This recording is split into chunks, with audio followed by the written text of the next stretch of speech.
Well, that seems like a fitting time to get started, don't you think? Sorry for the delay, sorry for the delay. Oh, I appear to have my vision a little cockeyed. Give me a second.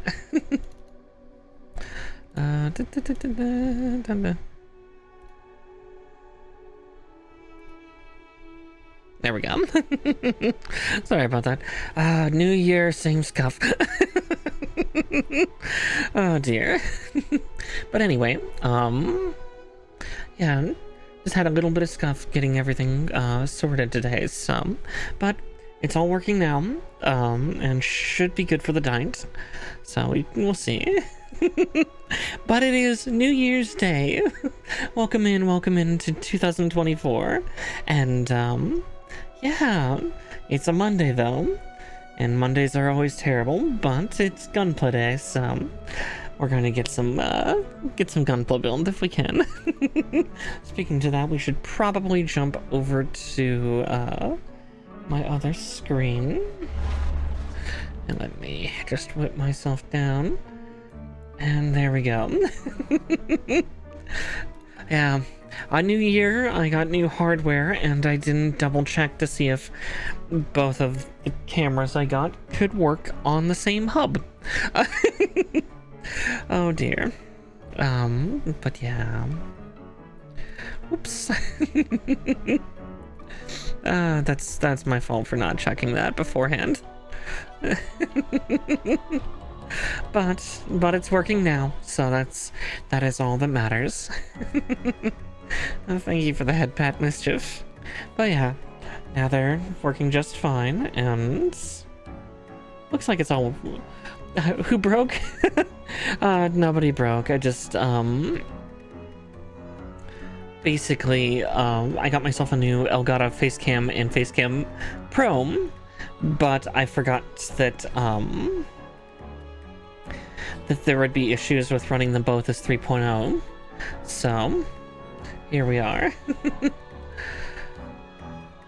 Now, I will be double checking stuff later on. I might swap some cables about after stream to see if I can get a couple things fixed up, because it looks like there's more noise on the USB-C that I plugged this into, but again, we'll get that fixed. We'll get that fixed eventually. But for now, I think it will do more than fine. Actually, yeah, it's already much crisper than the previous camera I was using, so I think we're good. We'll see. But yeah, so for tonight, we're going to be building this grumpy thing. We'll be building Master Grade Gundam Barbatos.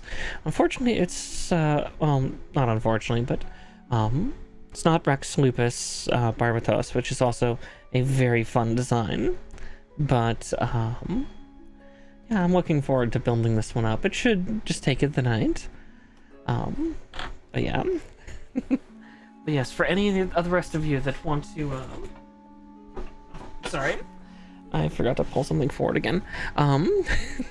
Yeah, for any of you that want to get Elgato's camera hardware, remember that more than one cannot run on the same hub. I'm lucky enough that I have a USB card that counts as a separate hub to my motherboard, so unless you know what you're doing inside of a computer. Oh, the Gundam is good. It's starting a wee bit late, but yeah. Also, yeah, I will definitely work on because that's another thing I've not fixed. Well, fixed with the Facecam Pro that I'm now using for my top down. I forgot that I should probably turn off autofocus, and I've just realized that now, but it's too late because we've already started stream. Yeah, but it's Barbatos time. Now, where are those scissors? But yeah, we will get this cranky SLB put together. The feral Gundam. Now, I see a bunch of water transfers, but those don't look like stickers. Yeah, that or they're clear base stickers. Yeah. Well, let's just say, Leia, have you not seen this thing fight? Gundam Barbatos' fights are vicious. Oh my god. They are some of the most ruthless things that I've ever seen. Fights more like an animal than it does a humanoid.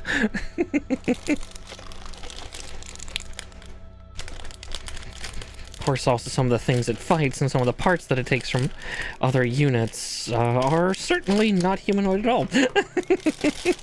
Like that tail that it has by the end in the Rex Lupus mode is, I think, from one of its enemies.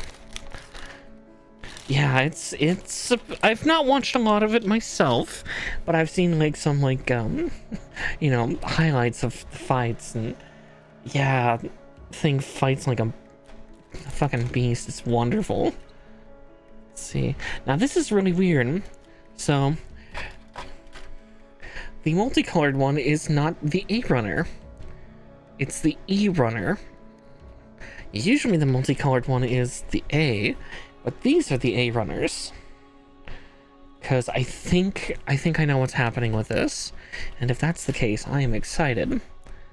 I think this kit, unlike a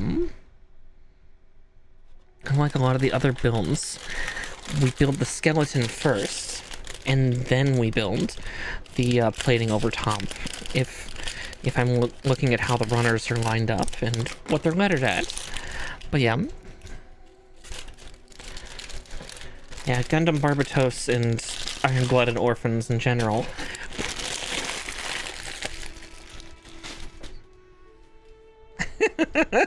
That's fair, that's fair. So yeah, those are the B runners, and then it looks like more skeleton. Oof. A tiny little eye. Let's see, that's H. Just seeing what all we have here. F, so we'll put that behind the E runner. But yeah, I've always wanted to build the Gundam Barbatos one, just because, even before, Witch from Mercury came around, it was just such a different design, like, compared to the Gundams of old. It was a different creature. Oh. That part just popped off, but it looks like it's intact and fine. I'll just see where it popped from.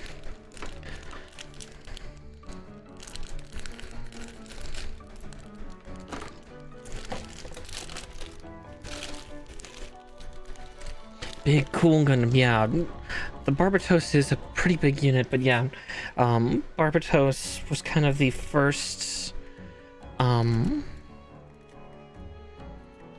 using the term progenitor seems like such a strange phrase to use, but it's not entirely wrong. It's where we start to get the atypical Gundam designs, where no longer are we going with Gundams that have blocky waists and, you know, almost a tanky body build, like all the Gundams before it, show-wise. We get something that's more lanky, lightly armored, oops, I dropped the sticker. There we go. Well, this camera seems to be much better about the tracking, at least. But yeah, yeah, it's lankier, it's lighter armored in places in order to allow for better flexibility. And because yeah, the way a couple of the fights this thing does, you just see it almost curl up onto all fours, almost like in a pounce position, like you've just cornered like a feral Makote or something. It's something to behold. Almost half expect, you know, the faceplate to drop away and mouth them. Feral Makote, feral cat girl. But yeah, you expect like the faceplate to pop off and like jaws to be hidden underneath. Yeah, basically it goes from Gundam to Eva real quick. That's a good other way to put it, is like, yeah, there are Gundams and there are Evas. You know, for the sake of protecting that crown. Hi, Kanina! You know, for the sake of... Also, that's the other thing. Look how huge the Barbatos' crown is. It's insane. Not sure if it's a proper antenna crown like the other ones.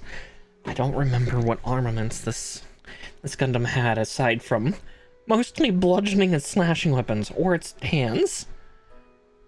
I am very much a kaiju lover, yes. I love monsters and kaiju and all things like that. It's part of why I think I branched towards like Gundams or like Super Sentai,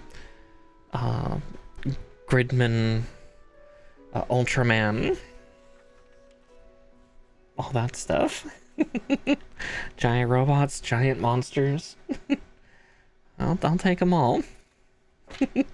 Now that being said, I only saw 3 color correction stickers, which are its eyeballs, and it looks like some hexagon that must be on its chest. Oh yeah, Shin Godzilla is cool. I've not watched -1 yet, but yeah, Shin Godzilla is cool and utterly terrifying. Quintessentially, yeah. The Godzilla that is constantly in pain and constantly evolving. Yeah, that was such a dark spin on Godzilla, and I absolutely adore it. That very final stage, I've seen zoomed up pictures of like what they did for that, and like humanoid bodies coming out of the tail. Oh yeah, Pink Godzilla. Gotta get him. Oh, this one does have a gun. Looks like a straight up anti-material rifle though. That is a sniper rifle. Yeah, Shin Godzilla is like peak, like, because that's the funny thing. Godzilla was originally a horror, but again, we're talking, you know, a horror movie in the 40s. The first one. So yeah, it was scary for the time because, you know, no one had ever seen something like this, moving pictures with spooky things like that. But yeah. Oh, you know what's probably also the controls a little bit? I forgot to turn on my lights. As I said, new year, new equipment, same scuff.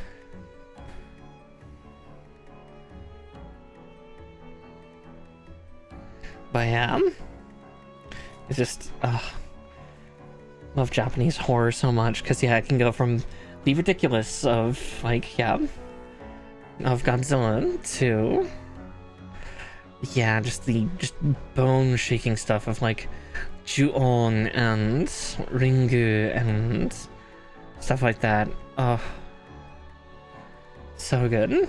The American equivalents were okay, but the Japanese ones, those are what would rattle my bones, so to speak.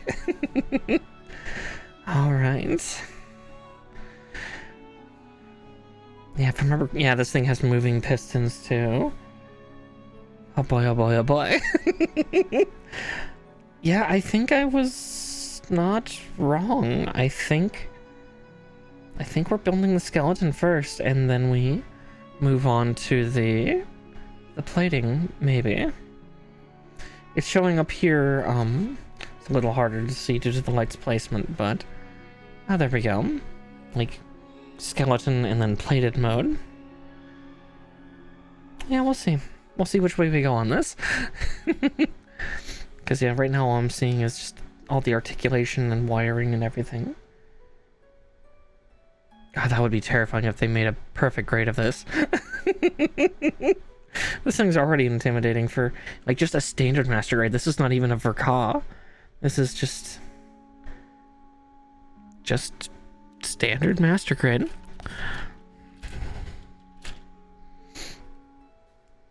But let us see.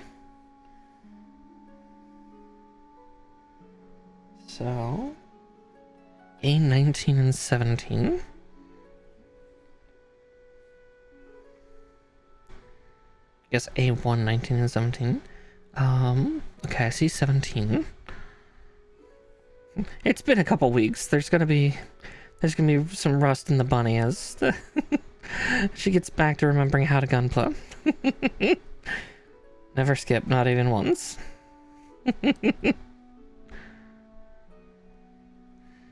I was so tempted on my trip to buy some gunpla while I was out and about. It was the greatest temptation. Also, we'll see how long my my nail polish survives today. I have a feeling some of it will chip off as we shove parts together. Or pry them apart, one of the two.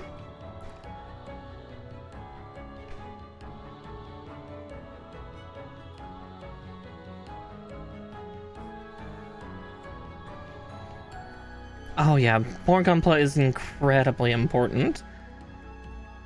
I just had to be a good girl, and I wasn't sure how much I would be able to take on the plane with me.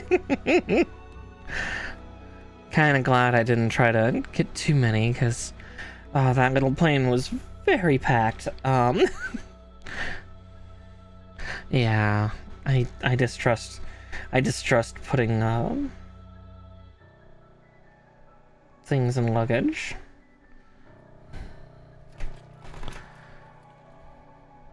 Luckily,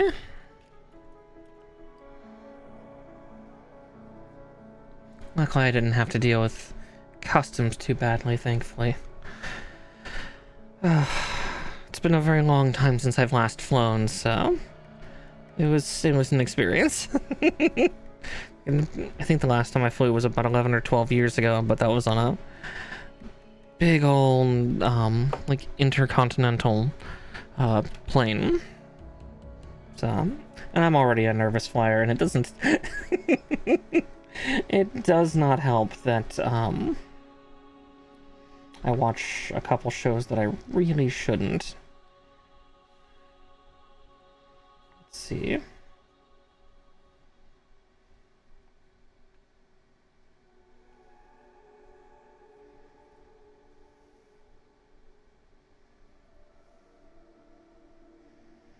Oh, this is going to be such a weird thing. The way they're describing it in the book is... Oh, we're starting off funky.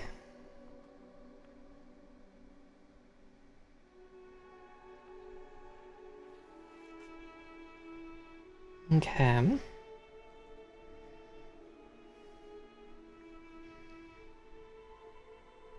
So I think what they're saying, if I'm reading that booklet right, is that they want me to take this hook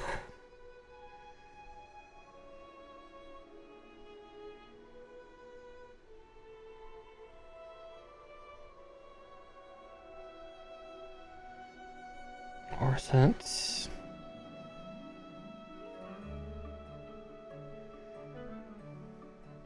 Goodness. Well, we're gonna argue with plastic one way or the other.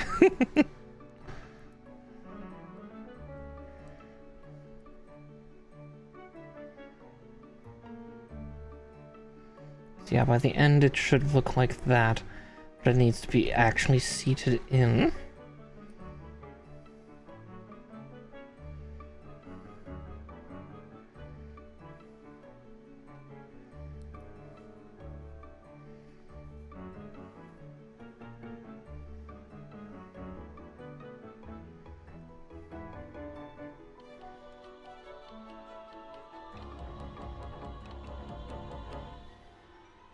I see. I think I see now.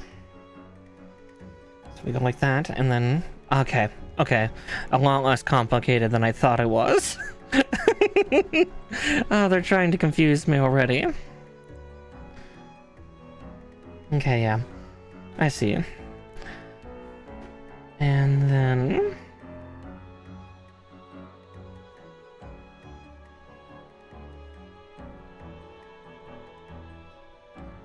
A10. Or A110, I guess I should say. Yeah, we're making looks like the shoulder joints for this thing, and yeah, this is also a Gundam that gets beat up a lot, from what I remember. Like, that's another big thing that's really been showing up at the more late series Gundams, because where like in Universal Century, they tend to not take too much damage. Or you've watched Double O, like when they do take damage, they're down for a long time. Where stuff like Witch from Mercury and whatnot, really doesn't seem like it. Okay, there's A110. I need B10.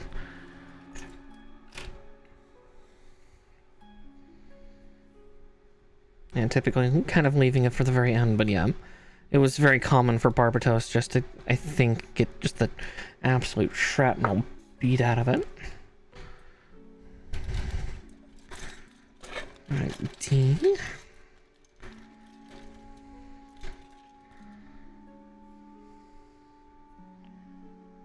D1.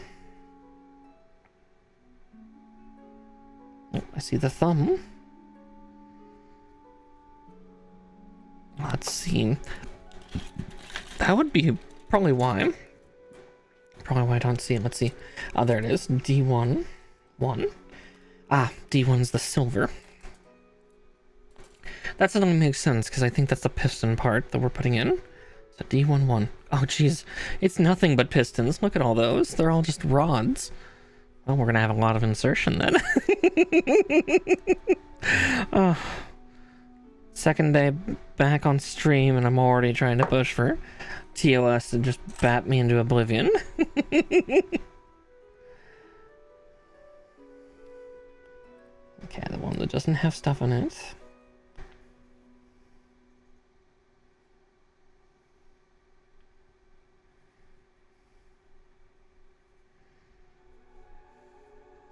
Oh, exactly.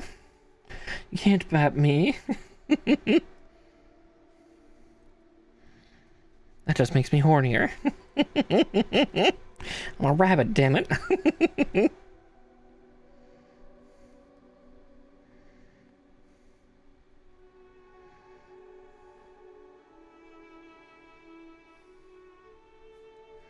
Oh, that nub's not supposed to be there. Okay.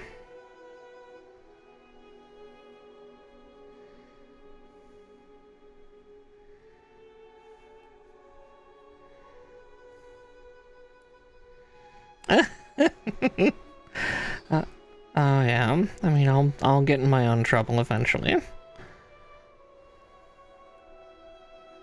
It's okay. Twitch is still trying to figure out how to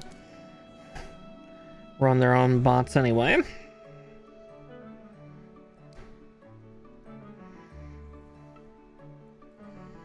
At least Blue Twitch will take me. But let's see on that. Alright. And then A15 looks like to lock it in.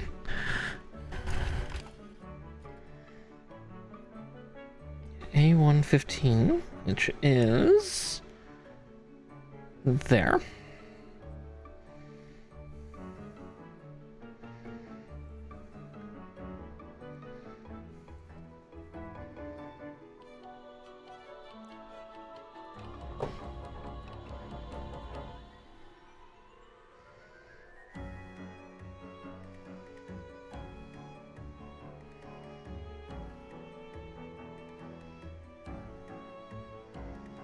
Yeah, trying to get my fingers again for this is definitely an interesting challenge. Getting my dexterity back.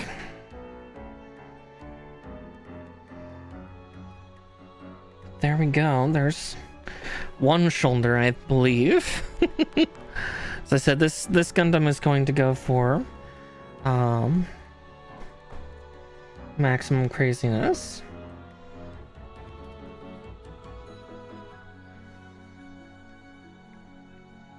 Okay. 120 and 18.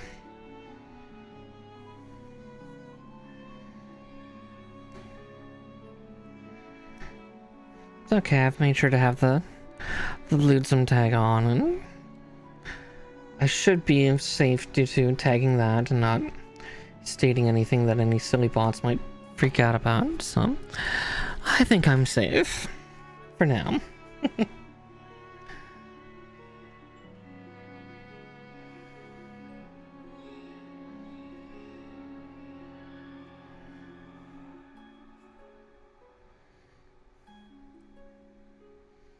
Okay, there's that. Now we cut out B11. Right. We gotta pull from the other B runner because we've already cut that part out.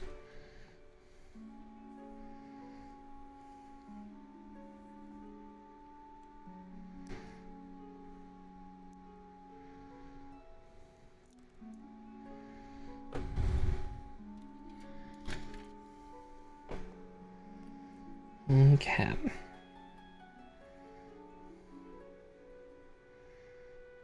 Yeah, the orientation of that on the page is very confusing at first.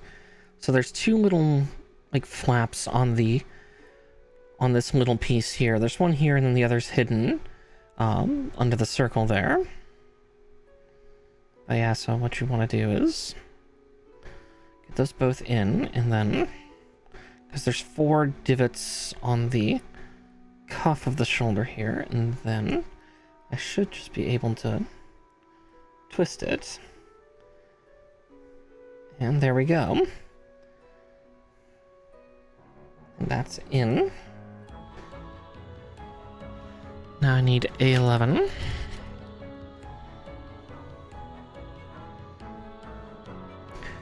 And then we'll cut out the other parts, such as that ring from the B runner. Was that one? There it is.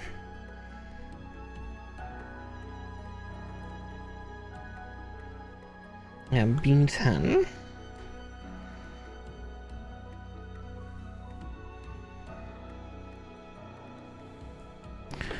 There we go. And the other D1. Or D11. Guess there is a D2, and I think it's the gold runner. Alright.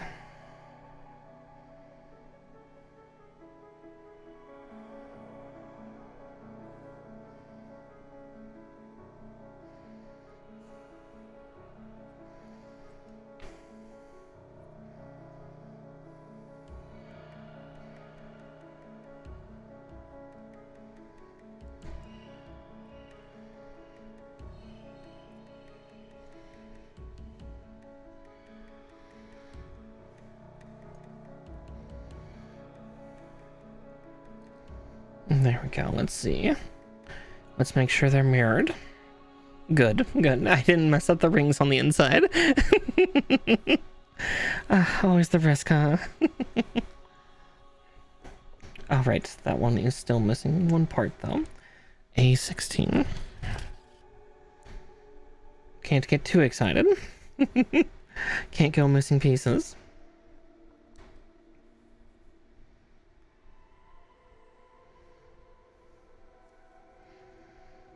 I won't lie though, the printing on, or the injection on this is both wonderful and terrifying.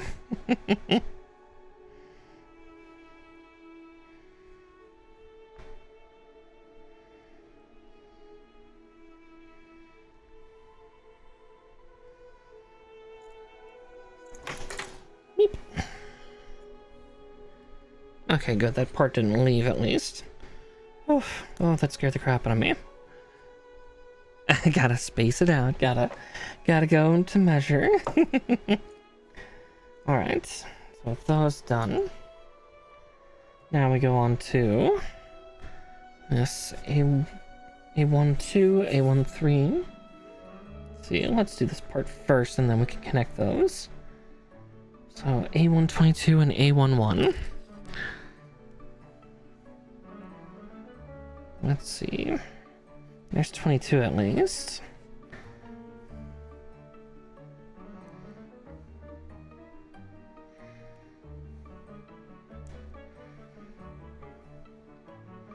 I think this was the first Gundam we really got to see, like, naked a lot. From what I remember from what little bits of Iron Blooded Orphans that I did watch.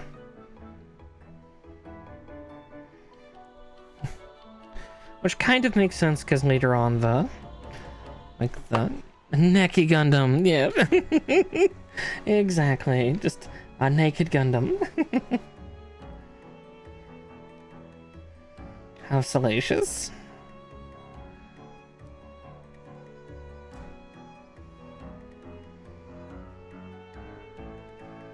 Okay, let's get 2 and 3 out. And finally, Neki Gundam. What we've all hoped and dreamed for. Oh dear.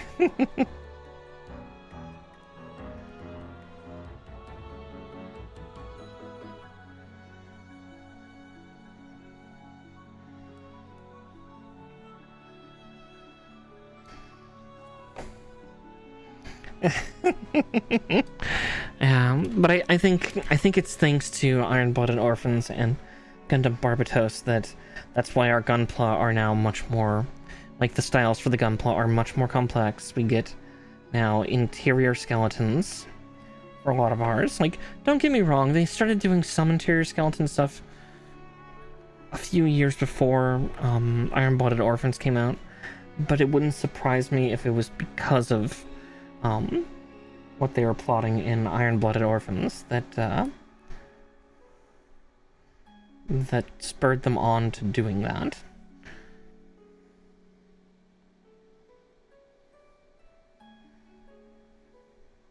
Let's see. I see what they're talking about. Oh, exactly, yeah, and that is on my shelf. I will build that in time. Goodness, I kind of have a game plan on, with the Gunpla I currently have, of what ones I'm going to build, in what order. Like, I wanted to do Barbatos for the new year, because I wanted Cranky Boy, you know, start 2024 off with a bit of snarling and a bit of aggressiveness, but, kind of ready for it. But then I have one other master grade that's off on its own, which is the Shinanju, and then I have 3 pairs of Gundams / mobile suits / mobile armors to build alongside each other. Again, the term starts to change once we get to certain units, because shit just gets weird. Because, yeah, with those pairs I have Gundam Thunderbolts, full armor, which I believe is also known as Gundam Thunderbolt 7th full armor. I think it's like one of the last iterations from Gundam Thunderbolts. Mr. 4 shields, because, you know, no, he's got 5. I think he holds one on one arm, and then he's got 4 armatures holding the other 4. Because reasons. And then, I have Master Grade Verka's Psycho Zaku to go alongside it. And then,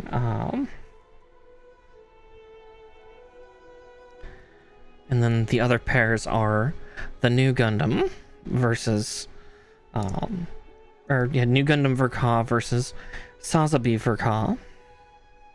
Both Master Grade. And then I have, where the terms mobile suit changes to mobile armor.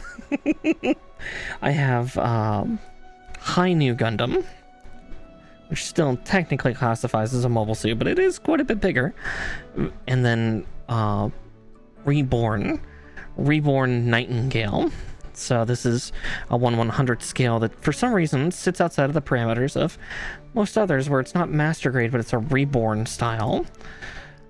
Every now and again, Bandai does this. They just do something weird, like Full Mechanics is kind of a new kind of pseudo Master Grade equivalent, and definitely Master Grade scale. In the past, there was also something known as High Resolution, which also apparently was similar. It was also, let's see, did I put that on right, or did I put those on backwards?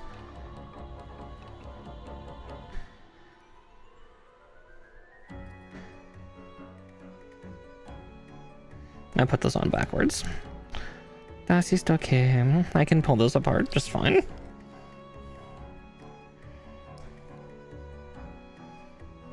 Oh, yeah, that suddenly makes a lot more sense.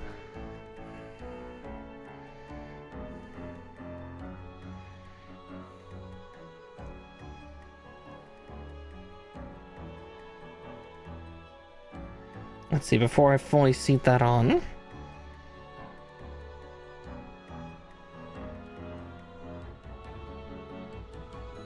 Okay. Yep.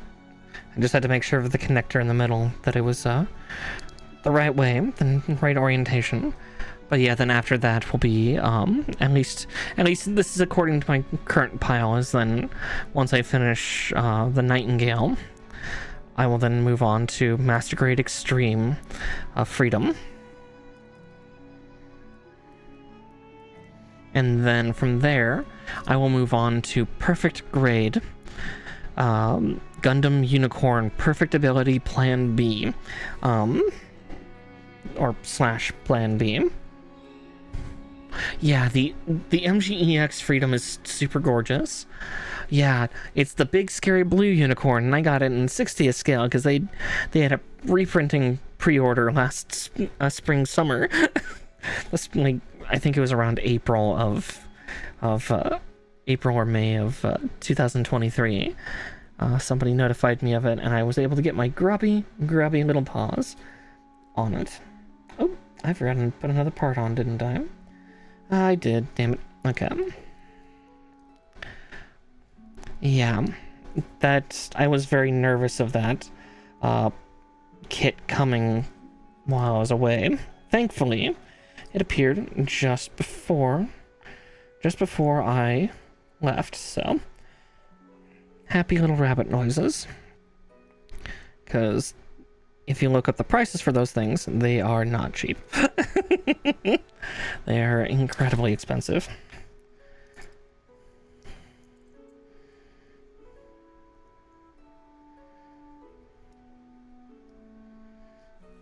Yeah. Though I will have to check before I get to the Master Grade Extreme. And see if I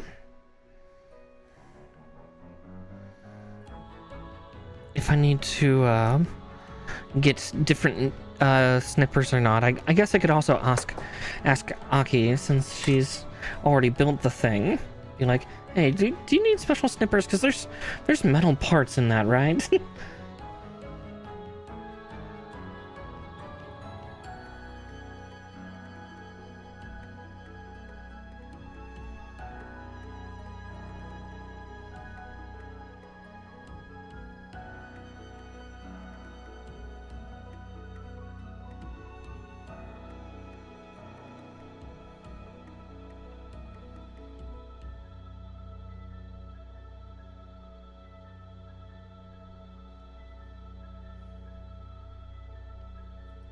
I see.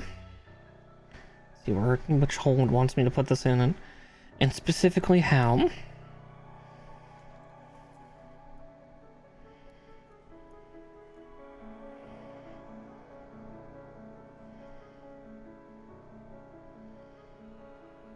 Sometimes you gotta give me directions on how do you want me to stick something in.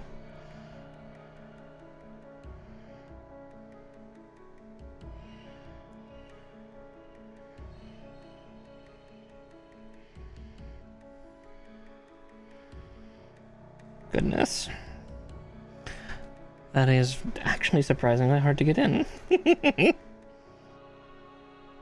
did cut out D2, right? D1 too? Yes, okay.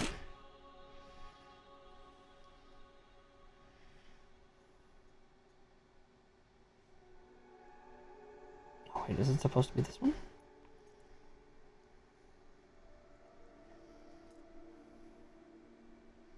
Yeah, okay, that's why. I was trying to put it in the wrong hole. You know, that happens sometimes. Sometimes. It shouldn't, because that means you're being too forceful, but... Of course, that's a little harder right now. Harder to screw up.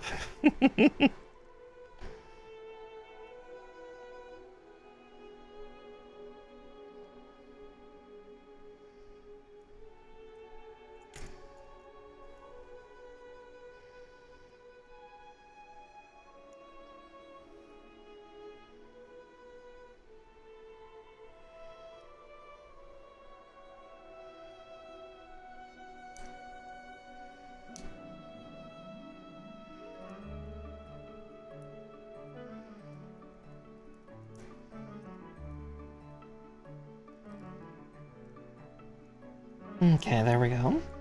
Guides itself in afterwards. And there we go. Everything's back together and in a happy little configuration. God, this thing is going to look so scary when you move and pose about, because you're going to see all these goddamn pistons floating, like, moving everywhere. Oh, gods. Speaking of, we get to cover one piston.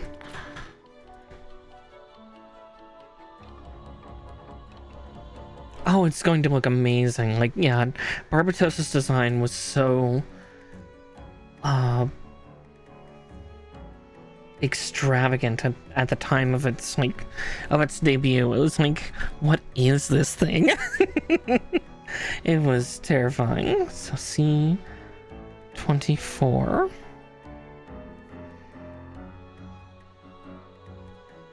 Yeah, this thing was just... I kind of remember parts of, like, the Gundam internet forums just kind of, you know, a lot of them being like, change is new and scary, which is understandable, but, you know, others happily embracing our new lanky, beclawed Gundam overlord.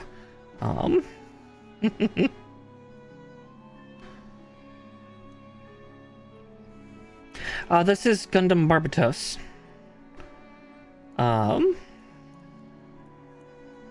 Yeah, Barbie. It's Barbie Gundam, it's fine.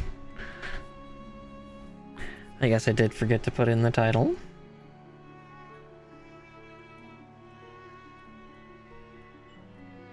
Yeah, this is just standard Barbatos. This is not Rex Lupus. Or because God, how many forms did Barbatos have by the end? 6? Because yeah, there was like Rex Lupus full armor. There's a space variant. 7. Okay, yeah, yeah. Gundam Ariel got 2. This thing had so many.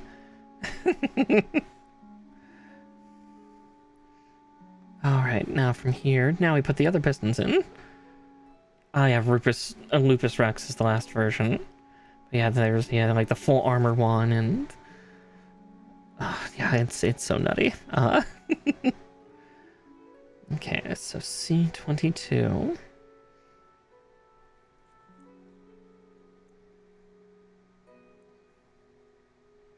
Okay, so I did put that in the right place. Interesting. Okay, C-22s. Here we go. Oh, there's one.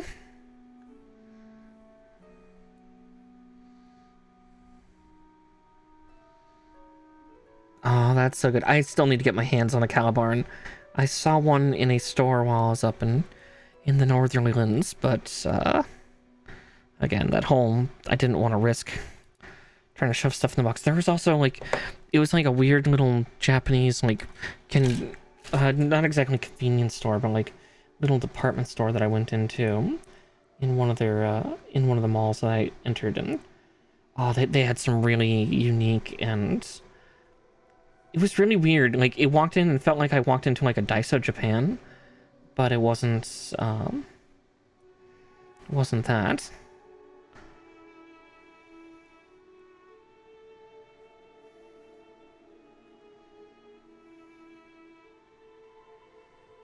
So like that.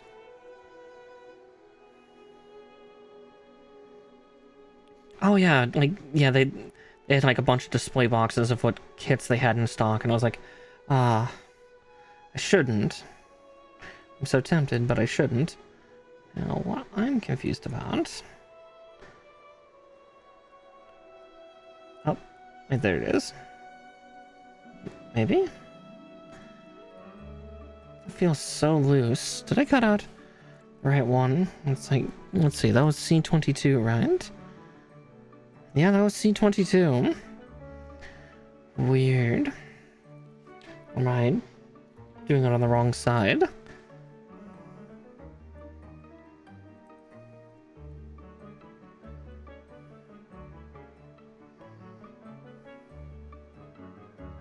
It looks like it matters a little, but just doesn't feel like it's like snapping in.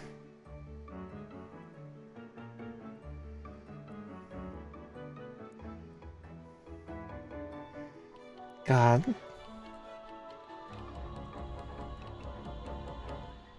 Oh, that's nice. The battery in my gun tank died out in a couple days.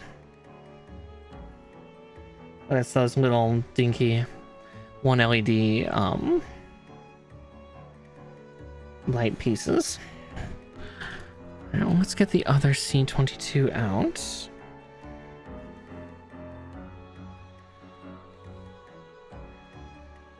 Let's see if I'm doing something weird.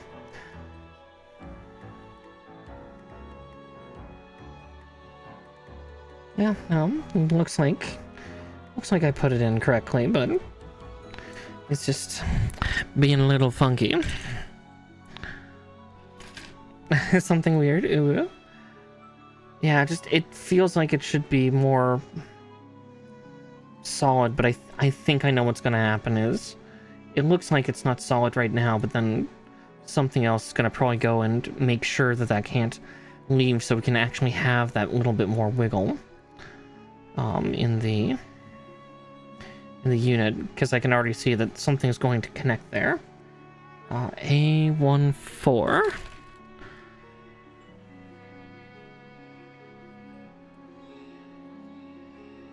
I mustn't lose that piece, because that came off of the frame somewhere. Okay. Yeah, I was just saying, because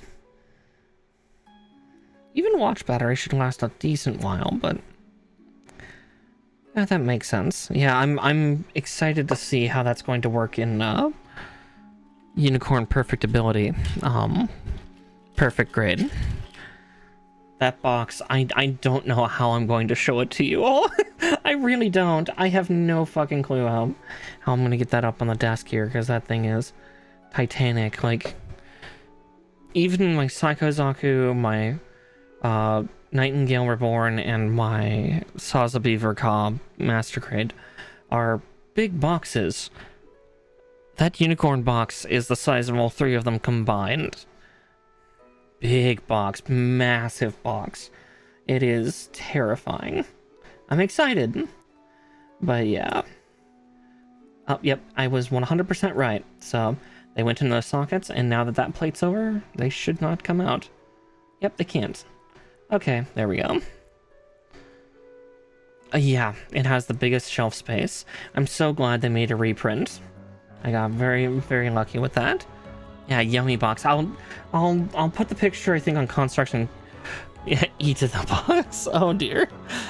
Yeah, I'll have to show a picture of it, because I did save a picture of it compared to the other boxes, and yeah, it's ridiculous. I love it though. All right, A14. Oh geez. Okay, we're doing the collar apparatus.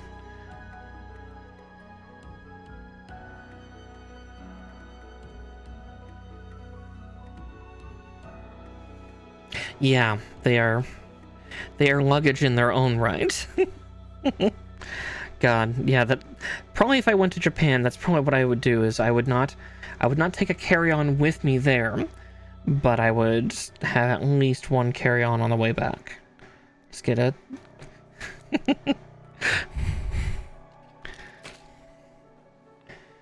a like purchase space for like a carry-on or two.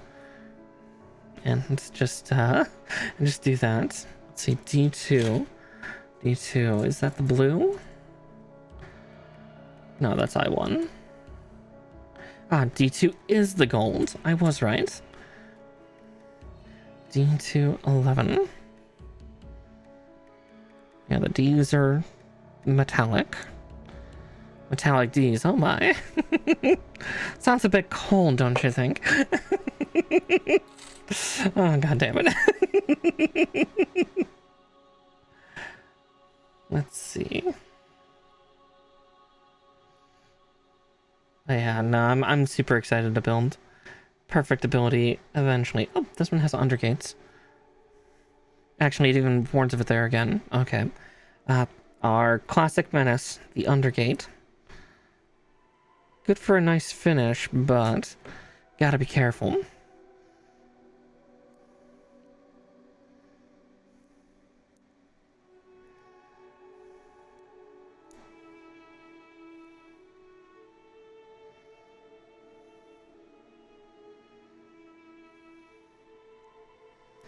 See where it's supposed to go, but I'm curious.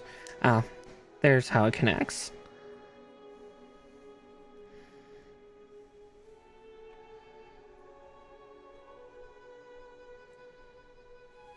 Yeah, I'm already 100% expecting to take 5-6 weeks probably to build it, if not more. If it takes me like 3 months to build it, that's fine. I am more than happy spending every aching moment, because again, it'll be my first perfect grade, so I will already have to deal with, you know, the layers upon layers upon layers of stuff, material that comes with it.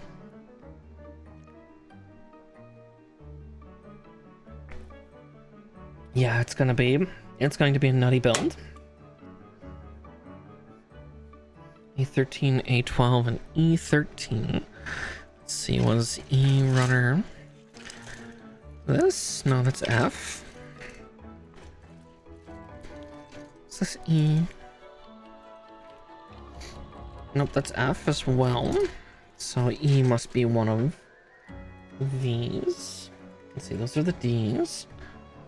That's I, that's H. Oh wait, no, E runner was our multicolor, right?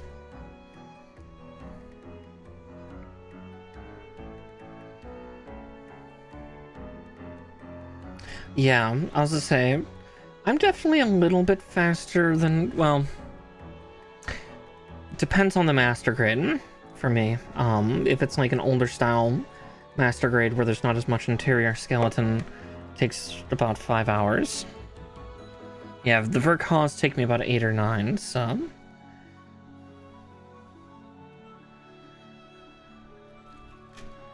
Yeah, I'm expecting, yeah, 3 full days, so 72 hours. Yeah, that's gonna take me about 6 weeks.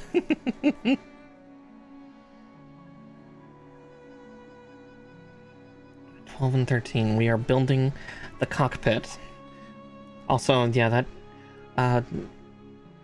Leia, you'll see that when you start watching Iron Blooded Orphans, is the control schema in Iron Blooded Orphans is quite a bit different than what you've seen possibly in other shows. Not quite to the silly, kooky, slightly sexy method that G Gundam did, though I do love G Gundam's concept.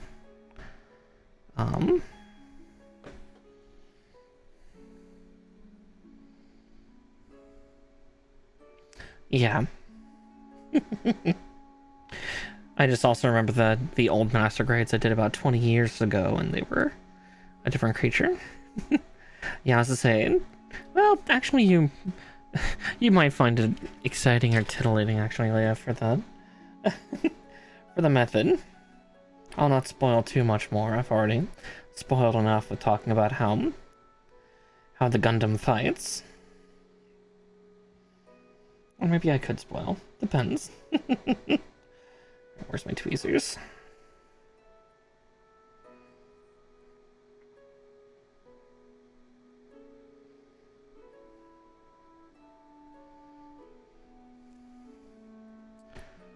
Yes, Armored Core definitely. It's oddly similar, kind of. Um, but yeah, yeah. The control schema in IBO is fascinating. Okay, there's that now.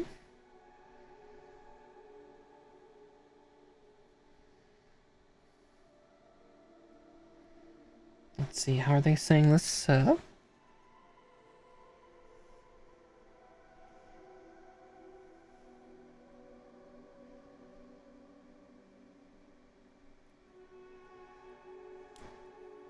there we go. Wow, that is... Okay, yeah. That's where it goes, so that's... Huh. Needle pilot. Big feral...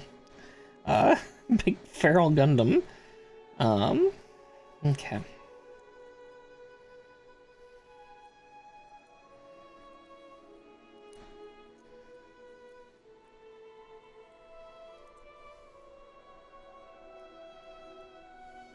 Yeah, I was gonna say, usually Gundam in almost any universe doesn't really change too much. Like, technically, Gundam Aerial kind of had a slightly different one, unless you start to look at how new types in the Psycho frameworks in Universal Century.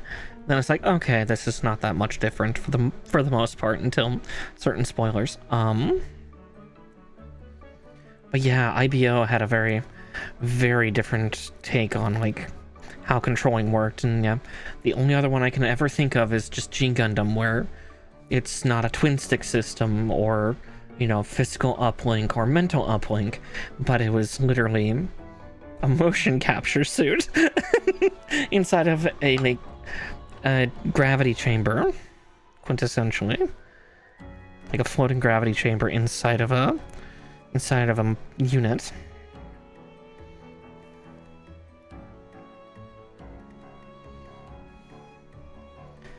All right, there's that. Now from here we do a bunch more pistons and a bunch more plates. Oh gods. Okay, here we go.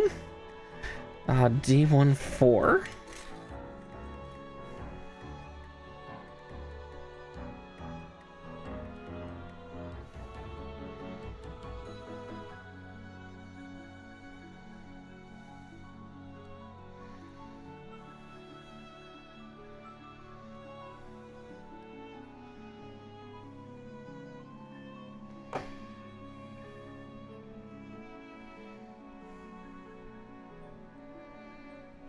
Oh yeah, Psycho Gundam had a different setup, yeah. I think the only other unique one I can really think of beyond that is, again, yeah, like using a Psycho frame was Gundam Thunderbolt with Psycho Zaku to compensate for the pilot's lack of appendages, which I think was also very cool and kind of something that I think took a couple notes into some of the reasoning for the Gun to Arm project in like a separate, you know, alternate century with Gundam Aerial and the Witch from Mercury. Okay. So is it saying one goes there? Where the hell does the other go? Right there? Okay. Oh well.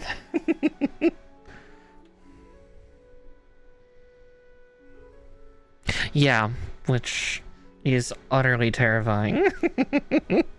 Yeah. Which is, I think, kind of similar to how the Psycho Zaku operates. It was using hard points of the pegs, but it helped create like a neural uplink via the pilot.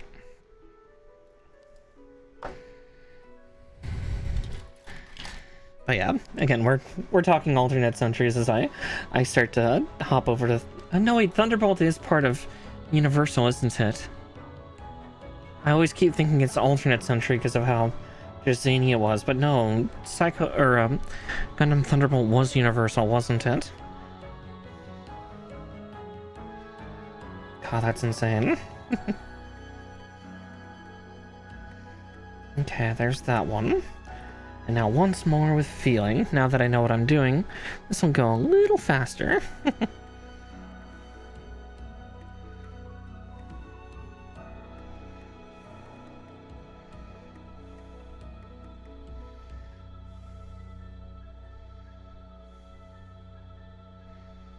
I am excited to see more of where Bandai's going to go and what they're doing. I'm at least glad that they finally it was finally made official that yes, Miorine and Suleta are in fact a lesbian couple and that they are married. They finally gave in and let love win.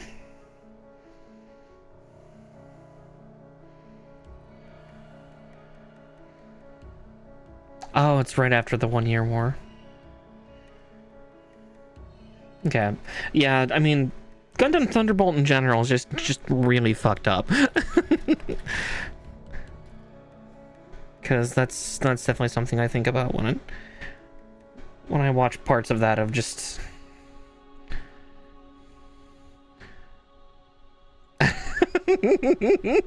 Oh, fuck yeah.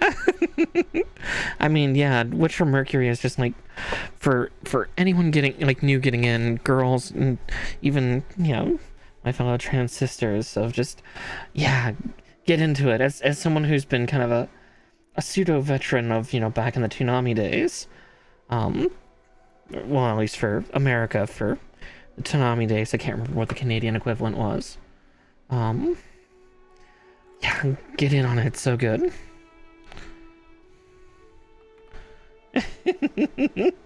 Oh, drinking every moment, just binging it hard. Enjoying the space lesbians for every second.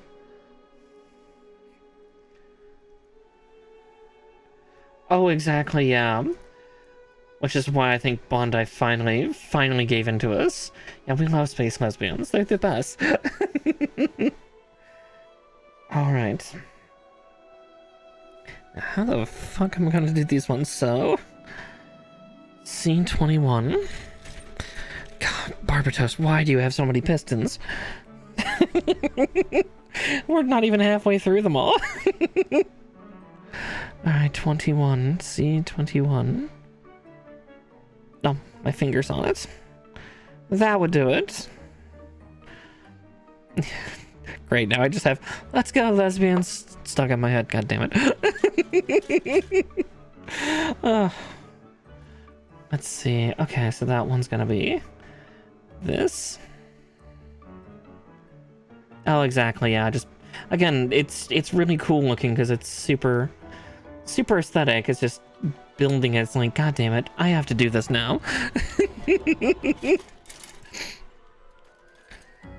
I have to be the builder.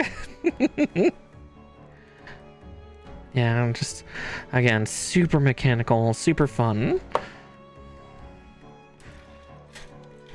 Then Ariel went back to a slightly sleek design, but still taking a lot of those physical notes. I'm so excited what the next Gundam show is going to be like the whatever they decide to do, especially if it's alternate century, because I feel like they get a little more freedom in alternate century than they do Universal. But again, who knows? We might see something Universal that will be fun.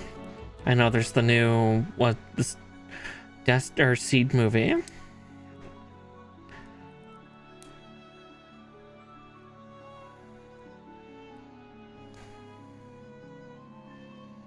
There we go.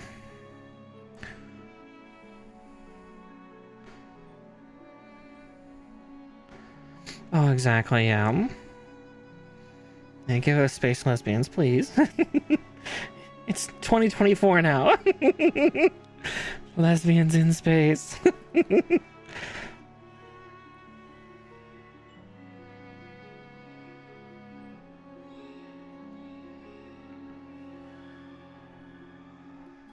Okay, so we're going to do A16 and D12. Yeah, because I definitely been keeping up on that news because of, you know, a new kit coming out, and that was already leaked out, so I am definitely excited for that.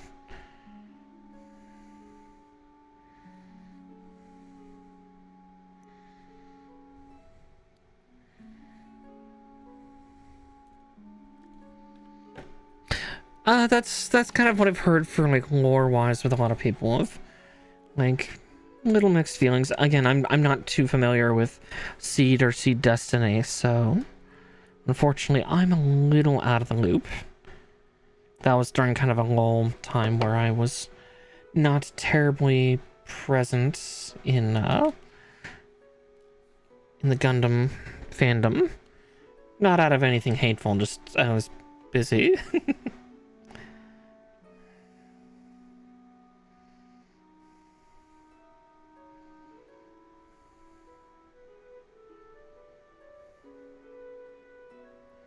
Because reasons. I'm sure we'll find out an explanation eventually. Alright, so there's that. A17 and A15.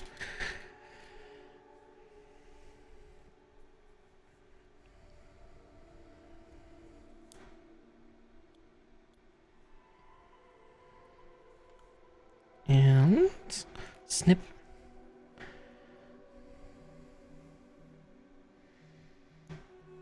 Who is calling me at this hour? Thankfully my phone's on silent, but you might still hear buzzes.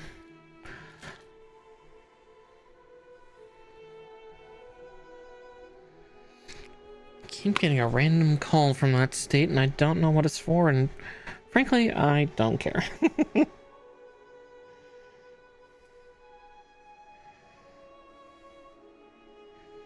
Watch, I'm gonna find out it's like some, like, major agency that I'm just not aware of.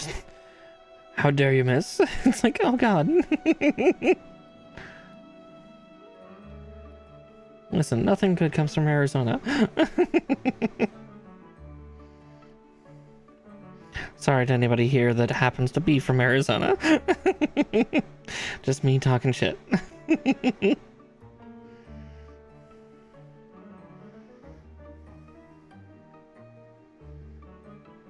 Sounds like they left me a voicemail. At least, maybe.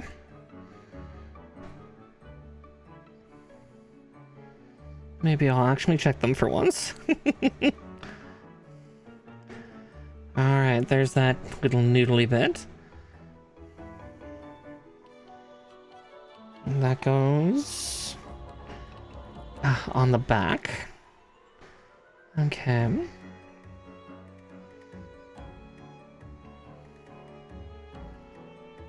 Good night.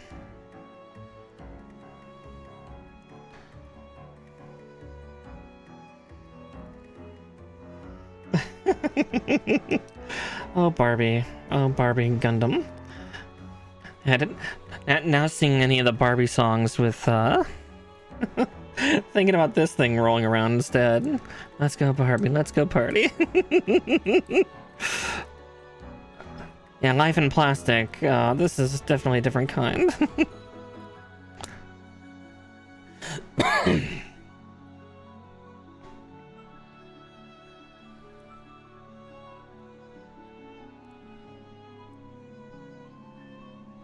Ooh, we're gonna get a redesign again.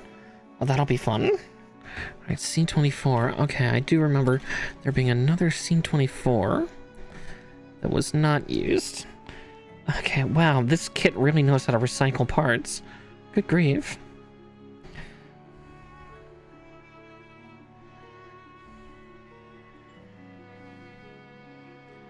Let's see, we're an hour and a half in and we're still in the torso. This might actually be a 2-stream kit. Good grief. I mean, I don't mind it, because that means, you know, less kits per year. I'm running out of room, or I'm running out of good space to put them all.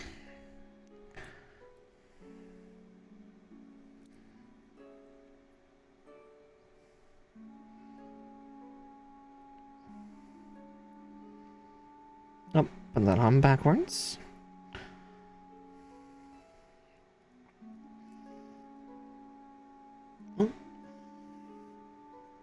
Now we just gotta rotate it a little bit on the shaft. Oof. Goodness, that is really hard to do. It's so packed there. There we go.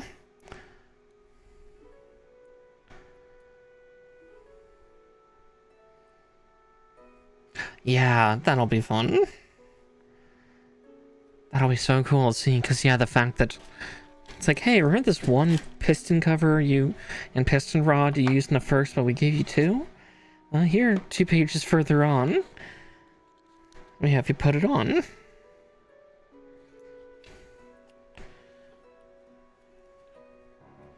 God, this thing's gonna be so fun once it's completed.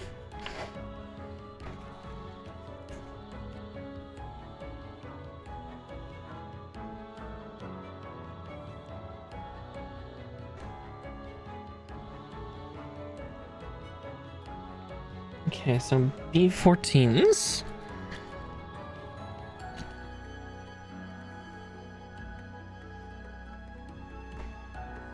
Oh geez, little tiny vents.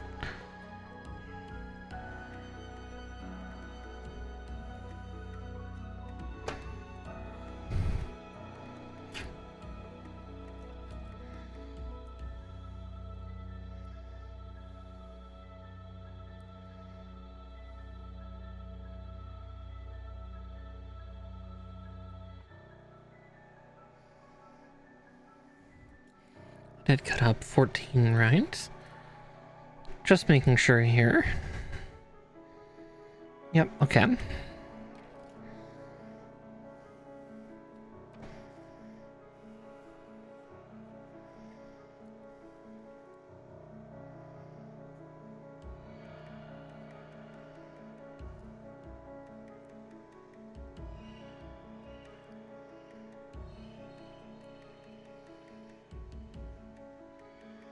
Oh wow, okay. I see how they want me to put them on. It's just a matter of getting them there. Good grief.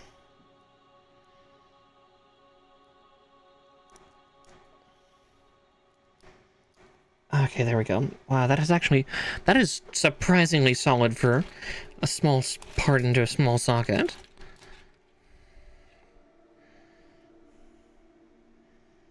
Okay.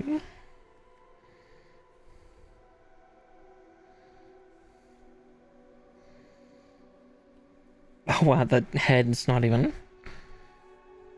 barely a full page. At least the head will be a little easier to do on this kit, just due to the fact that Barbatos' head is actually surprisingly large for Gundam. Again, that whole kind of Ariel does that too, of like, they're not super deformed like some of the other shows, but or even the games for that matter, but they're definitely like closer in a more anime-esque proportion. Some of the Gundams, I swear their heads are a little too small for their bodies. Okay, A8 and A9.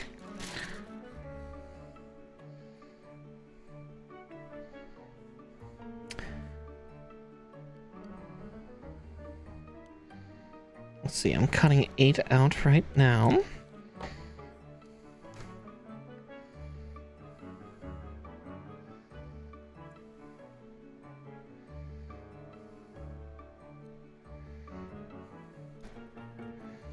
I see. It's all making sense to me now.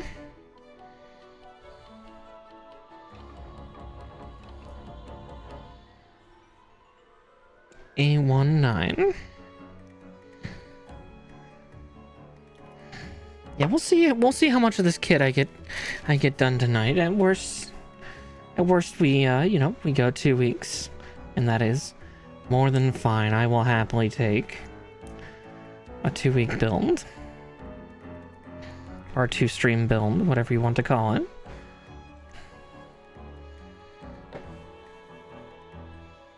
Okay, now we do C23.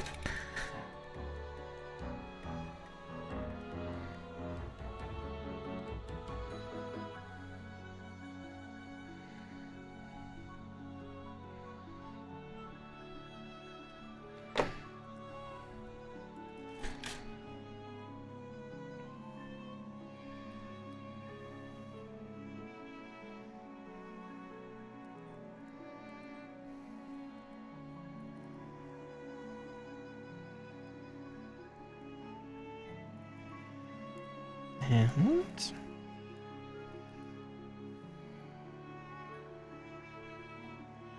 okay, no, I did put the easy side override. Yeah, it's just a matter of violencing it in.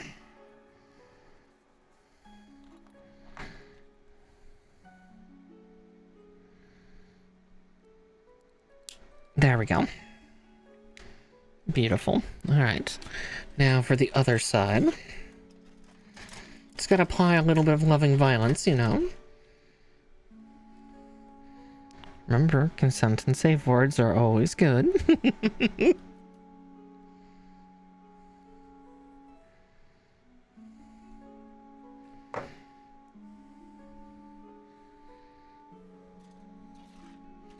I do have to factor right another 15 minutes because I was kind of did have some technical scuff before stream tonight.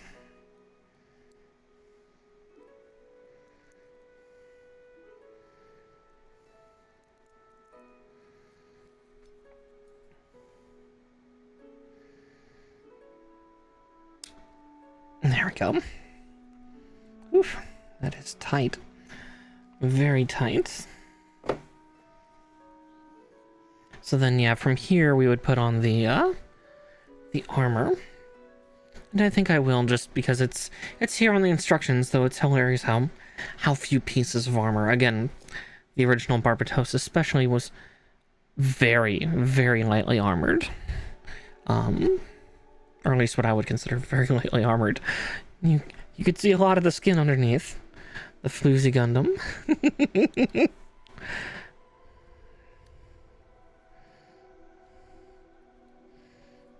My god, showing midsection and ankle. Okay. Let's see.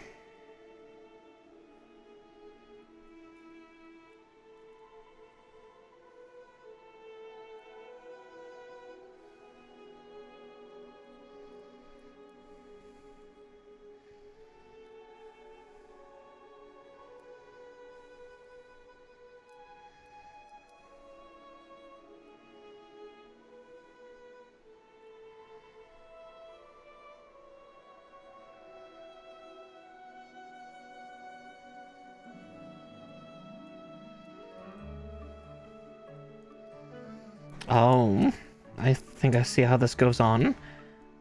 Really? Oh, that's... I'd worry about breaking this. I am worried about breaking this. Oh, good grief. Okay, bear with as I try to... try to do this without annihilating my nails. Though it is post-Christmas, I could do away with my, my polish. Actually, I need to get more... Somebody remind me I need to get more nail polish. My, my top coats that I usually love to use actually ran out. Or more precisely, I apparently didn't seal it too well. And it dried out.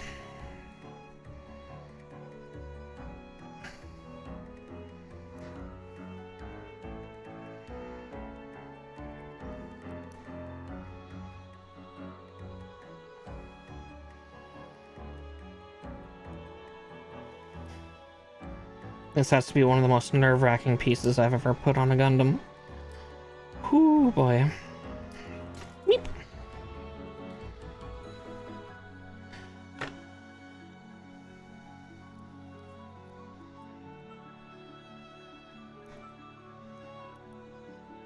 Well, once it gets on, it is not going to come off. I can guarantee that, but...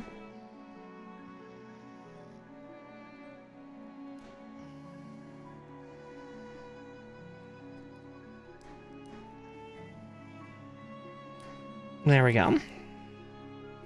Whew. Yeah, I fully expect to lose more. I do have to build the Sazabi for Ka, but nah, it's just typically I don't put too much polish on, but I thought for my trip that I would go a little festive, so. But okay, there we go. There's that. Collar. E1, E25.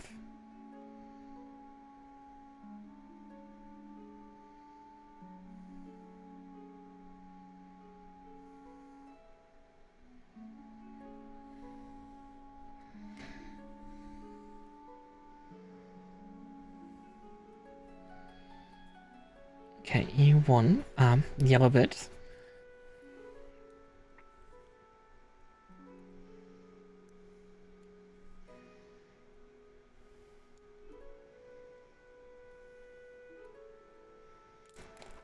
And there's that. And E25.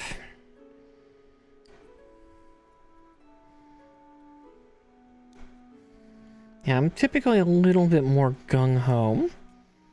I just don't have polish on because I'm not as worried about, you know, scratching it off, scraping it off, damaging it. But again, I kind of expected, it's been on for 2 weeks, if I lose it now, I'm not gonna be that broken up, but...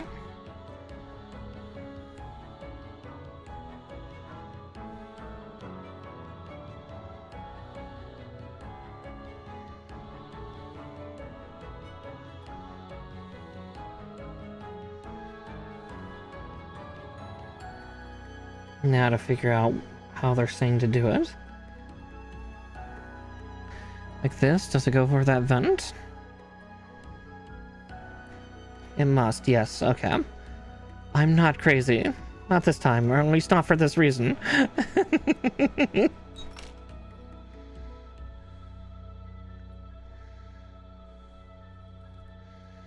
Okay.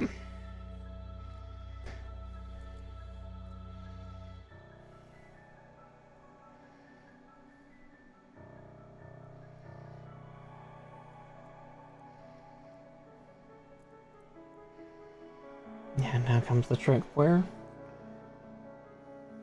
does that connect? Like right there? Oh, I see how. Oh, geez. Okay. Well, with that said, then I will get I2, which is I12. Because otherwise that part will not actually be solidly in place. That's both awesome and terrifying.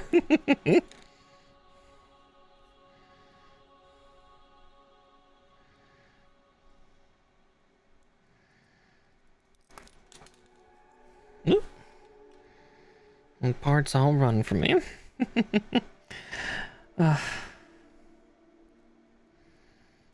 Good googly.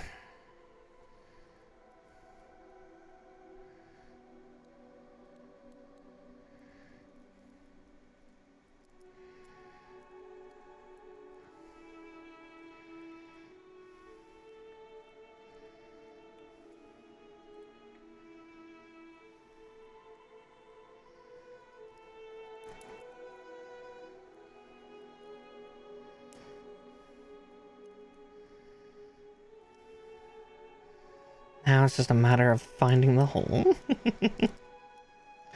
Oh, did they find it? No. Connected into the part, but not into the skeleton housing.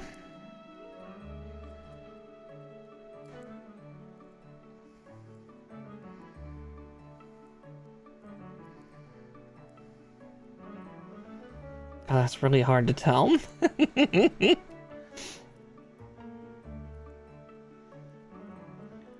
Yeah, though thinking to the Sazabi, I did build I built some of the real grade Sazabi.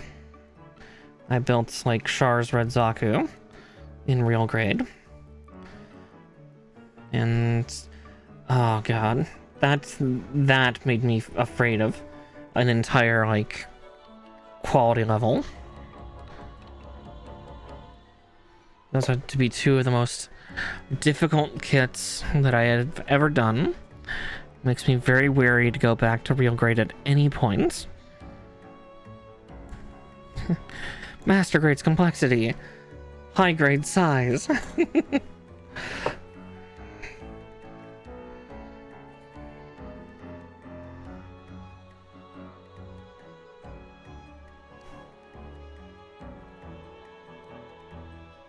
Yeah, sometime I've gotta either get replacement parts for the real grade Sazabi or just finish building it and make it a battle damaged.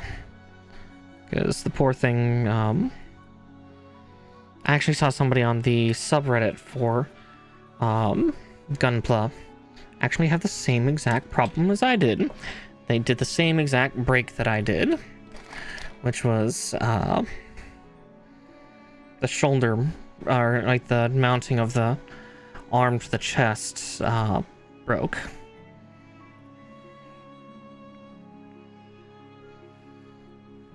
Just because it was too goddamn tight.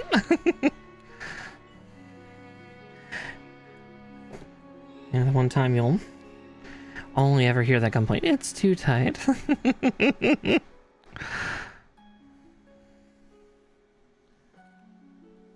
Okay. With...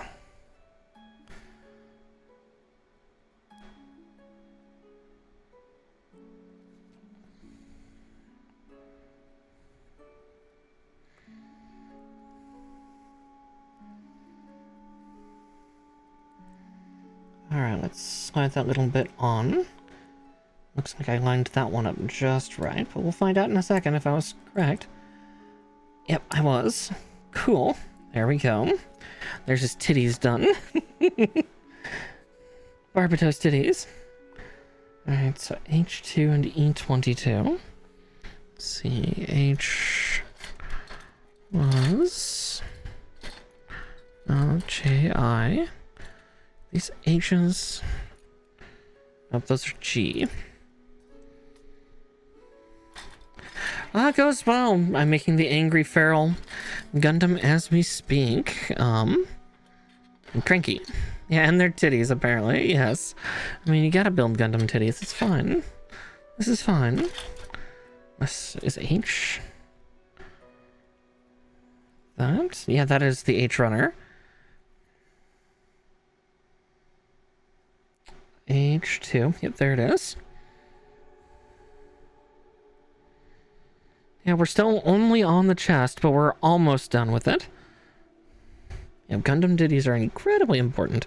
That's where the venting goes. Much like real titties, you just stick your head in between them and just, you know, let out a muffled cry.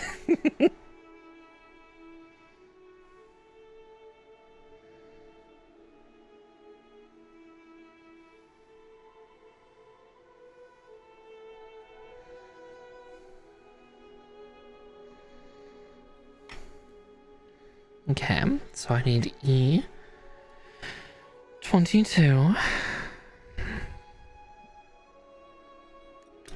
Ooh.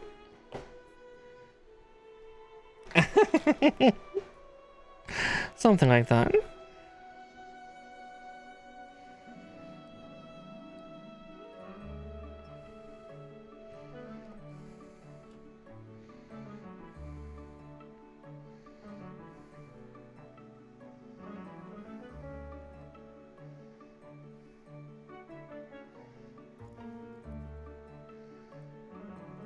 All right.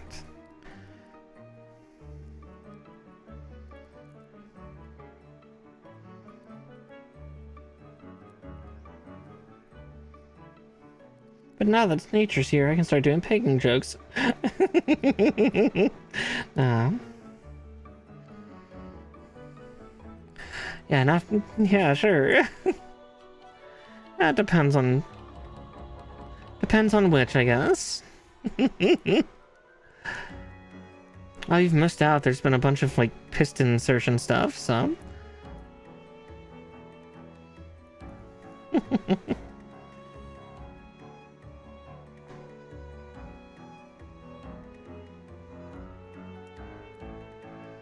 This thing has so many pistons.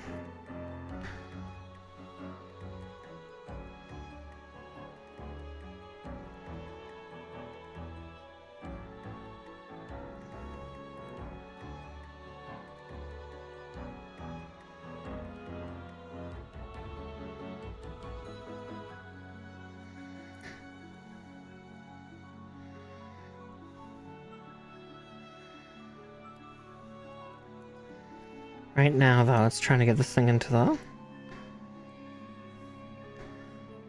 this peg, and I think it's squishing slightly.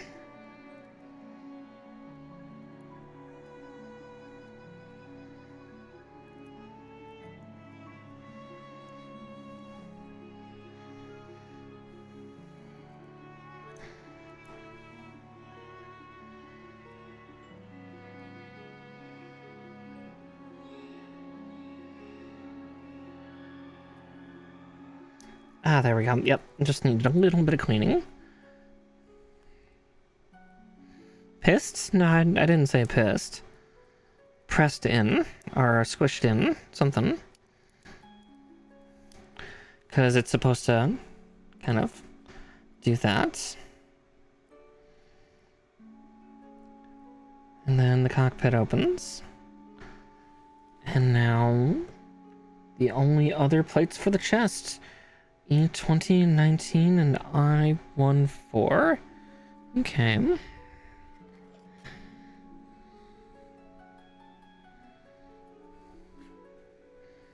As I said, this Gundam is surprisingly low armored.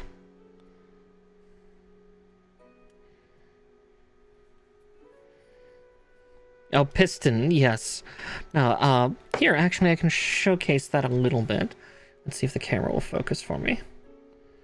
It focuses a little bit. There we go. But, like, there's the two up here that wiggle a bit. There's the two here. There's one there. Another one there. Then the two really visible ones that shake and wiggle. There.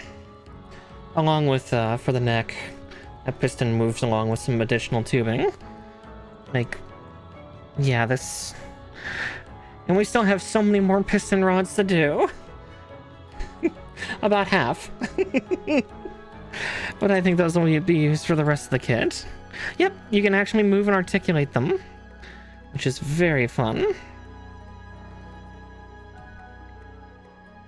Most of them can move. Some have been, like, kind of sequestered into place due to how they have the layout of said piston. Where it's almost like it's like a...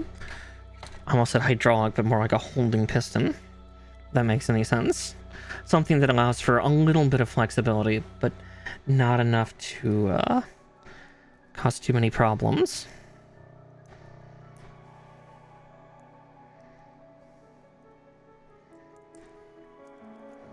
Okay, I see where that goes, but I do need to clean this one. I see a little bit of runner strut.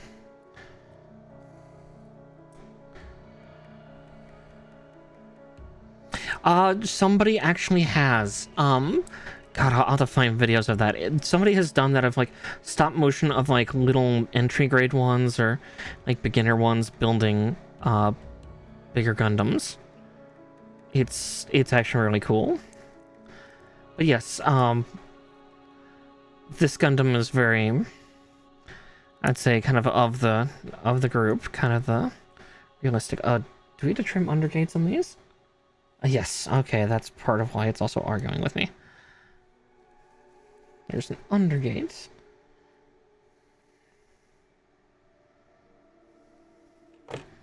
let's see. We'll do the other one first. Let's see if I can't figure out how it goes on and where. Oh, but that one's also got a messy strut there.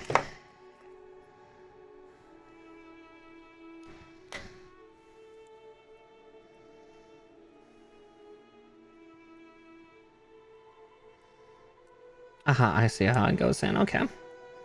I've learned the power of penetrating this piece in, I think. Now it's just a matter of actually doing it.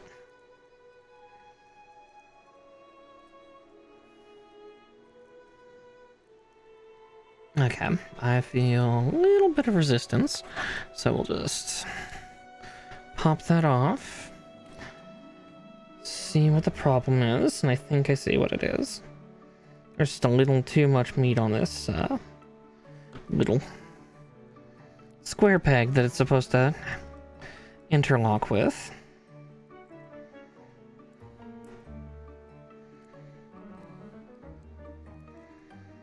So let's see. Now it's just a matter of getting it back on. I had it nearly perfect, but it was just fighting me last time. Oof, goodness.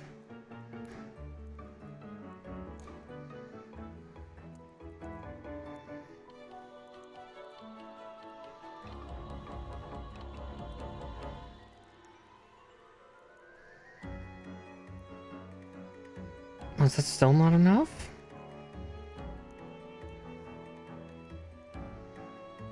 Or is it... No, it's supposed to have a little bit of space, isn't it? I'm trying to force it down too hard. No, it's supposed to be flush. Okay.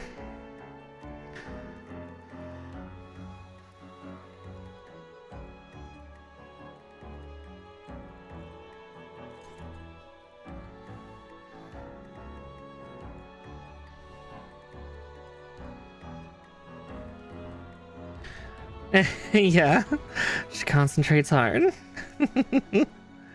Alright, let's just gently pull that up. Okay, still too much meat on that lip. There we go for that, and I will do the same. Oh yeah, I can now see where too much meat is on that little bit. There we go.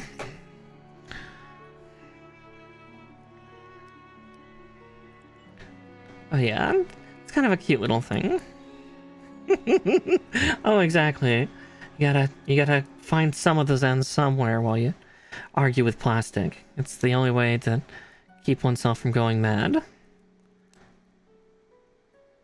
And did I do it?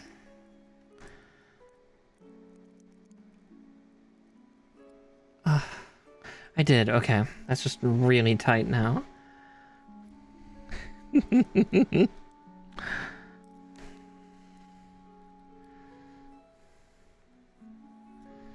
see, I just noticed that. Let's see if I can...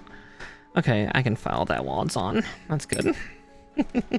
Oh yeah, even with this new camera, tracking's a little silly. Again, we'll have to see how that works with 2.0 in the coming months. Speaking of, I should probably go check on and see how things are going there.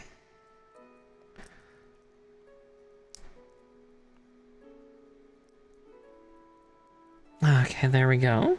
Now I just need eye.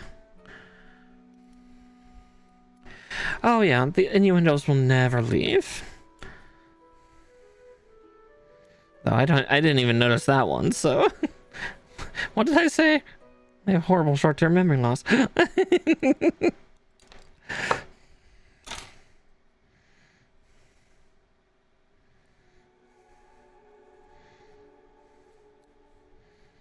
It's just in my nature, I guess.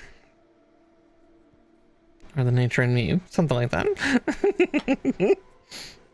Alright, then that just goes and covers up that pretty golden piece.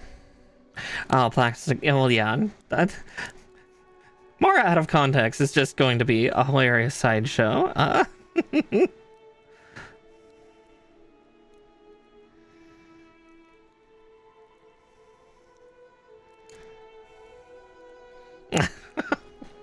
Listen, your name is ripe for ripe for innuendo. But yeah, so there's the terrifying part. That is all the armor the upper torso has. That's it. That is it for Gundam Barbatos' chest. This is one very naked Gundam. Completely exposed backside. Okay, A26 and A23. On the plus side, we're gonna bust through a runner real quick, though. Let's see, 26.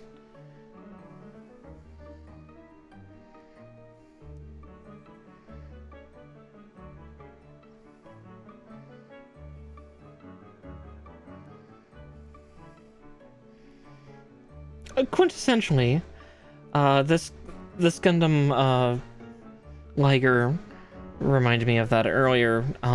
Had 7 different iterations, and one of the iterations was fully armored. It was like full heavy armored, but I think by the end, like, Rex Lupus was just more,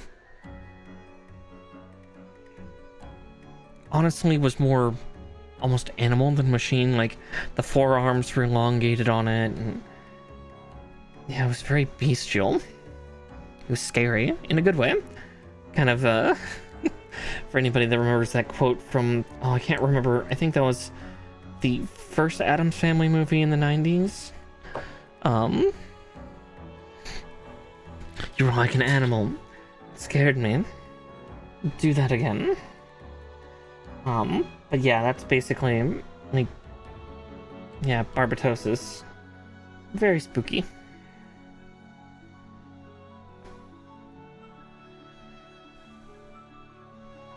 You would probably like Iron Blooded Orphans then. That's the show that this comes from, is Gundam Iron Blooded Orphans, because some of the enemy units are also not humanoid at all. I think like a couple of them are like dog-shaped and yeah, not exactly friend-shaped. I would not consider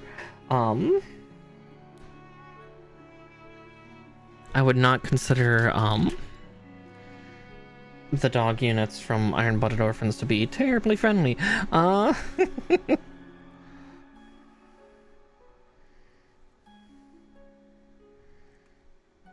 Okay. So do I need to remind anything on that?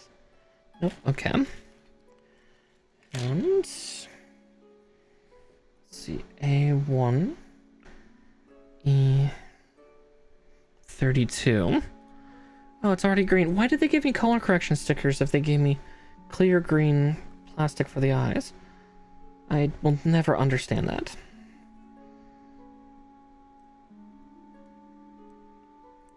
I guess to make it really pop and glow, but... Schmip.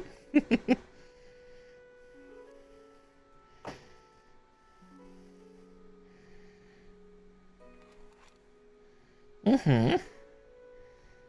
Yeah, it's where Gundam really started to divert from their standard blocky body type.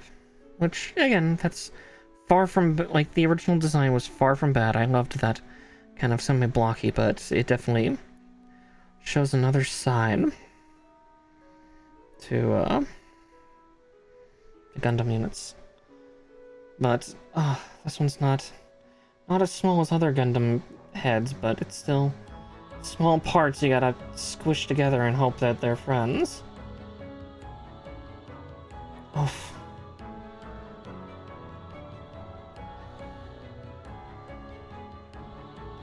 Yeah, very much so. Yeah, it very much has kind of that feel to it. And then the eyes turn red and lightning starts to shoot out of the head, and it's fine, this is fine. Actually, there's a cool diorama somebody did of that, of like, at a local shop that I like to frequent. So A27. Oh, we're gonna be a runner down already. So A27. I'm just gonna leave this runner out because we're gonna toss it out once we cut out the final piece.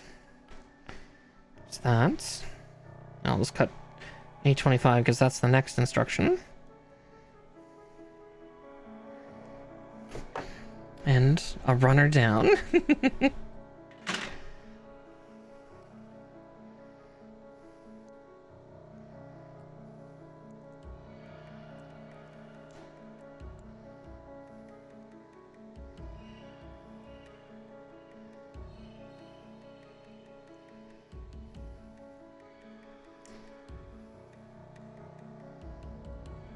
Oh, that just seals together so smoothly, too.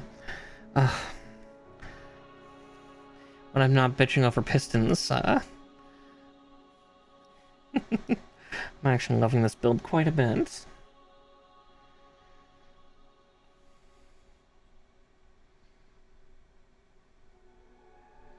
Yeah, I was to say, this thing... Like, this particular kit came with just, like, one rifle, but I think... Yeah, Liger can correct me on this, because again, I've not watched the show. I've just enjoyed what few snippets I've seen. Yeah, it's got a katana. It's got that giant fuck-off mace. It's got another giant fuck-off mace in, like, the armor mode. And then, like, 2 guns? Yeah, like, later versions it has a tail with a blade on it, and yeah. Like, the final iterations, yeah, the forearms get extended by, like, 30 or 50%. Claws are put on the fingers. And just, yeah, it goes full beast. Yeah, there's the Nike skull, but now we get it. We'll armor it real quick. It's an E30 and E36. Okay, looks like faceplate goes on first. Oh, that is such a small part.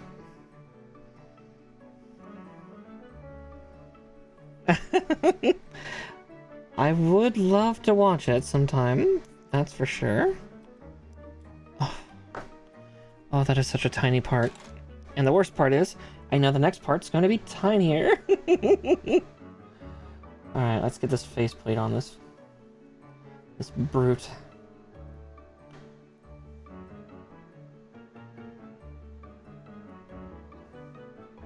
Now we're getting also the signature. Let's see if my camera can autofocus it. Oh, cool, it can. Of course, it's putting my hand right in front of the camera. The other camera, but yeah, the signature 2 little vent slots that go in the faces. Most of the Gundams have had that. Most of them. Let's see, and... E36, which should be a little... Oh, right. No, it's not a tinier part. Right, we're talking about Barbatos. We're talking about Barbie Gundam here. Right, its chin is big and silly. Like, it's not egregiously so, but it's definitely compared to the, compared to a lot of other Gundams where, you know, it's just like a tiny little Egyptian chin. This thing has, like, a big stonking, like, cleft. Oh, it's not even clefted, but you'll see. Y'all see.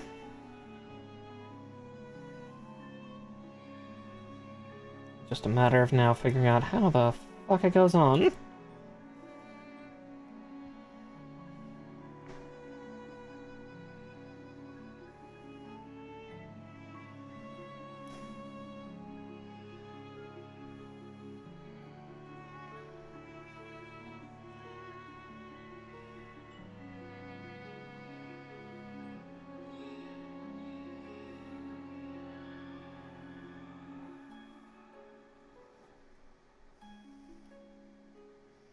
I think I see how now. Maybe.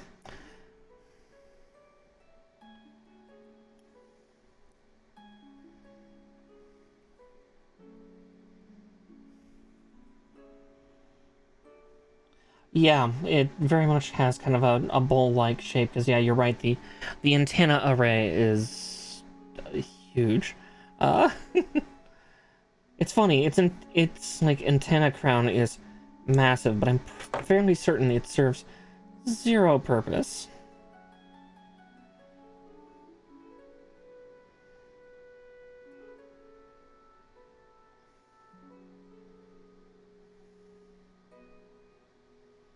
I feel like that can't be right. Let's see, what does that look like here?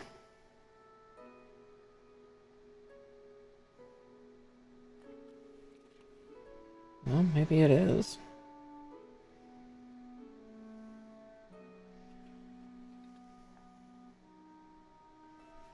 Let's see. I look at Barbatos' chin for a second. Yeah. No, I put it on right. It's aesthetic, yeah. Okay, I think I put it on correctly. It feels wrong. Yeah, that's semi-solidly on. Okay, from there we do E17 and E14. So let's get E14 out, which should be yellow, right?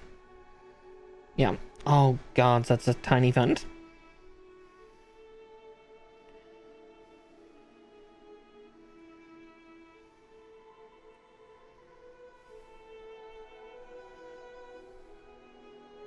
Yeah. Very Minotaur-like. Similar feral rage, too, from what clips I've seen. This Gundam is ANGY. Like 95% of the time. Or at least the way the pilot runs it.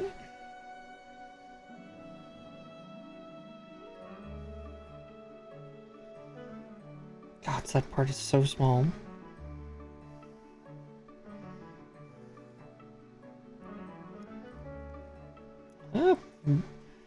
Despite its smallness, it went in just right. Alright. And E17.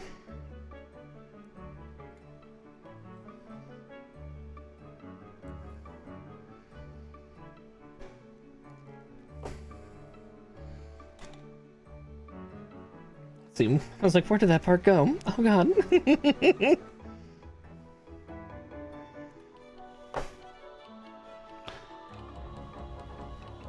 Yeah, so as said, this Gundam had 7 forms by the end. The final one I don't think was nearly as heavy or bulky. But it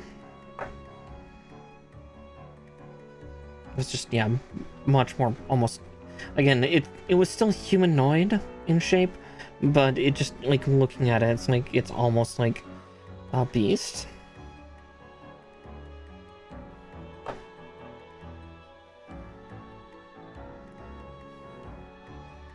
And again, the way this thing fights, a lot of you will see when you watch it, it's just, it doesn't move. Like, again, in my brain, I say it doesn't move right. It does not move like you would expect a Gundam, you know? These things are big, semi-elegant things, and here's this thing just literally ripping, tearing, slamming, throwing. Just, you know, going fucking Hulk on something. It's very trippy from what things I've seen. Of just,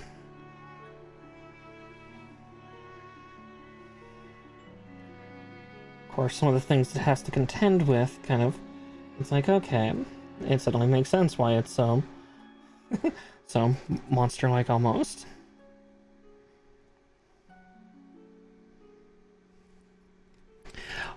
No, not sluggish and weighty. Still incredibly fast. Just also incredibly vicious. It's like, yeah, no, it's still quick, but it's just, yeah.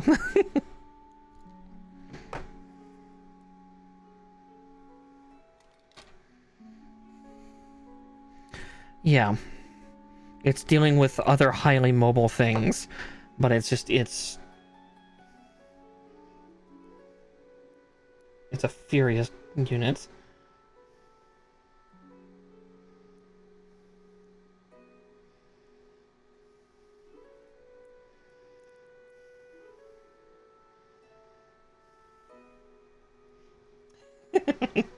Yeah, I remember watching little bits of it when it first came out, but, you know, it was still in, at the time, serial release. So I unfortunately did not watch it through. I a lot of times prefer to wait till a show's, like, completely done before sinking my teeth into it, because That way then I can just binge. But then I forget to, because it's me. Let's see.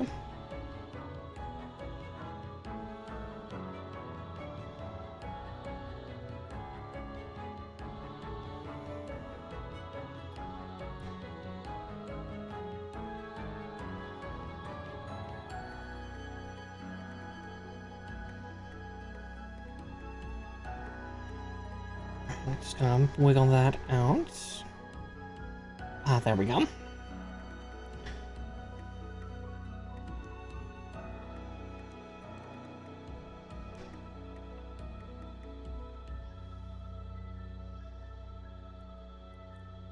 Alright, there we go. Oof. And now E31, and then E15, the crown. Yeah, I'd say definitely amongst a lot of the Gundams, I'm pretty sure this one has the biggest crown in proportion to its head.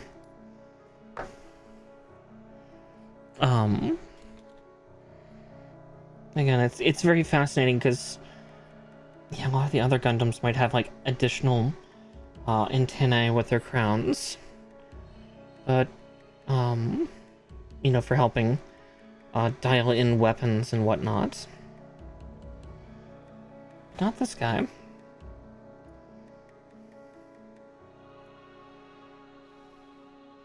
Even then, it really seems like the crown is purely there for aesthetic.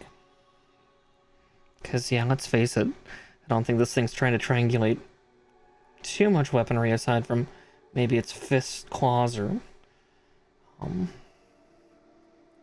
melee weapons.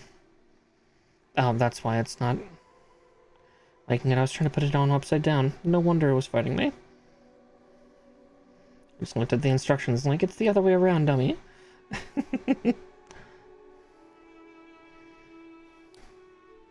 There we go.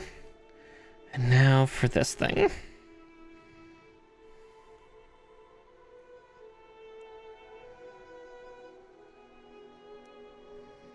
And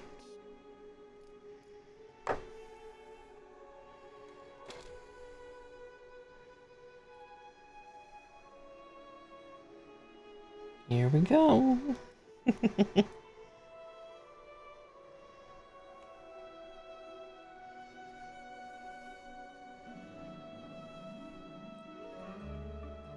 And look at that cranky thing. And then much like the body, the back of the head's unarmored. Oh! Thank you for following, Elvis, Culture. Let's see, my OBS is hiding. Elvis Culture Advisor. Elvis the Culture Advisor, thank you for following. Welcome into the Witchy Warren. Yeah, we're just partway into this honkin' stonkin' thing. Let's see, we've still got about 3 hours. I'm going to go a little bit later just because I had some technical scuff at the beginning of or right before stream.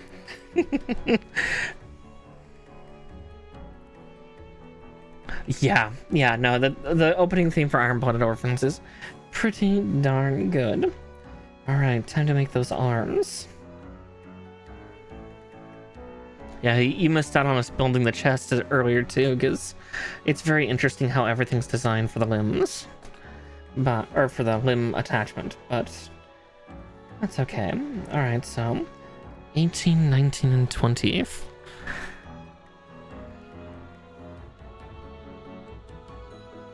I should probably take a sip of something after this too. After I get these 3 parts cut out. I promise I'll do that before I before I start assembling.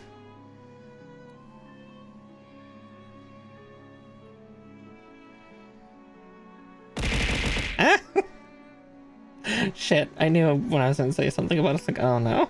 It's like my mouth feels dry. I'm sitting up mostly straight, I promise that.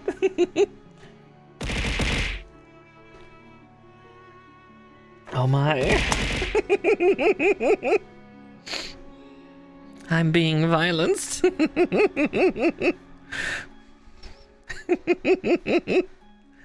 Alright, I got double hydration. I guess I'll do it.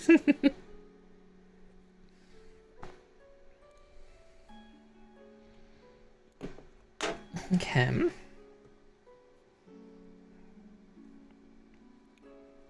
So...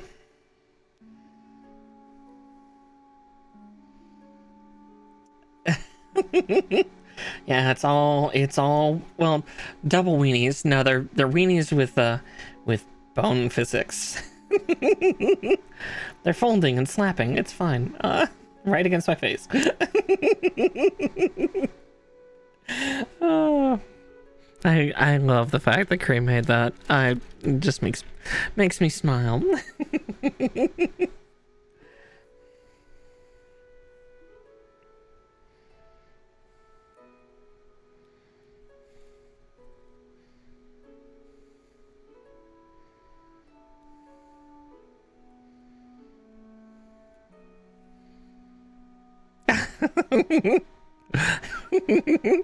Are you just noticing that now? The redeem or the drink I'm currently drinking?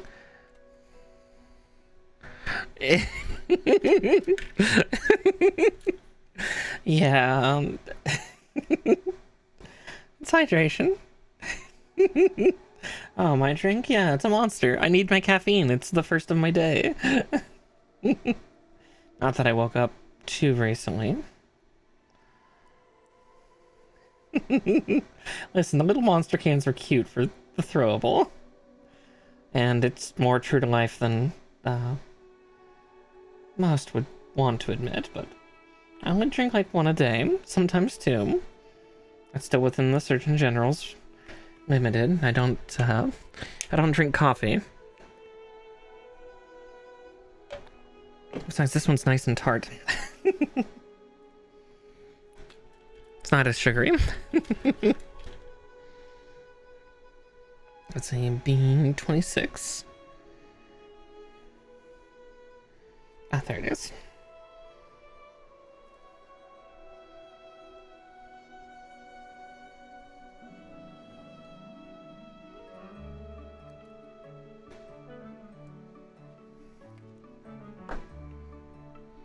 I do. I have a very fancy coffee machine and everything, but I can't have a lot of coffee due to the fact that, depending on, like, sometimes stress levels, other health factors, it eats at my stomach lining, and so I've got to be very, very careful with how much I can have in, like, a month's time. Every now and again, I will try to calibrate myself to coffee, but it's funny. I'm able to drink the battery acid that is Monster just fine with no issues, because I think I'm very used to it. I didn't drink coffee a lot when I was in my teens and early 20s.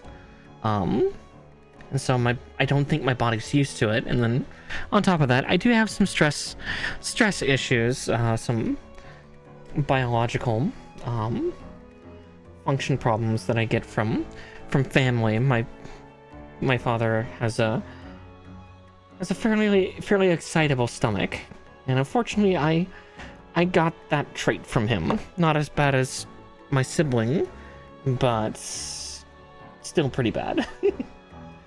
I at least don't need a medication, but yeah, I just gotta be careful dietarily.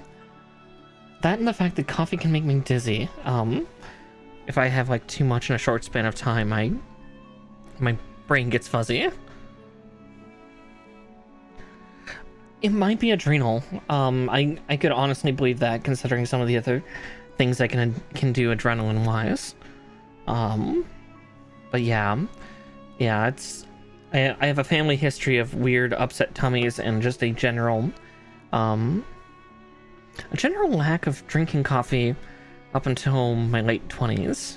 So, not that long ago. I'm able to consume tea just fine. I tend to be able to do about three large cups of tea, so about 3 pints of, like, black tea. and be mostly good, just starting to get dizzy, and that doesn't upset my stomach at all. And then yeah, I can consume this battery acid because I've been drinking them for the better part of 21 years. My body just knows how to process them at this point, and it just doesn't do anything to me. I'm not sure on the decaf, actually. I think it's the acidity of the coffee. So it's not the caffeine thing. It's actually the acidity of the coffee itself. Messes with my stomach. So you're right. I could drink it to stop the dizziness, or to not get dizzy, but I might still have upset tummy from drinking decaf.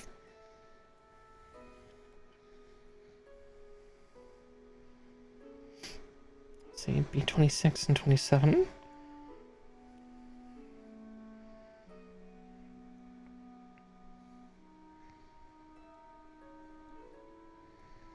I promise I make sure to be a good girl. And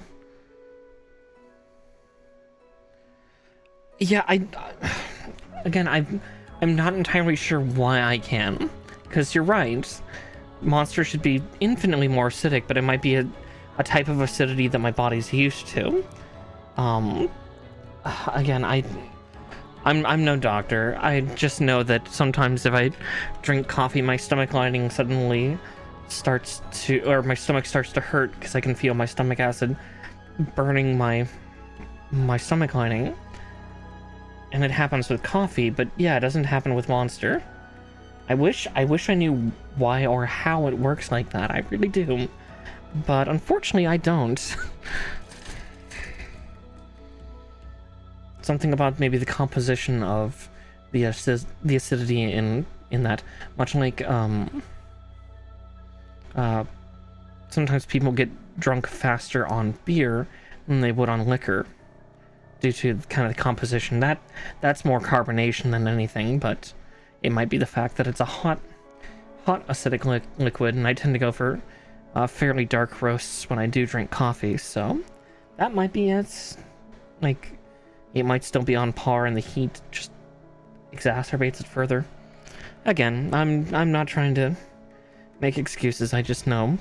I know how my body's been for most of my life. 12.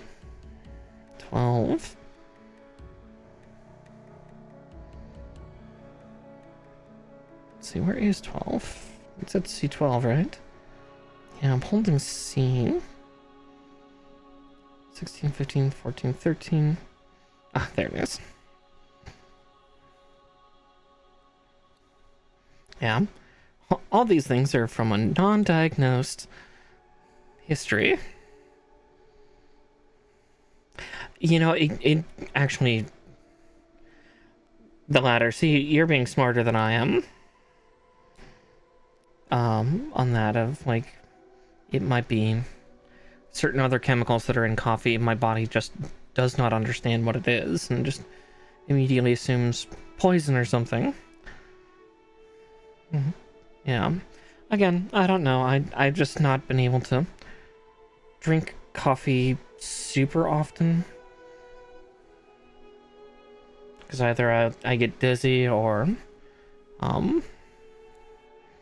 my stomach hurts. Maybe. Oh god, that would... You're allergic to coffee. Oh, well, that explains a lot. Oh, that would be hilarious and almost a little sad, but would not be surprising. Yeah, I've not done any allergy tests or like food sensitivity tests on myself, so who knows? I've often wondered if I'm lactose intolerant, despite the fact I still drink milk.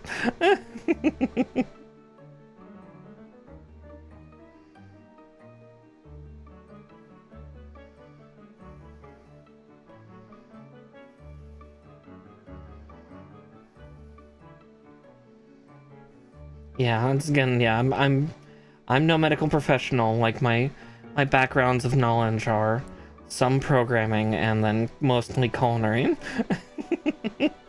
And while, like, you know, culinary, I'm not talking like nutritionalist. I'm a former cook. Not exactly a science, more of a More of a mad scramble every day.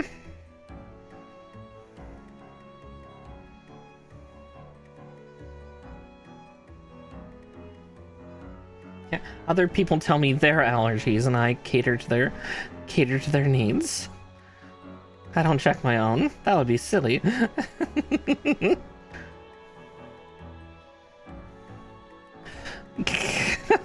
Oh gods, yeah, go ask Lynn and Coderith that. I can make it taste good. What about healthy?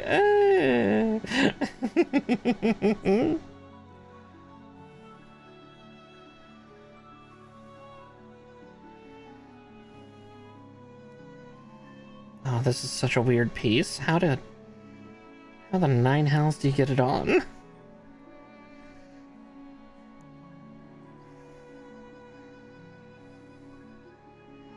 I gotta build another one of these.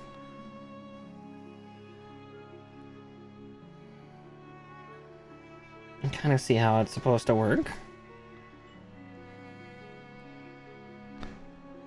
Oh, it didn't update, did it? Ugh. Bollocks.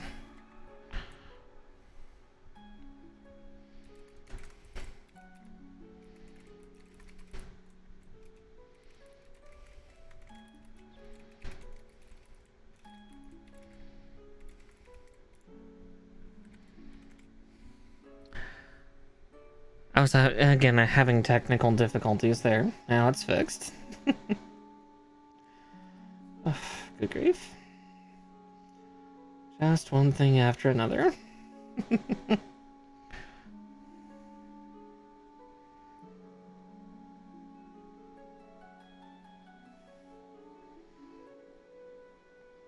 I wondered when Liger asked me earlier about what we were building. It's like, oh, it should be in the title, and I didn't even look at the title to see if it was actually still correct or okay.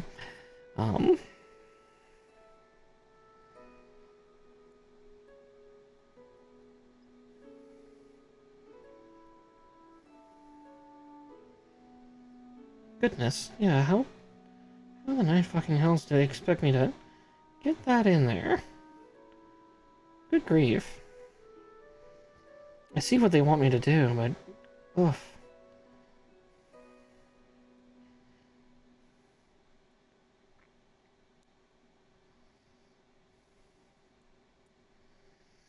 So basically what they're trying to make me do is there's a little fin here on this part, and it's supposed to go in there.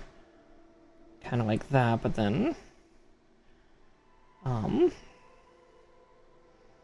gotta somehow piggyback that over that peg.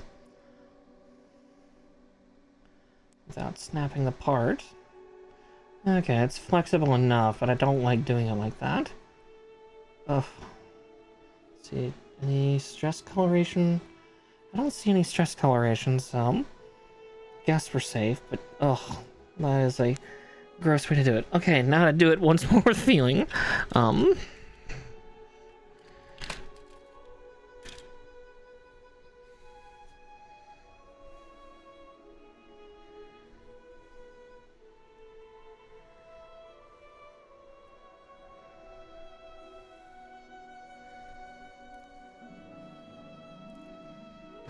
There we go.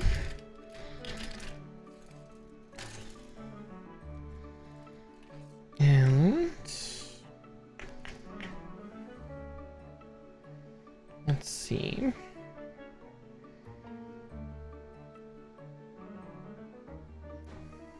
$12. Okay, it's that one.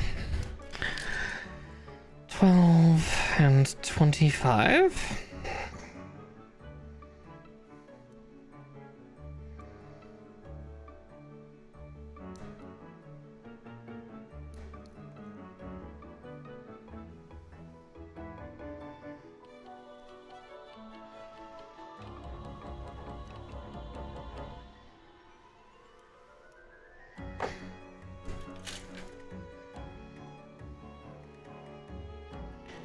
Alright. Oop, that one does need a trim though. I see some excess on that peg. We don't need sharp pointy bits on our pegs.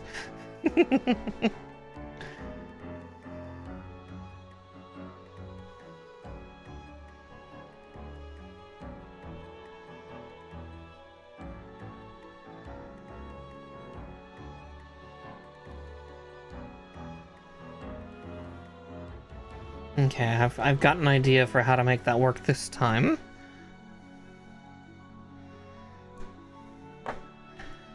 So...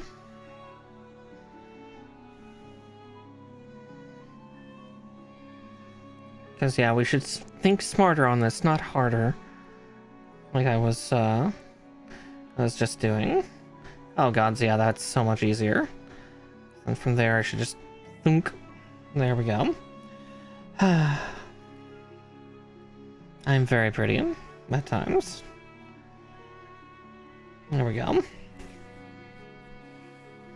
Alright, B23 and 24.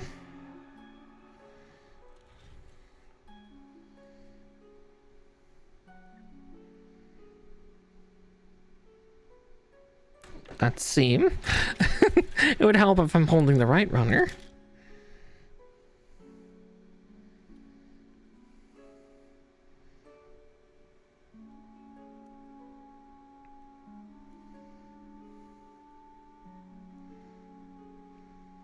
Don't you worry, once I finish this this energy drink, I will be drinking water, I promise. Got a whole big jug next to me I should start using more often, so.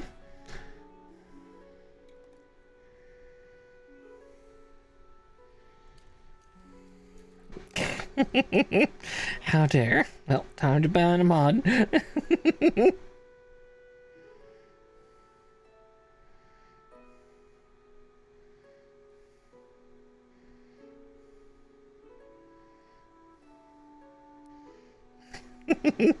Into the shadow realm with him.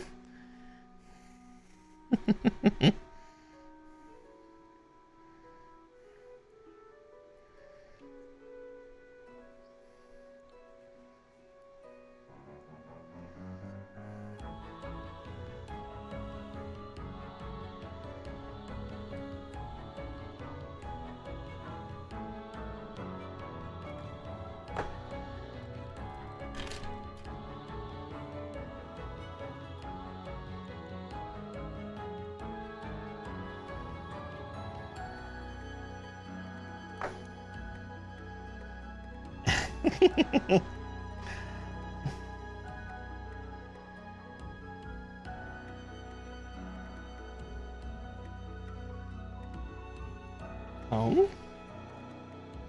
Oh wait, no, that's for later. Okay, so there's that.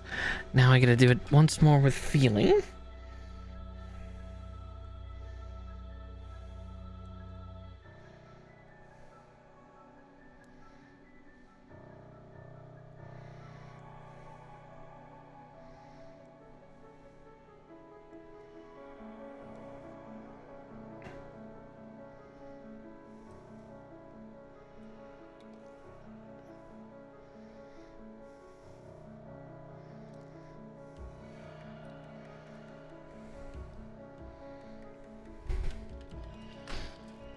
Hello, welcome in, welcome in.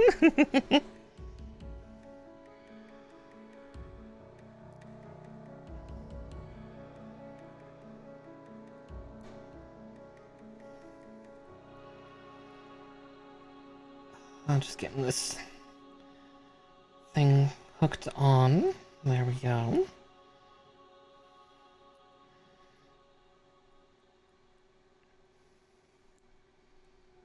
We are working on the arms. We're building the arms and limbs, and here we go. More pistons. More time for pistons. Let's see, it said D3. Okay. D1, 3.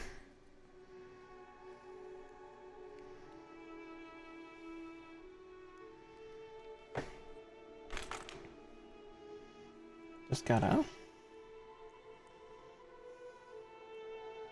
get that put in the hole and then hook it on like that.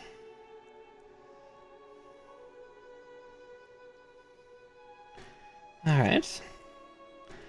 Yep, lanky boys. Now, depending on which version you looked at, Nature, this one does not have the super long arms. That's, I believe, like, closer to the end of the show.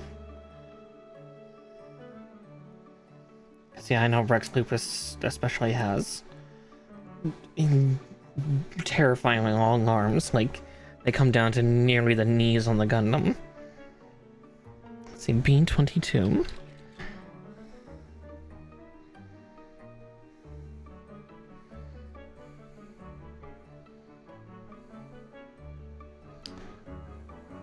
Yeah, I was to say, yeah, this is the first form of Gundam Barbatos. Then, yeah, like, the other kits I am aware of, at least, or at least, like, the ones where I've seen, like, either kits or resin kits for, is, like, the armored mode. And then, yeah, later on, there is a Rex Lupus kit. Ah, that's valid. Yeah, I'm just sticking with standard just because I like the building part. I still need to get a proper vent booth if I'm ever gonna do... Well, vent booth is the first thing, and then probably getting like a proper spray, like a paint spraying apparatus would be helpful after that.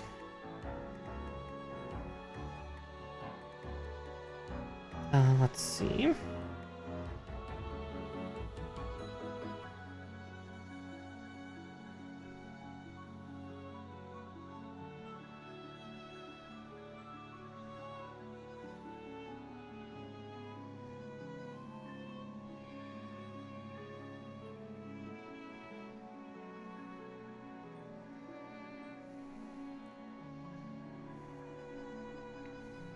Yeah, I know of the armored add-on. It can be slapped onto this one.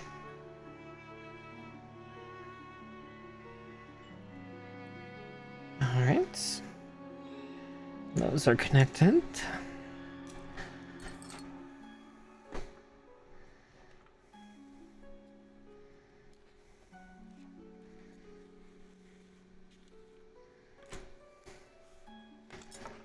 Yeah, we're starting to pick up some speed here. So from here, we now... Oh, we're building each of the separate arm frames at this point, so...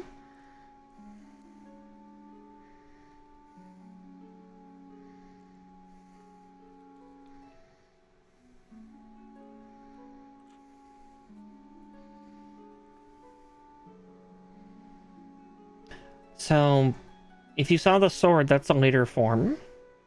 Because what he starts off with is not a sword. He starts off with this. Well, I guess he technically does have a sword, but 90% of the time he's using this giant beat stick.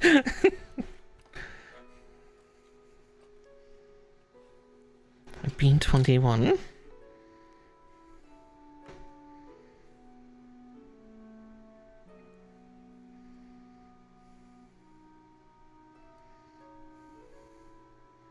Yeah, he does technically have like a katana that's missing its fuchi, right?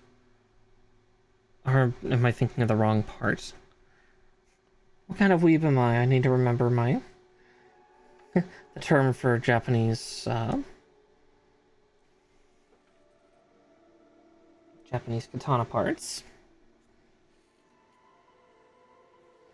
Okay, I'm sorry, I had to lean over just to take a look at how that connected. No. Fuchi, I believe, is the crossguard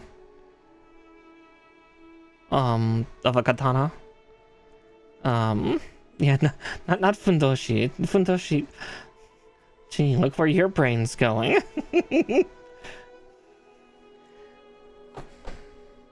Yeah.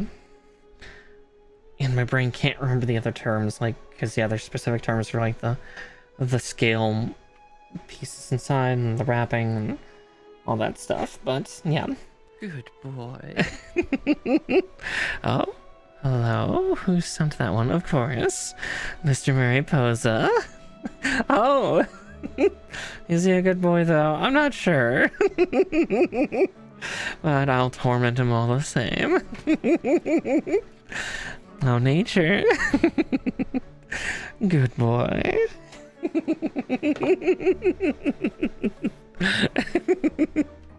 How to torment my mod.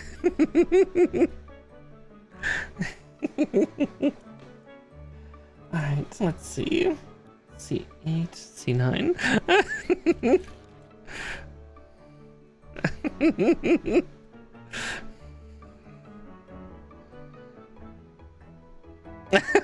I was just saying, I don't think you actually sent it, dear. Good boy. There we go.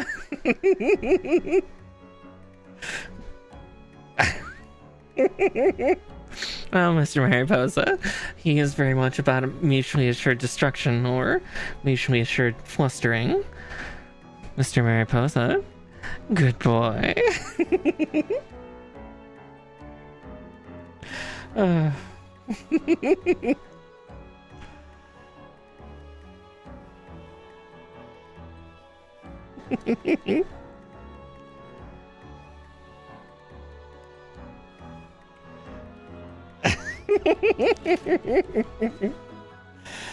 dear. Uno reverse. Everyone gets affected.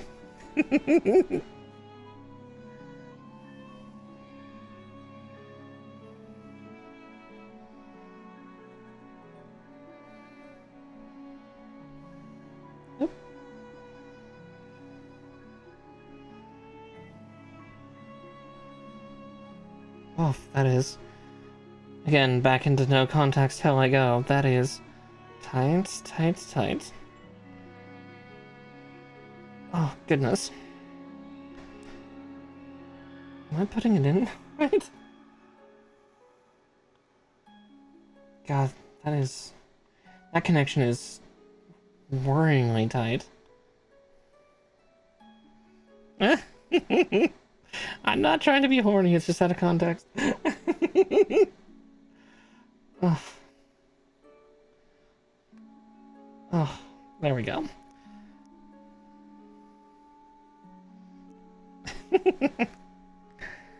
Right, an A2 39. There we go. 39. There we are. Yes, you do. I was awarded some additional animated slots, so... How dare you?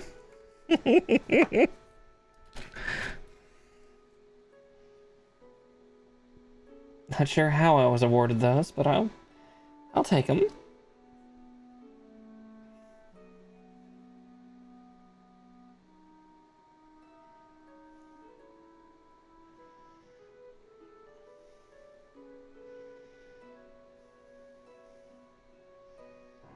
Okay. Oh god, that's what I'm building here. This is the hand. Oh god. Alright.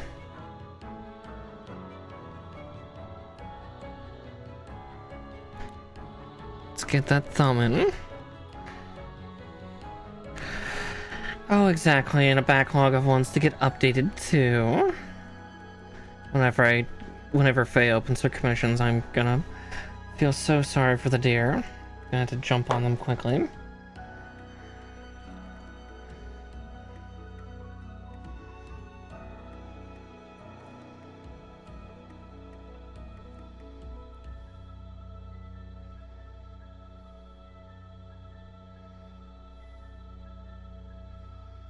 Okay, there's that.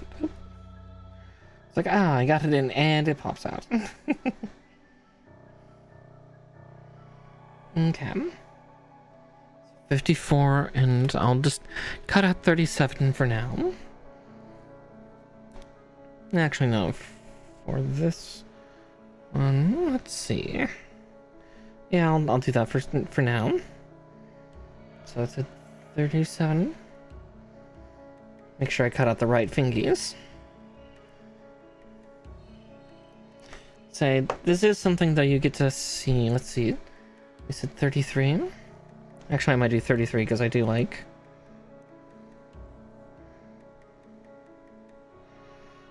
them angry claws.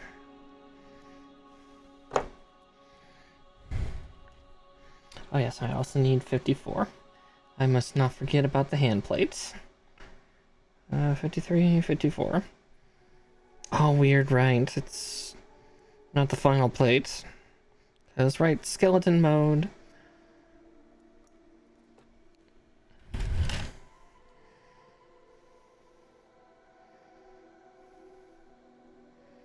Because, yeah, this will help keep Thumb from trying to run away.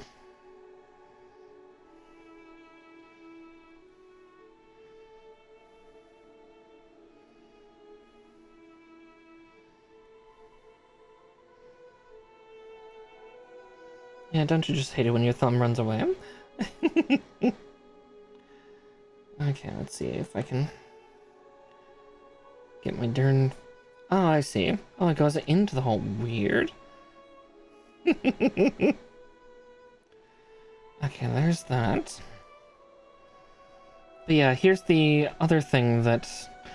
again, if you were newer to this Gundam, especially, is this. So it's completely unarmored, but... Let's see.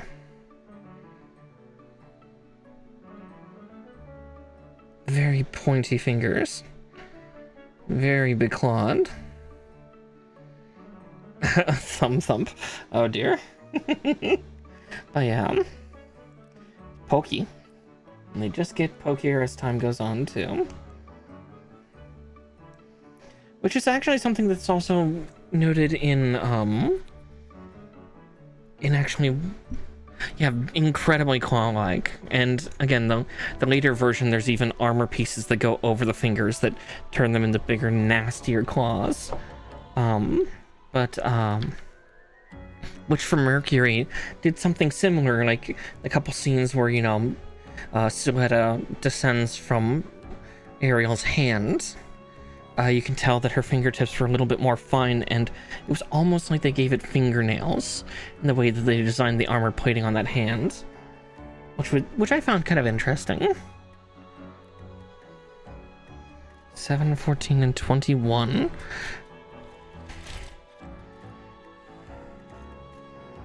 Of F1.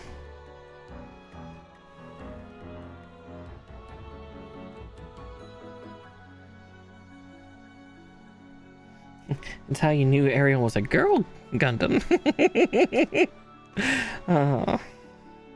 I'm just being weird and facetious. I love Gundam Ariel and Ariel Rebuild them. And Calibarn. Calibarn, the Witch Gundam. 14 and 21.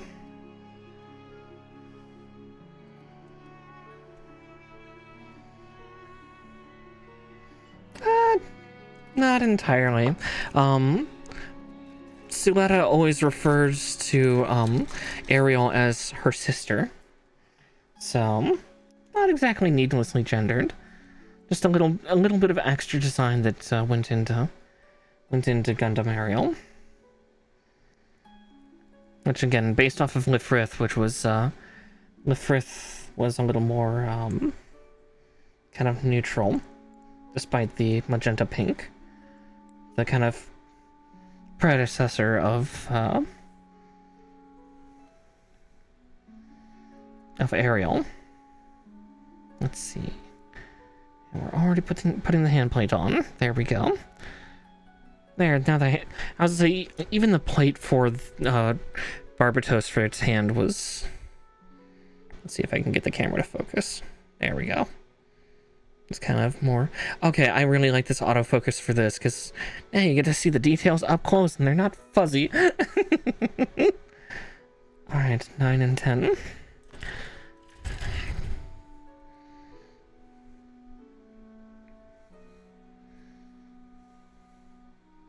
Yeah, very bulky, very kind of...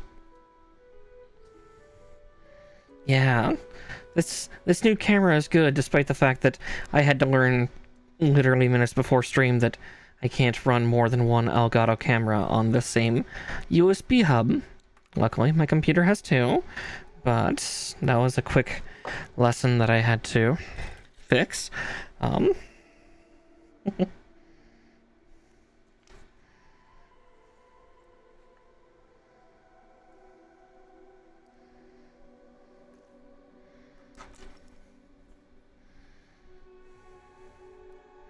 Yeah, luckily, one of my upgrades that I did towards the beginning of last year, when I also got this, when I got the new graphics card, I also bought uh, a USB hub card to plug into my computer. So literally, my computer cannot hold any more things. It is practically stuffed. On top of the fact that a 4090 is fucking gigantic.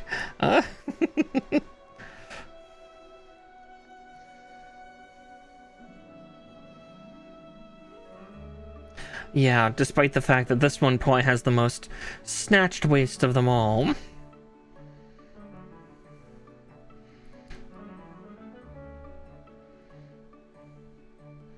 This one, but you'll see that in final builds.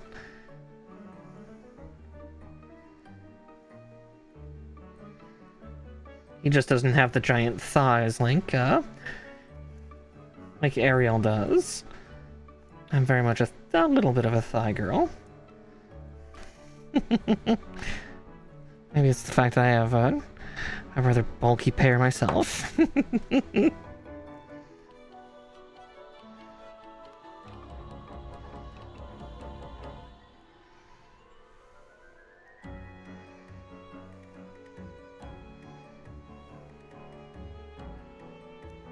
Yeah. Yeah, you'll see when it's all done. I think I already have a pose in mind for this kit, which will be interesting to do.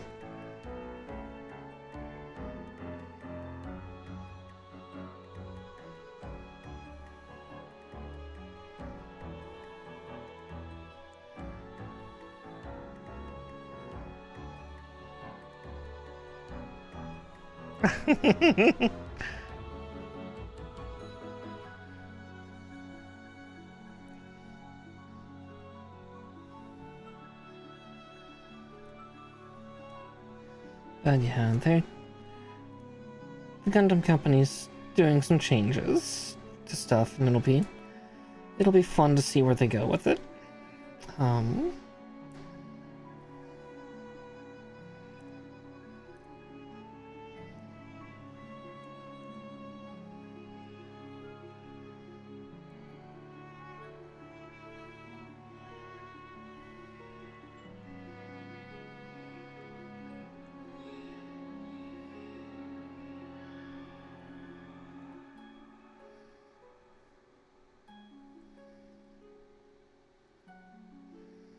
Yeah, it feels like it'll just pop off if I look at it funny.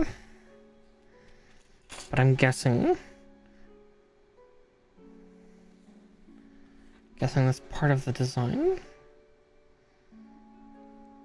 Or did I put them on backwards?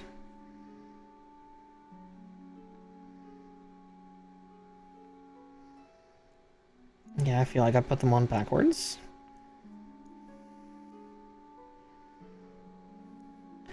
Let's see and find out, huh?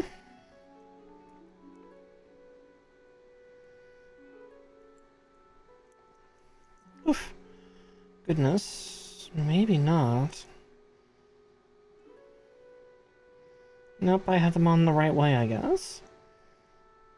Sure didn't feel like it.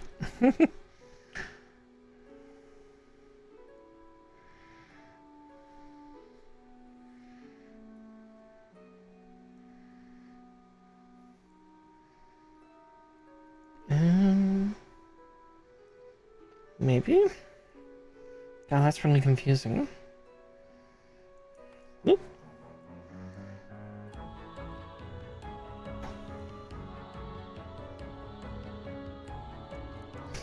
Meep. Ah! The parts, they're flying out of my fingers.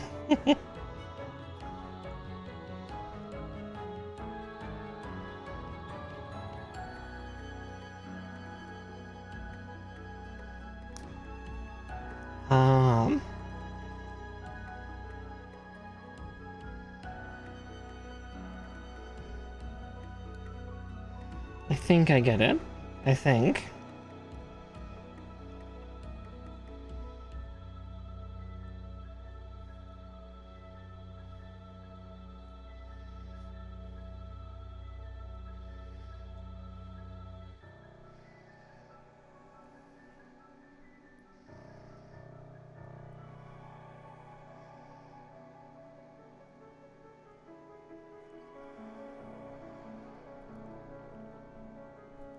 Hmm.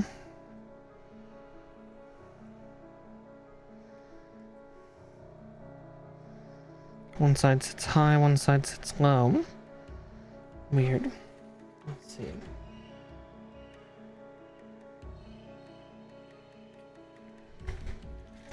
Let's look at the other F9 and 10.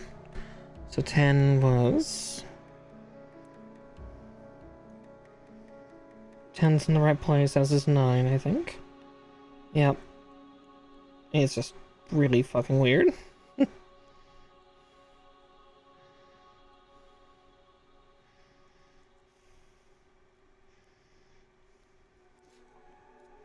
Bah.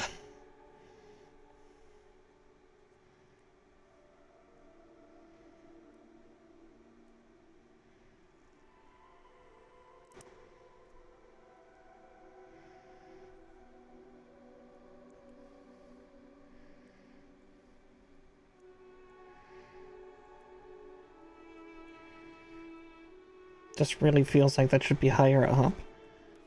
Ah. Good grief. These pieces are gonna be the death of me. They don't feel tight, and it's like, what's holding them on? What's going to keep them on? Because I certainly don't know.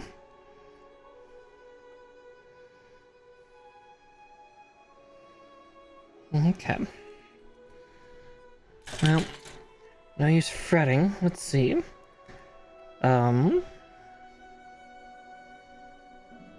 8, 3, and 2.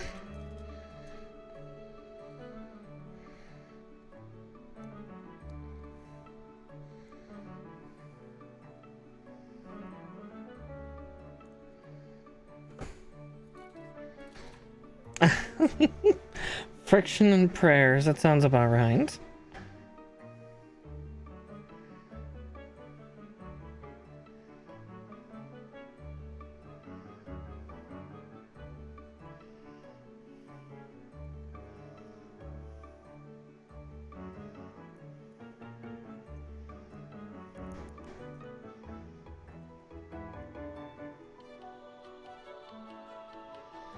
I'm hoping these next two parts are going to hold them in place in a little bit, but we'll find out.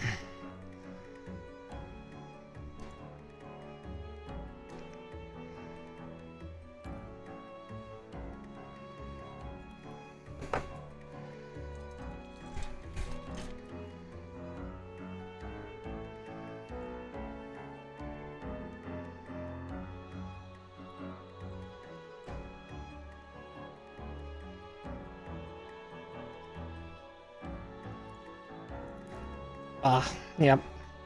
I somehow just touch them and they come off.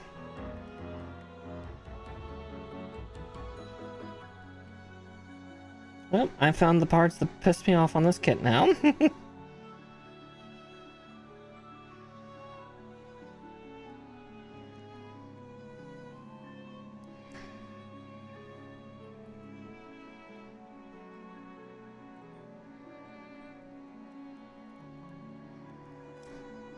Bah. Well, tried to apply extra force and that didn't work.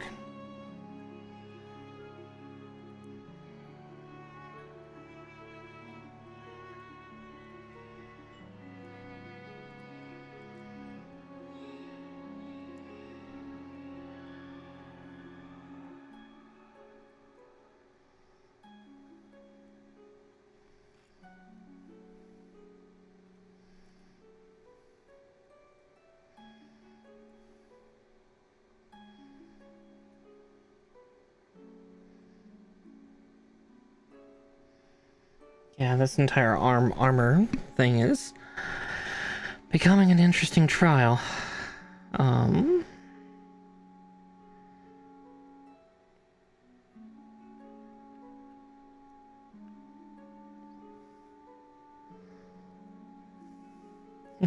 I have questions for the designer. What the fuck? Oh, ow. Ow, ow, ow, ow, ow.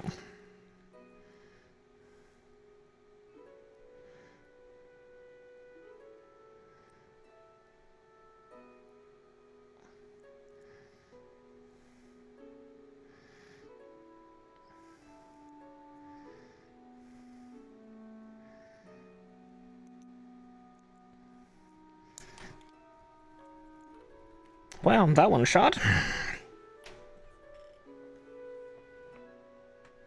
And we'll leave the wrist parts off for now. But,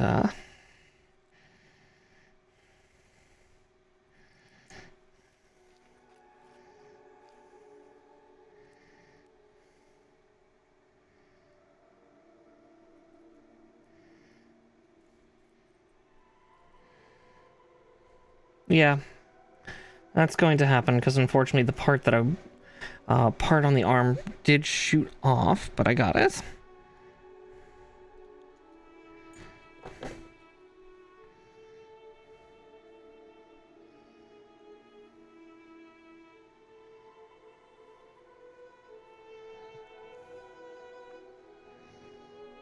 Kind of spring-loaded on me.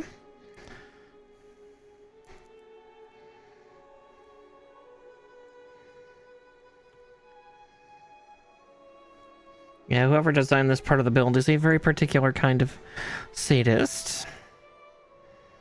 Likes mental torture,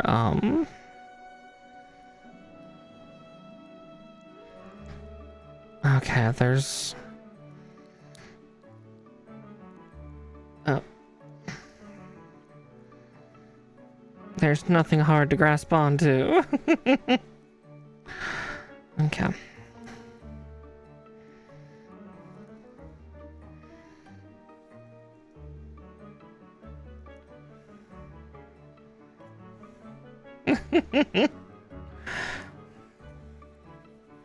Not being dirty.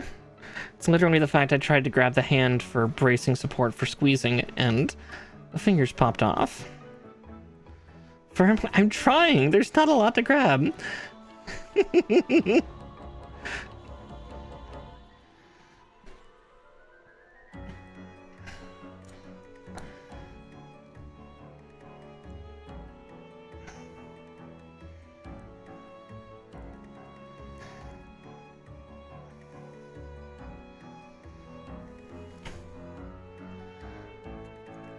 Oh, yeah, it's relatively smooth too, so let's see if I can pull this stunt.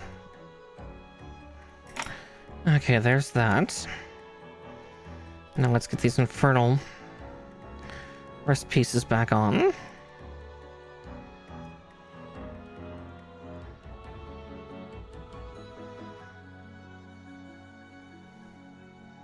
Now, fortunately, I don't have any model glue, so I've...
Yeah, it's so weird.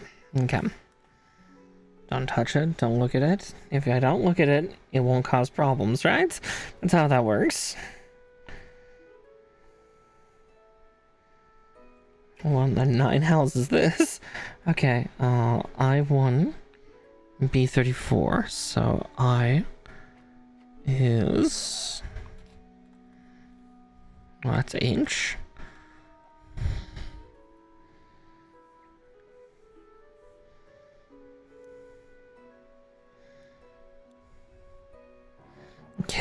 Yeah, out of sight, out of mind. Oh, where did that part go? Uh-oh.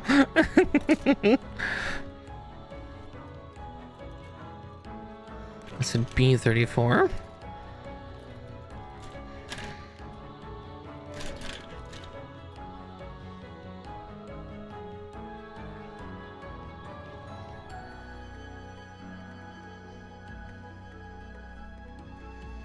It wasn't important.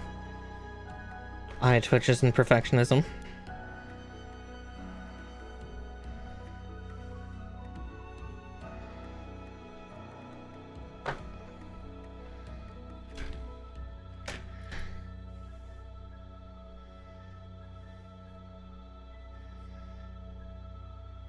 Just gotta clean up because I did really messy cuts on both the sides of that thing. Okay.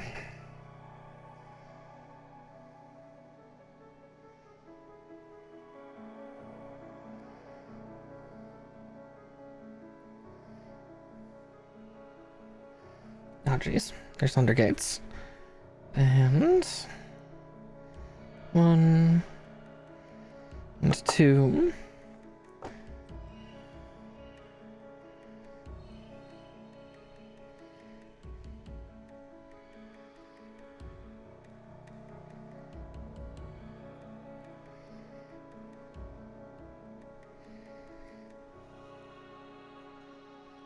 Ah, there we go.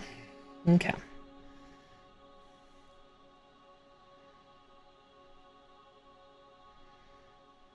And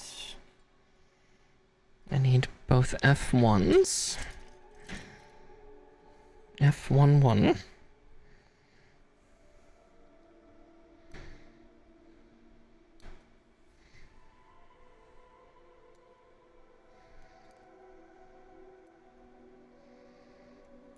There we go. At least we're nearly done with this arm. Soon.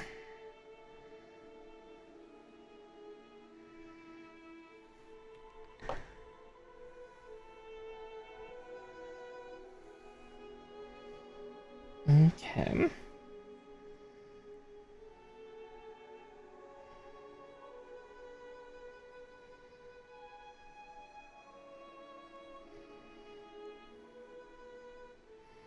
Yeah, I just had to figure out where exactly it's telling me to put this thing.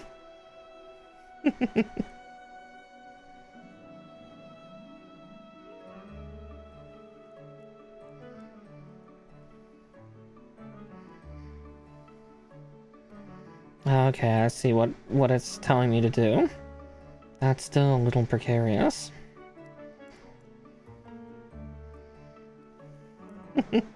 There's no hard connector for the this elbow plate.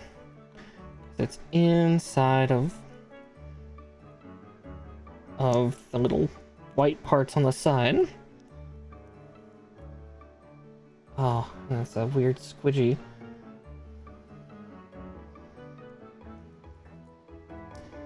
Plastic 2. Alright, there's one. That should help space for the other one to lock it in.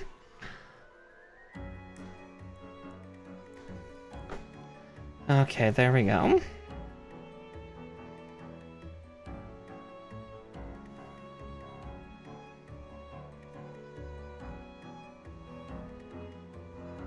Oops, wrong side.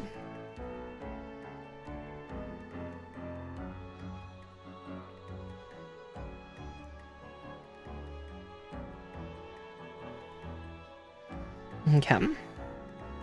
Then from there is 12 and 11. Sorry, I keep fretting over those damn wrist pieces. 11 and 12. Alright, the big old pauldrons.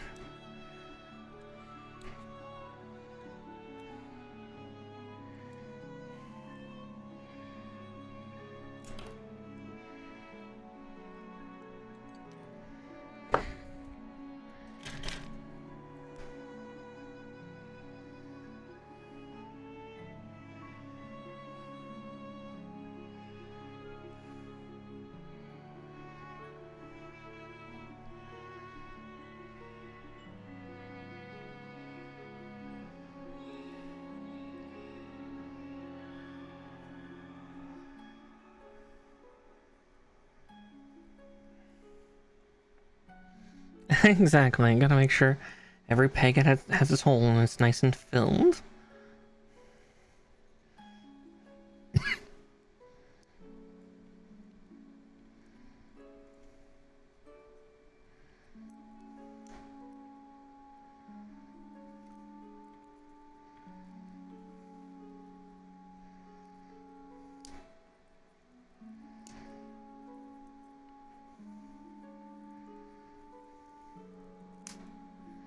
There we go. And now we do H1 1. Let's see, where's H11? Okay, they're both H11. Got it.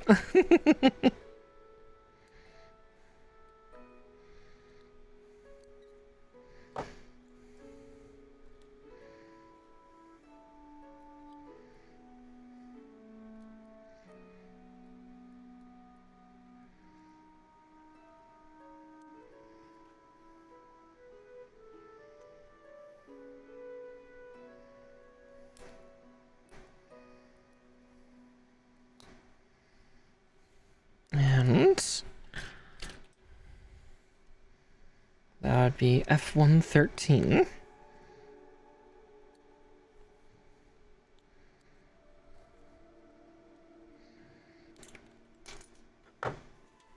Oop.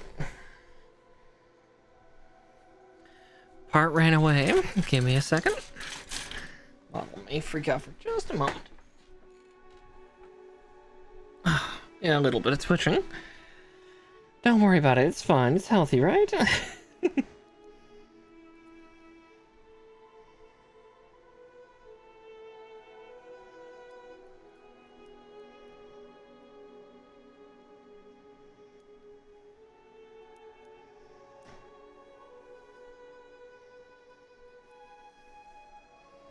There we go. There's one limb done. Now once more with feeling.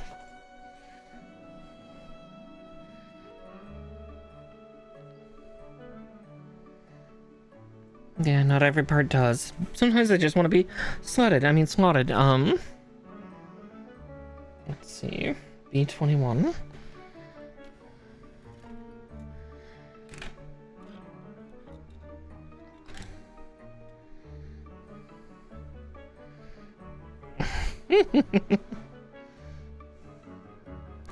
I will always find a way to twist the words.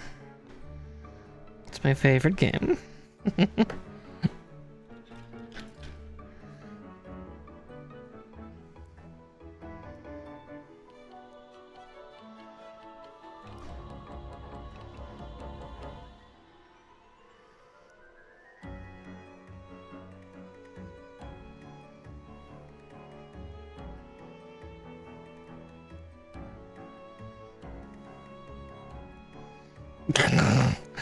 Grab a stick and twist. No. How dare you?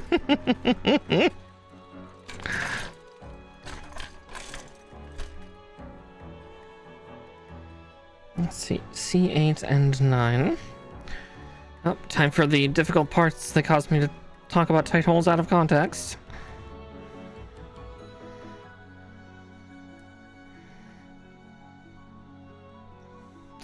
Once more with feeling.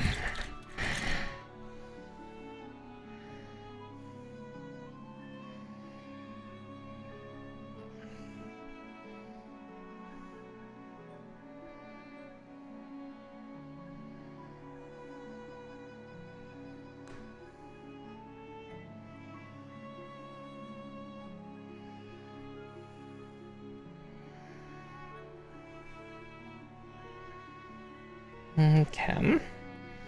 Now A2 38.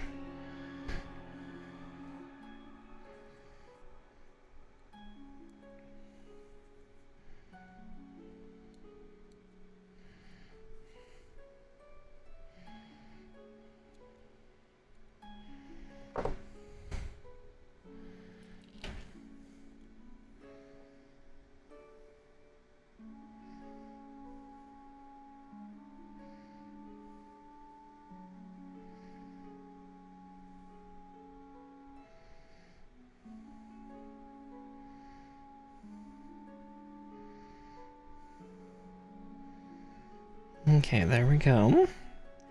And now... Yep, the thumb and those other parts. So...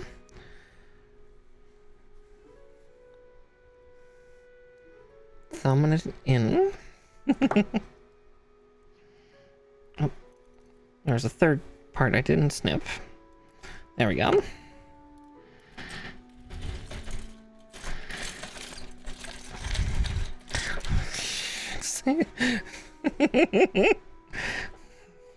Yep.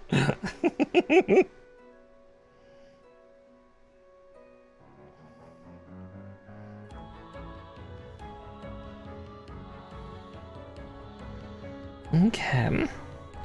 53 and 32.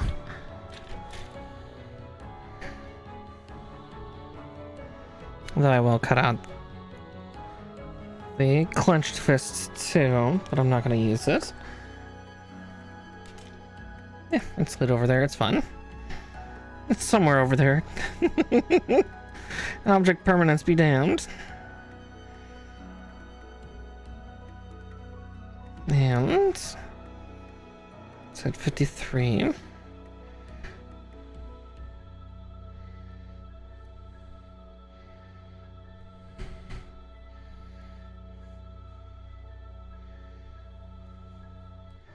And there we go.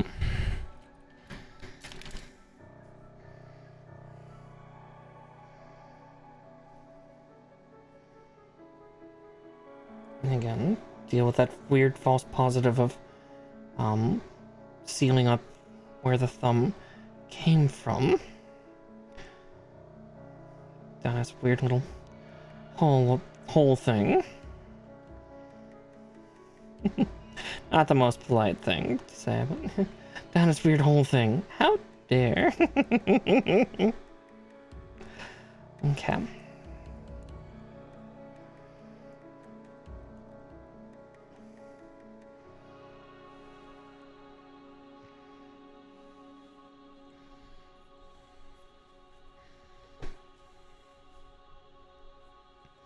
Alright, hand done. Now to do the awkward plating again. How dare, hole, how dare. Alright, 14, 7, F122. So there's F214. And F27.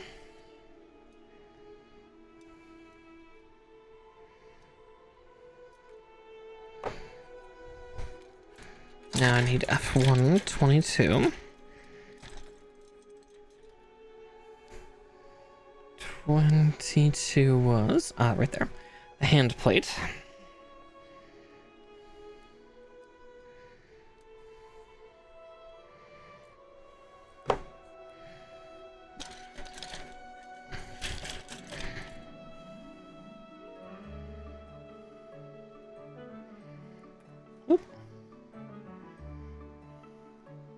Trying to run from me.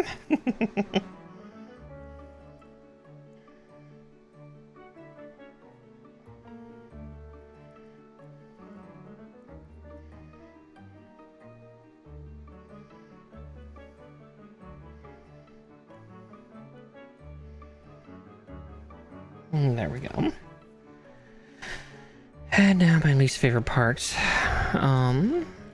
F2, 9, and 10. I'm gonna cut out 10 first and put it where it's supposed to go.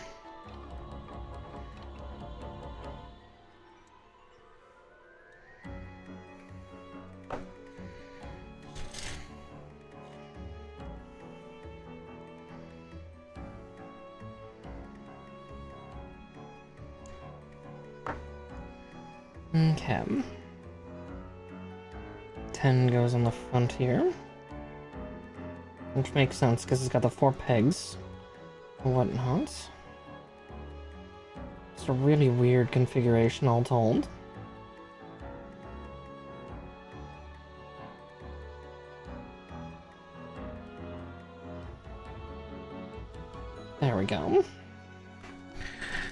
And now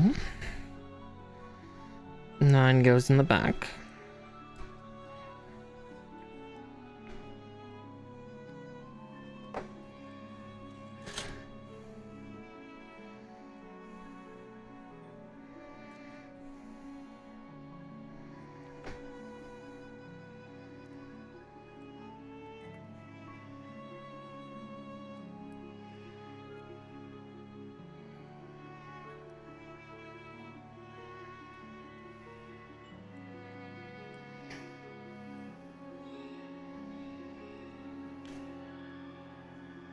Yeah, those are just so strange. They don't feel like they're solidly in at all, but they're there. Okay, F2, 8, 3 and 2.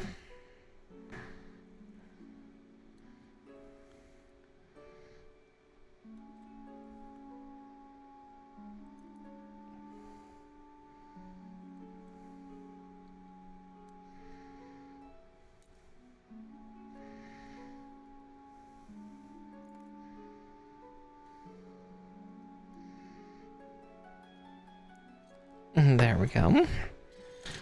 Now to not send a piece off into space again. Gotta be gentle. And careful. That one is not staying in as solidly. That's worrisome.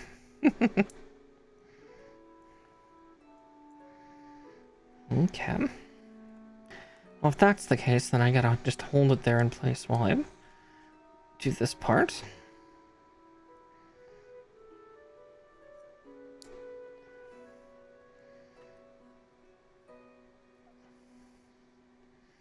Ow.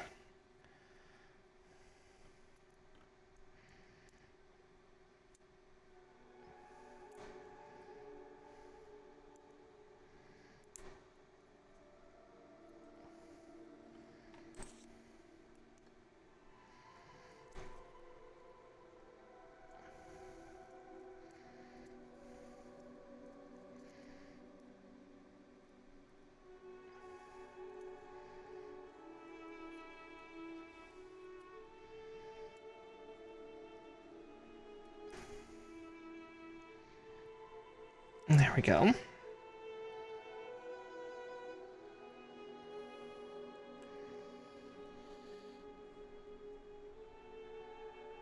Okay, there we go. Yeah, I think I got that pressed in just right. Okay, and then from here it's just the pauldron. Oh, did I forget a... Oh, I did forget a part here. E4. If we can put that back in. Let's see, E... C, F... E... Oh, right, E. E4. Oh, yep.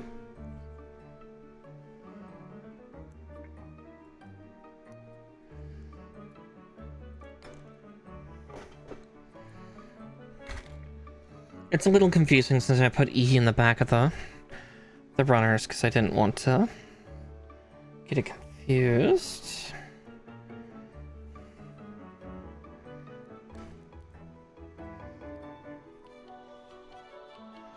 There we go. So 11 and 12. Might cut 13 out while we're at it. Yeah, may as well.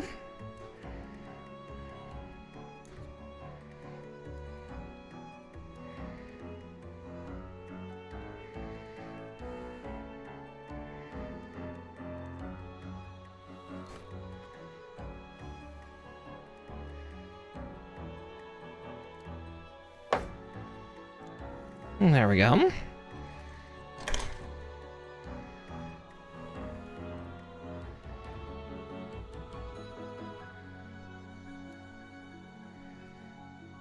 Now I'll cut that other E4 out as well. Just give me one moment to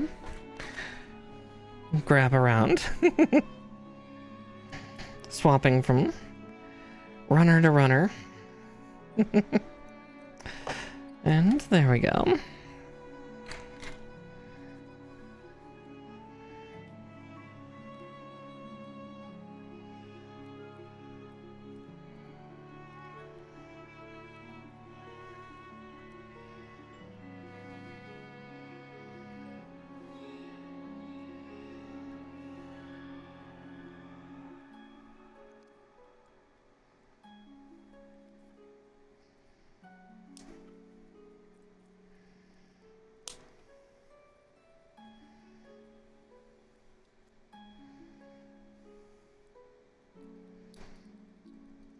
Ah, there we go. So it's always smoother the second limb round, because you kind of learned all the issues in the first one. And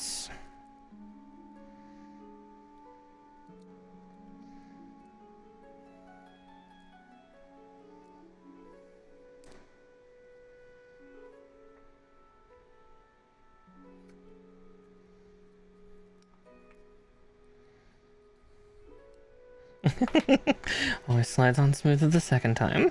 Oh my, you have practice with that?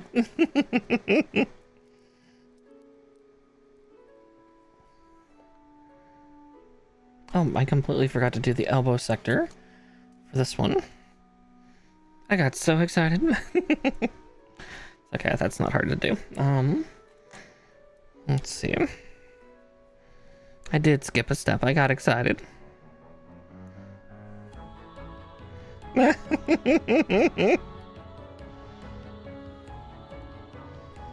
Alright, and a runner down though. Little mini one. Okay. And B34. There it is. Right, this one. This awkward little part.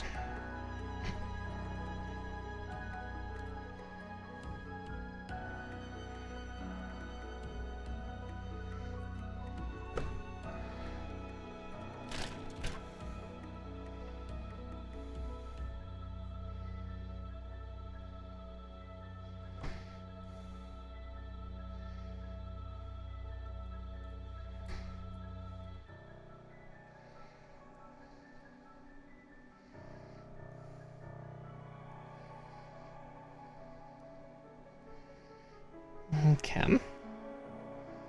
Now it's just a matter of marrying these two parts together and trying to get my hand to remember how to do it.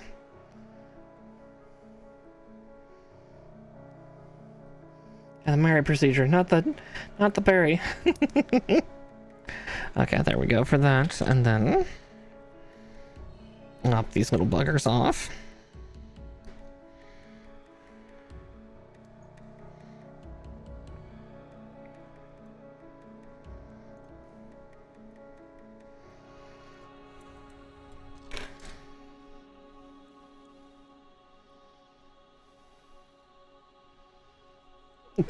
Today we unite the plastic and holy matrimony. Yeah, pretty much.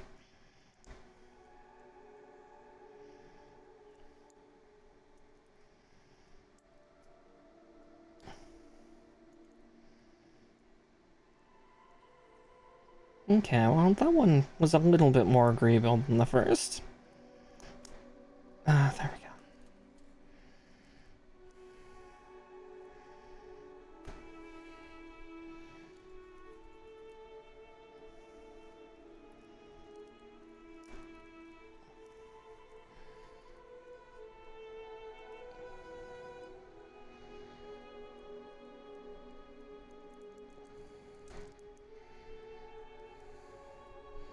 There we go.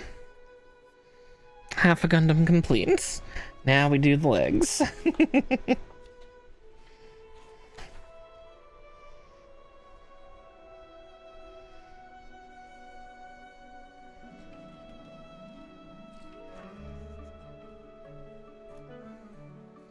I was just saying, it kind of shows fun details that, like, yeah, the pilot is typically shirtless while piloting this one for very good reasons, for the most part.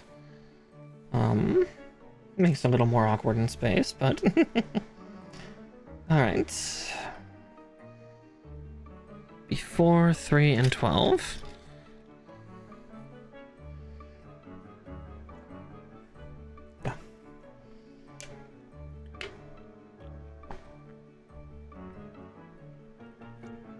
Sorry, it's gonna be a little funny. I don't have a straw, so you just get to see my model. I mean, once you watch how the control procedure is in Iron Blooded Orphans, it kind of makes sense. You'll see. And B12. My favorite vitamin. Not really.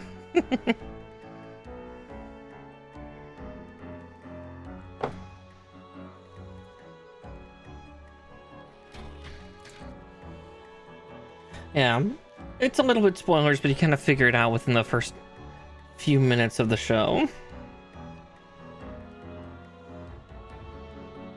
I just always worry since it's a slightly more recent show. It came out in 2016, so 7 years ago. It's still fairly new. It was like the newest show. Let's see, no, 2016 was Unicorn, then Iron Blooded Orphans, and then I think, God, my timeline for creation of Gundam TV shows is faltering right now. Okay, there's one. Now to do it once more with feeling.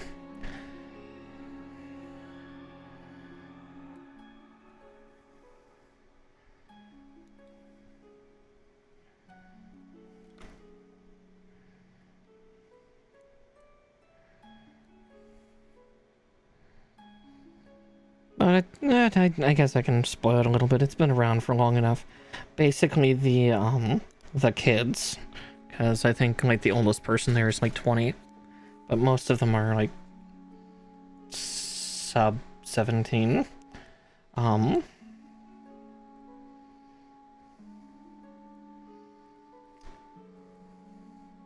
2015. Okay, that's close enough. It's 9 years. But yeah, basically the apparatus for the kids is actually based on some I believe it's on Mars.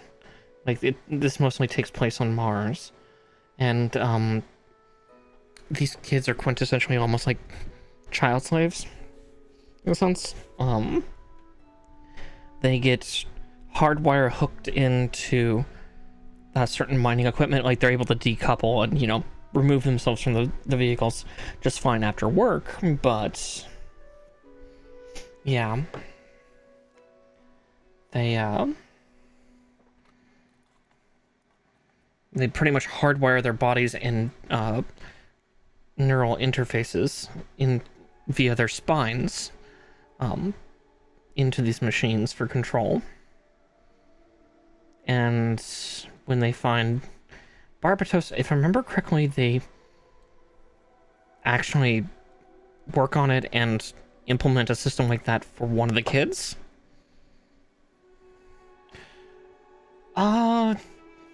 No, they're not in juvie. It's not holes, but darker. I thought about making that joke, but it's... Hey.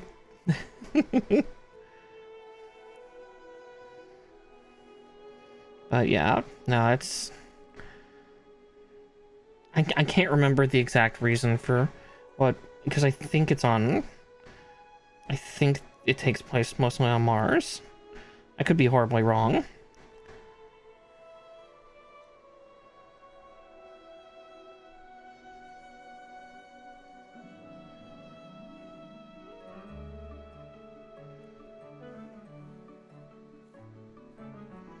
Let's see. Alright, that one would not stick. Where'd that shoulder go? Ah, there it is. The part's trying to give me a heart attack, as per usual.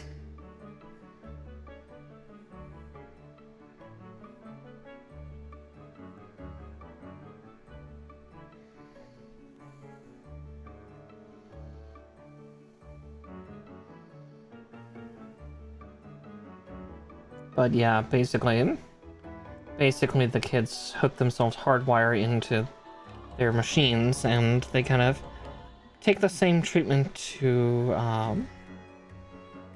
Barbatos.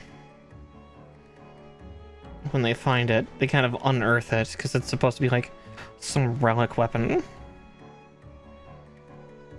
So it kind of falls, aside from the Doomsday plot that kind of happens with Turn A, kind of starts in a similar fashion, at least, of people stumble upon a supposedly ancient weapon of immense power, and then shit tends to go downhill from there.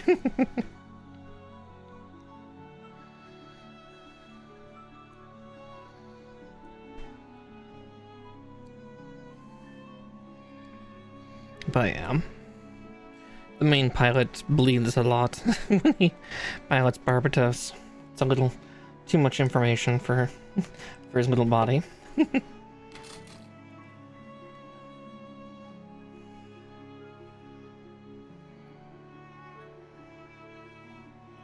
I can't remember whether the kids are like prisoners of war or they were just born. God, that sounds terrible to say. Born poor. Born into poverty, and this is how they make their attempts to live or something. I know they just eventually do fight back, but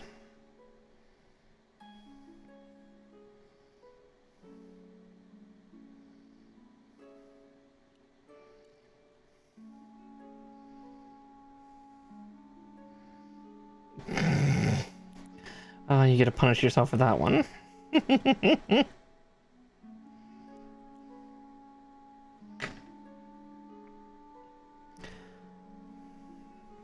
No, there may be blood. It might be yours. Oh,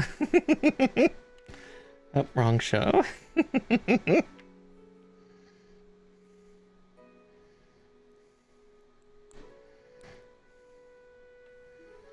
there we go. And let's see, 13, 14, and 15.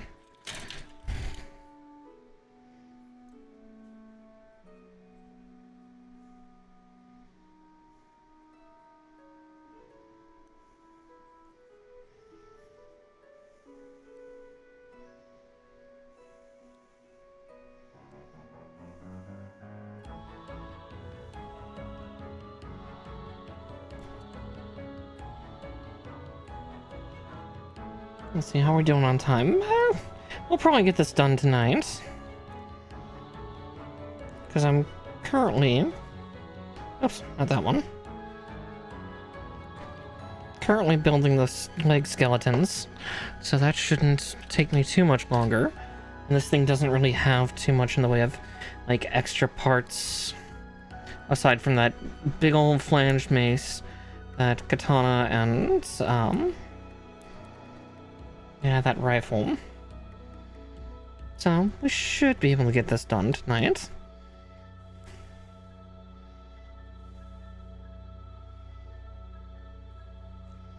Okay, there's one. I need to do that again. And once more with feeling.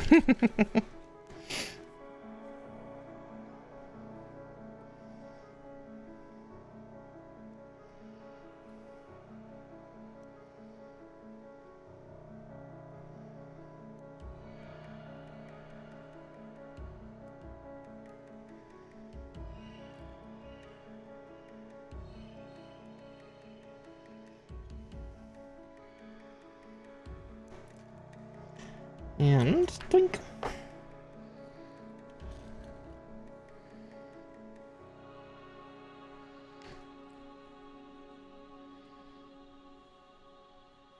Yeah, pretty much. Again, it was supposed to be kind of just like, ooh, that's a gruesome way to do it, but yeah, Iron Blooded Orphans was supposed to be kind of gritty,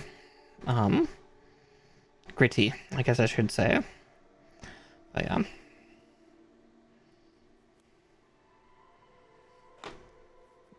Gritty, dark, boopy. Alright, so C1, C2, and C16. Okay, so that can be cut out now. I think we are building the feet.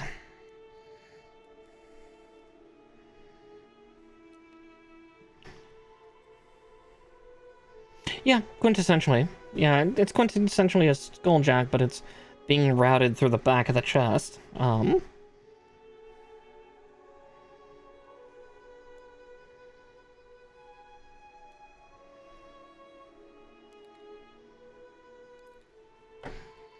Someday I'll play Cyberpunk. I have it downloaded, but we'll eventually get to it.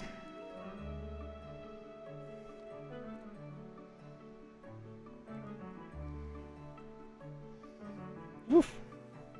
Left that part on, just dangling. There we go.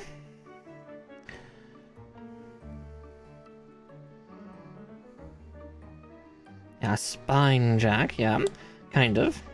Again, it's the placement that's weird. It's for... Actually, I can show it on the back of Barbatos, just for equivalency. If I remember correctly, there's 4 connections. 2, like, right at the shoulder blades. Another 2, like, just above the kidneys, bottom of ribcage. Yeah. Again, I'm running off of memory from 9 years ago, gods, of the couple episodes I watched.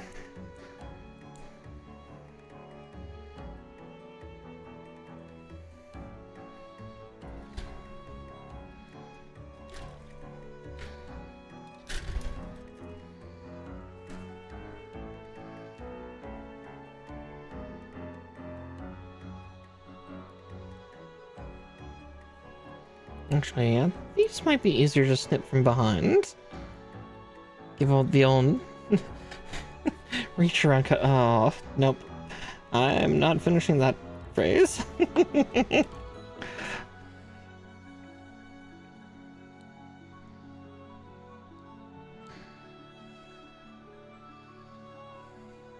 Oh, it's 3, not 4. Okay.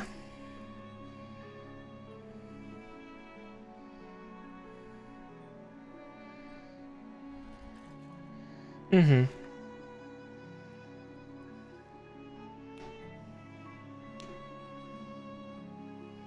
Originally stuff found in their mining equipment, but...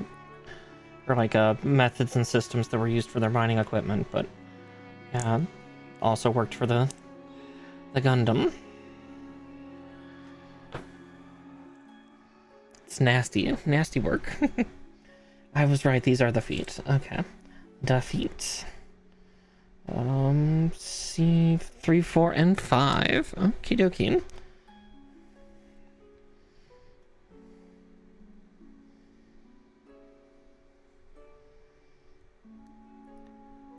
Alright, we're getting the skeleton done pretty quick.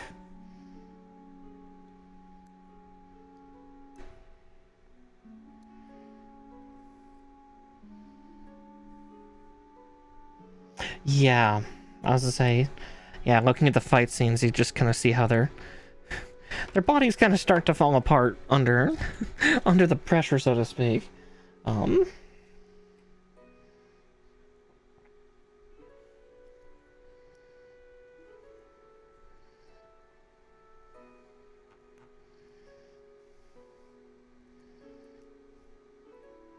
Only so much a body should handle. Oh wait, no, that's the top.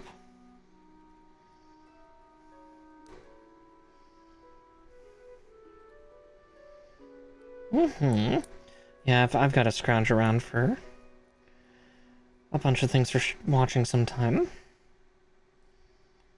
Okay, there's one. Let's get the other foot made. Then we can move on to the leg skeletons.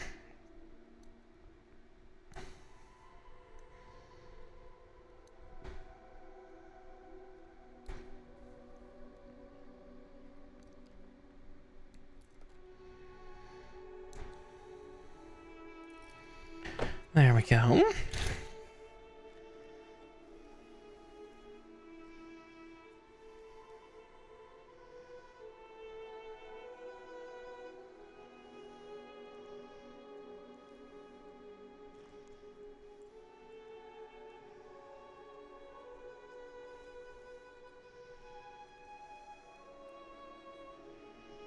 We gotta hide these puppies as quick as we can.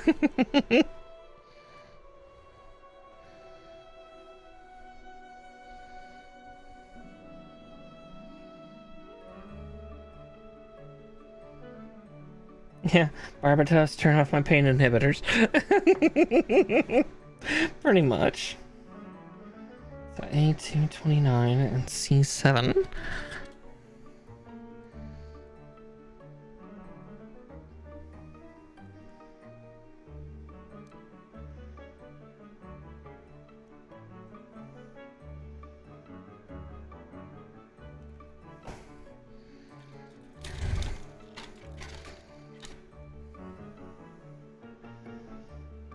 Okay, 29 at send.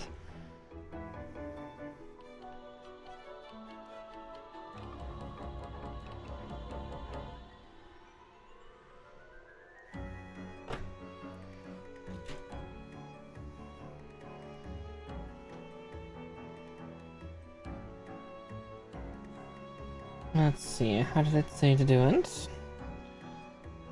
Like so.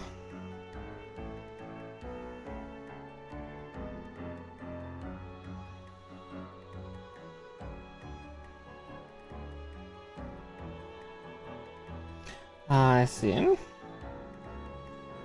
See how it wants me to connect it. That's... oh. I was expecting a different orientation. Okay. C19.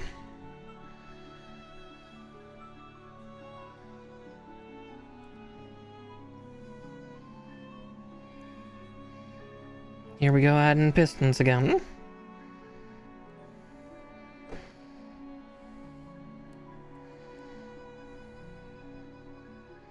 Yeah, Barbatos' eyes become red, and when it moves fast or aggressively enough, like, it's like almost a lightning trail flows out of the eyes at that point too.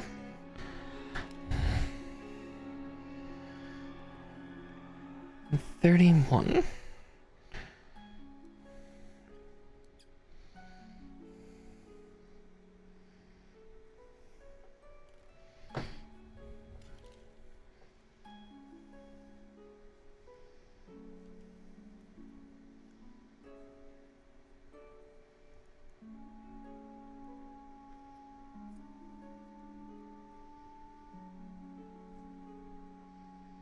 Okay.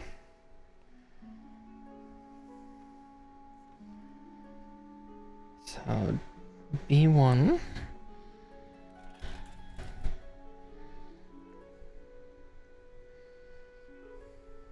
Yeah, Robo get angry, yeah, pretty much. Robo go feral.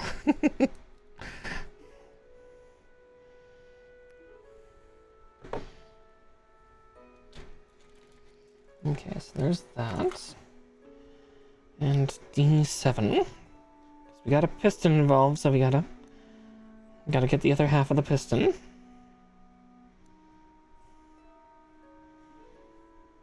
Yep.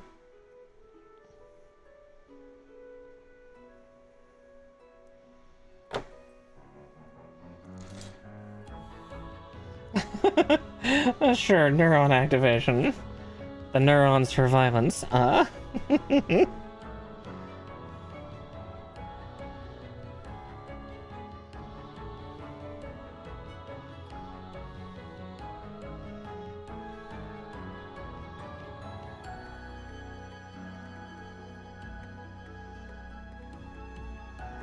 Great, now just, it's like, if Barbatos could talk, pilot, I crave violence.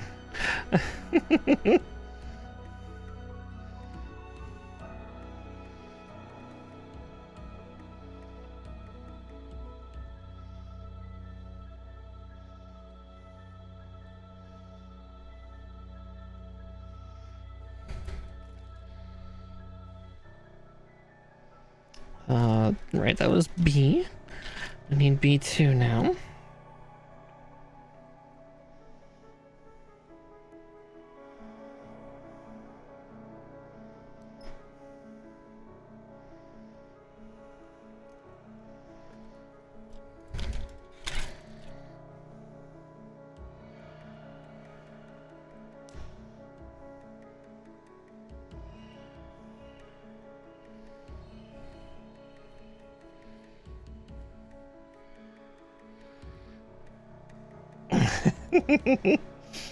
I will say, yeah, the main kid, he is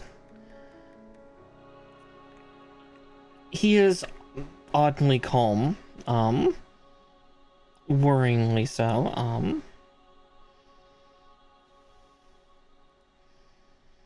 makes me nervous,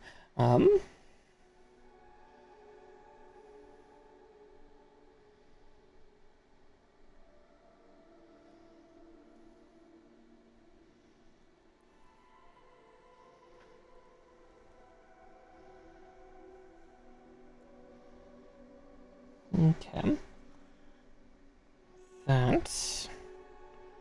Let's get B9.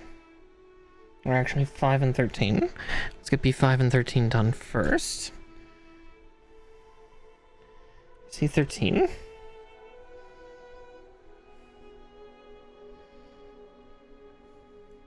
Yeah, there are a lot of really good scenes in IBO. B5. My hand's not up. My hand is on B5, kind of.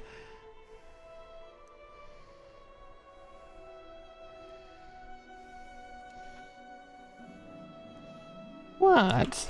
What are you concerned about?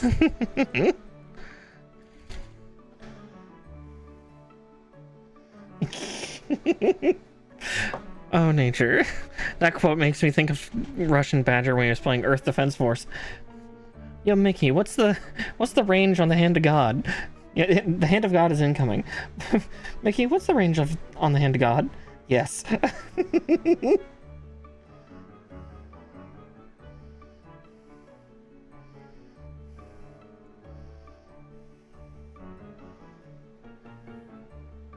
Can be 9 and 8.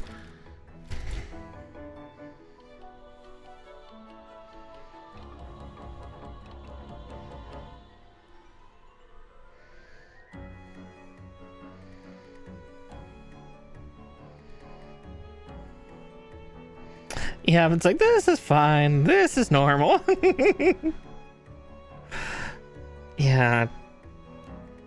As I said, Barbatos is, like, Gundam Barbatos and just Iron Blooded Orphans in general is just hilariously brutal. Like, it and Thunderbolt are probably two of the more brutal series.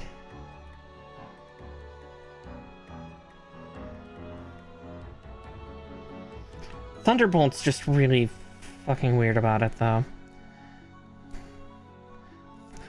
Thunderbolt traumatizes you in other ways.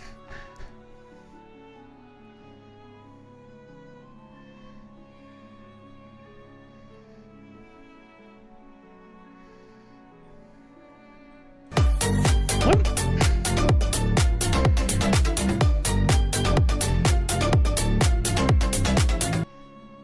Hey, Raiders! Pilot Spade, thank you so much for raiding tonight. And welcome in all of you.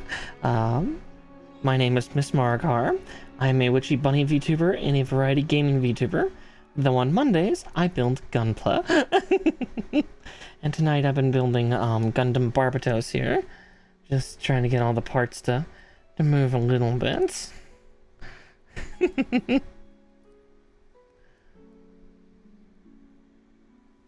Oh, what were you making?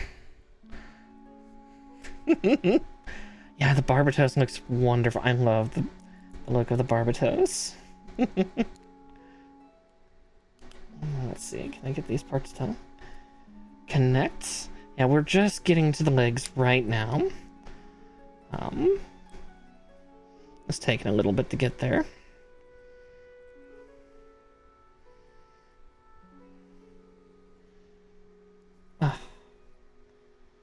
It feels like one side's not completely compressed in. Actually, I think I see what it is. If that's the case.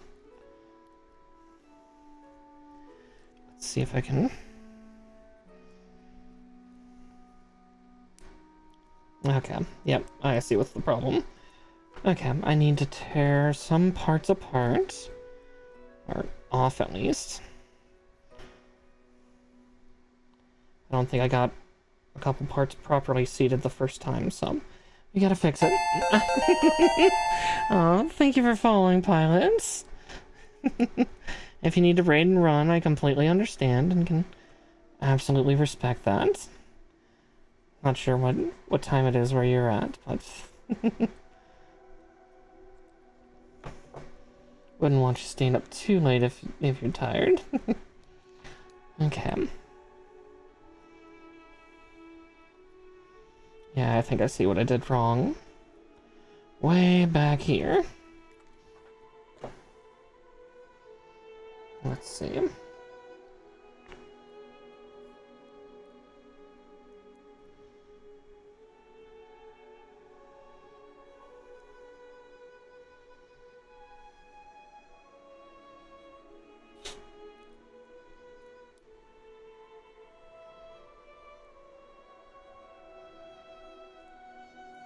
Yeah, I think I put some parts on backwards. We'll get that fixed up right quick.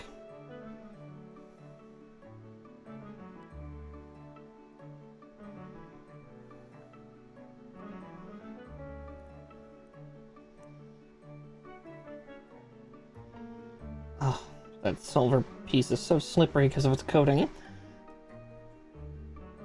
Not that these are gonna help me too much more, but there we go. Alright, we'll get this leg assembled together and then the other one should be a breeze. If you do it once, it'll be easier. There we go. Oh yeah, there we go. Much better seating.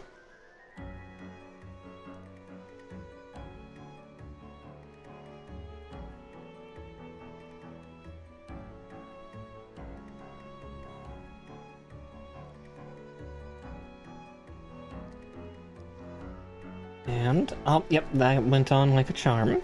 There we go. And then B16. Let's see, the one I've been trimming off of. I'll just take the 16 that fell off of the other runner.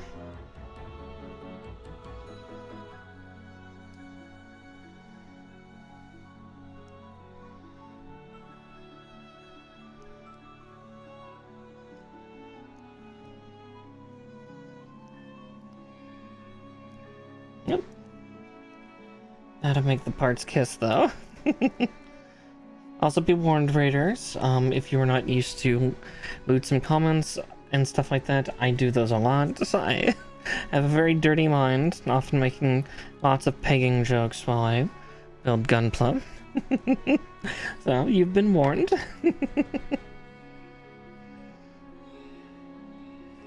Let's see, 17.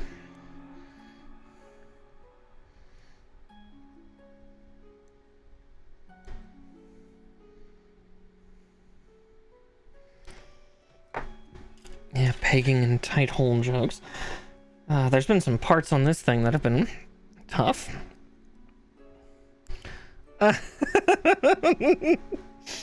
Oh please, that was definitely a sign for the times, wasn't it? Because it wasn't just G Gundam that did that style of romance.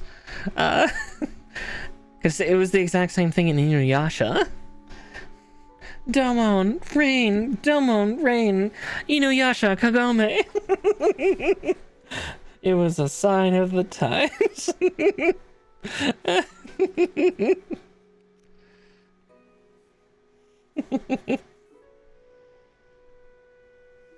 I see, I'm putting it in incorrectly. Let's see. Yes, I was. Whoop. My hands are getting all jumpy.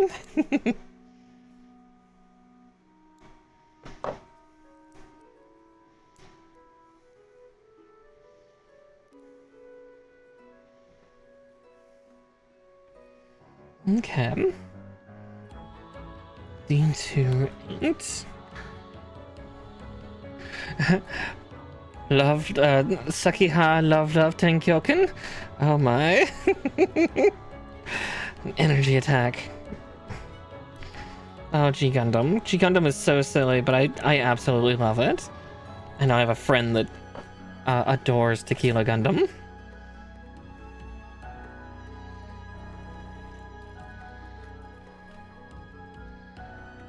Actually, that one's about to fall out too. I might snip that one and just have that ready for the other leg when we get to it. 15 though. Oh geez, that one's like halfway out too. Yep. Barely had to touch it with the snippers.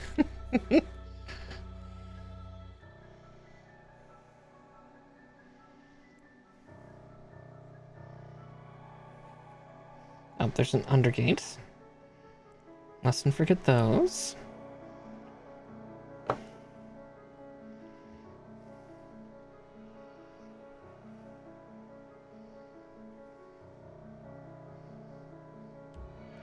Really? That's as far on as it goes? Bullshit. Okay, well, if it says so. Let's see.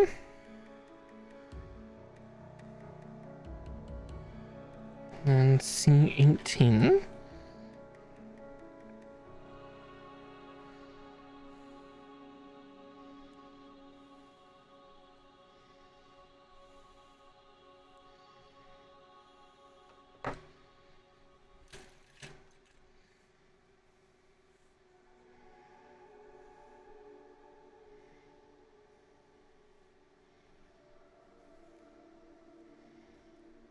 Oh, B7.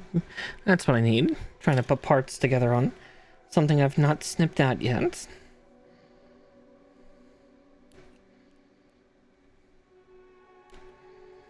And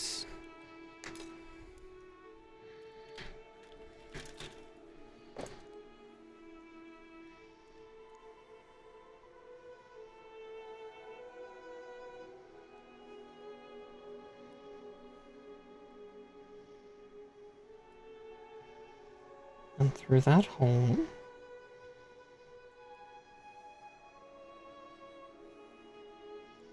God, that's a finagly way to do it.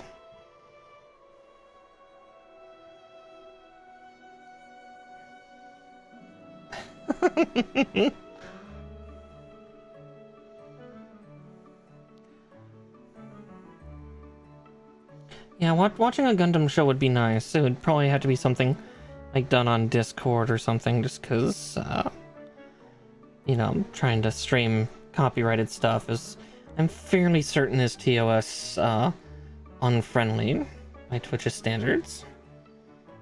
Unfortunately.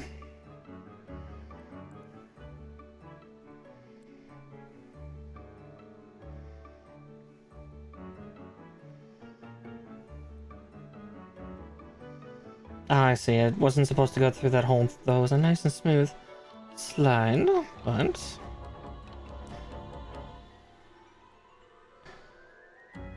Oh, exactly, yeah. That could be potentially done sometime. Whoop. Got a little excited and disconnected everything there.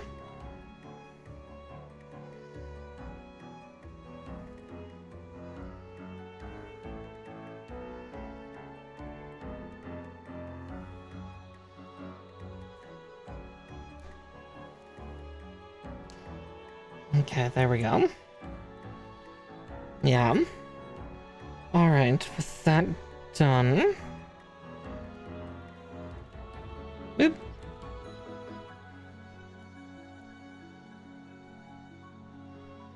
Oh wait, I see.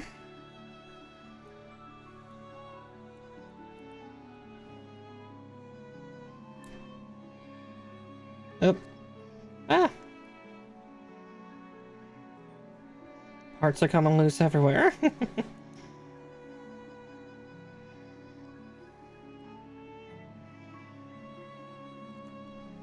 Let's see.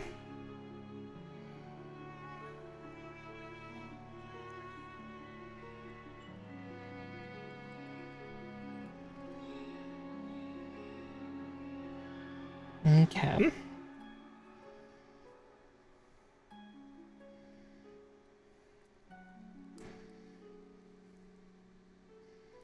Ah, there. That's where they're supposed to go. Okay. So there's that. And then let's get B6 cut out.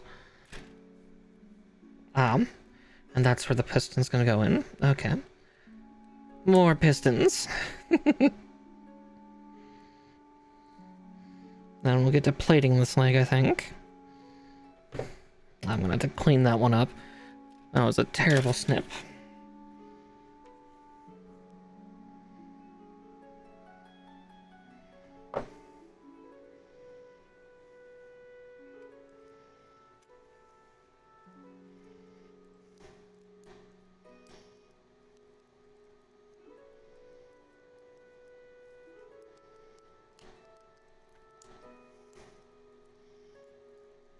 There we go. And then...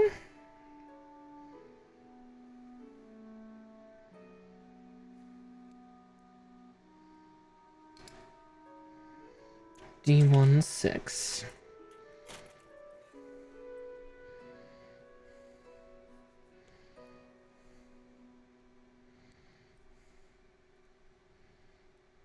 Yeah, just 2 pistons left, or no, 4 pistons left. But soon.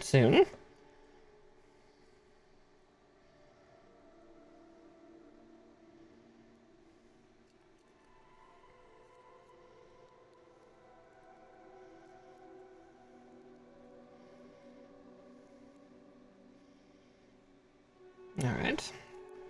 Just gotta get that snapped in.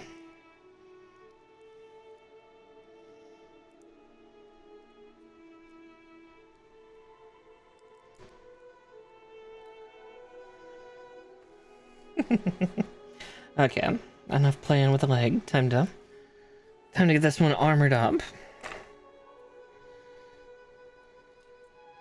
Gotta stop pulling poor Barbatos's leg. Okay.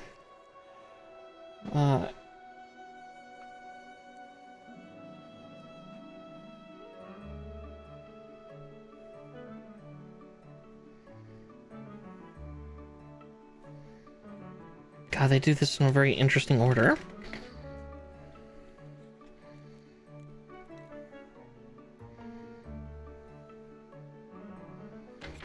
Okay, I did right leg.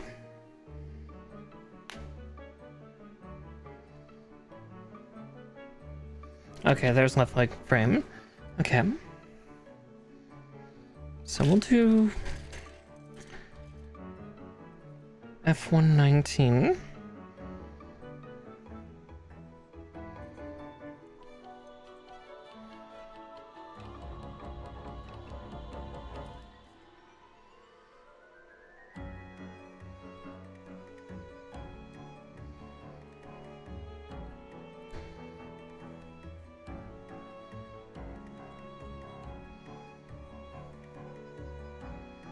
And there's... Okay, I see him. Interesting.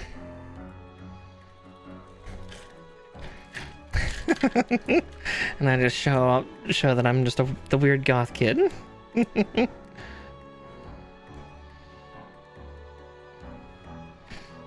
That's how I tell custom. Yeah.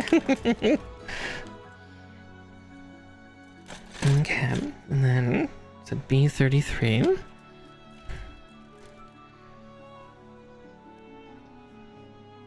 God, this runner's nearly done too. Soon. Ah! Bad got hands.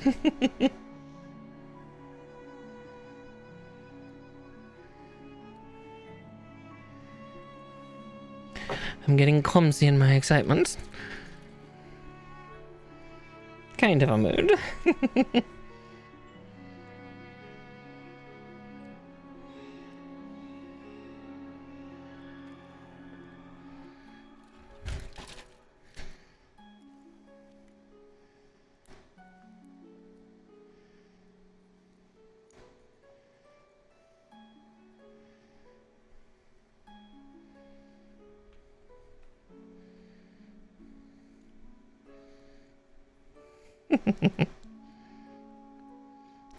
Fair. Favorite Gundam or mobile suit? Because we will not knock somebody for wanting something or liking something that's mass produced or, you know, not considered a Gundam.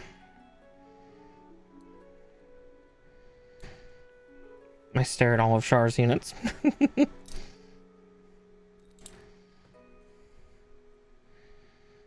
That's fair. Let's see, G's. I think these are the G runners, aren't they? They are. Okay. So I need G4s.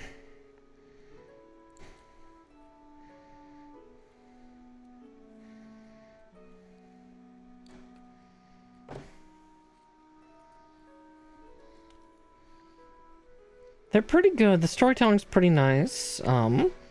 Again, overarching theme as per the creator of Gundam. War is hell and war is terrible.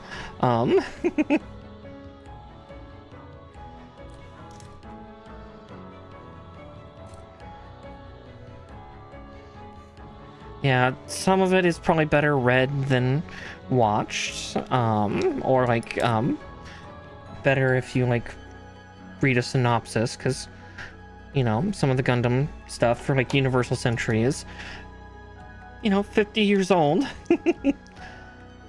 And yeah.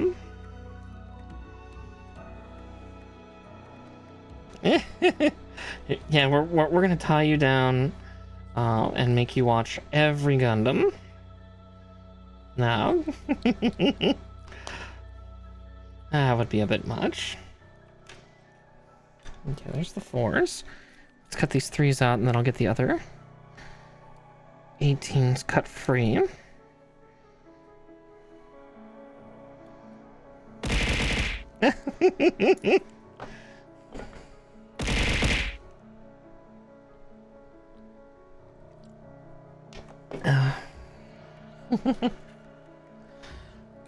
I guess I could stretch a little bit.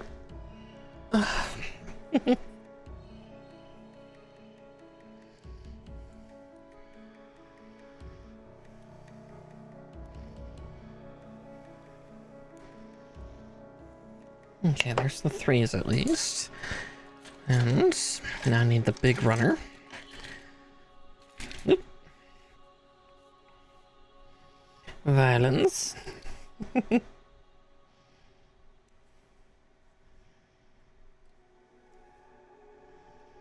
Yeah, I should get the main body done. So yeah, we'll go a little past 10 because we'll have to do the weapons, but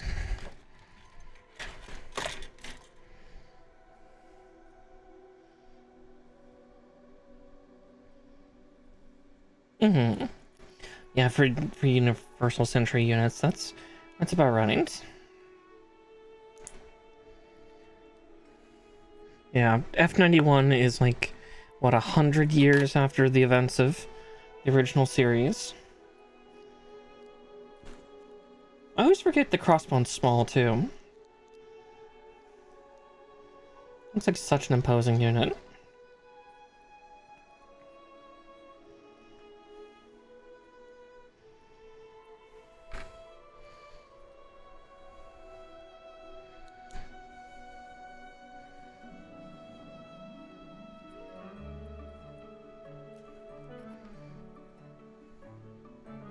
And just now, the war in Universal Century all started due to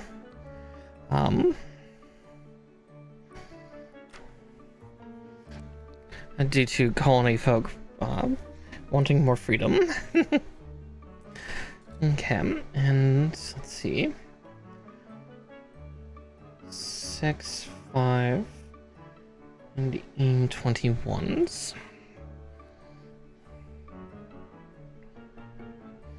Okay, I found the E21 at least. Our classic red.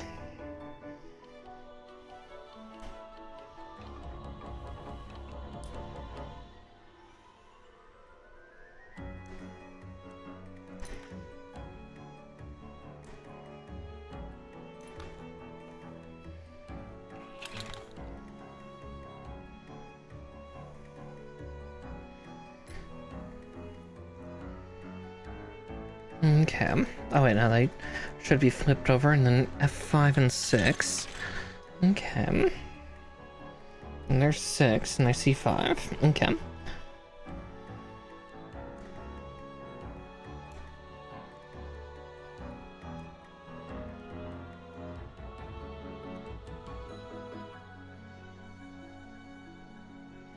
You know, I'm just gonna snip that out like that, because that'll be easier.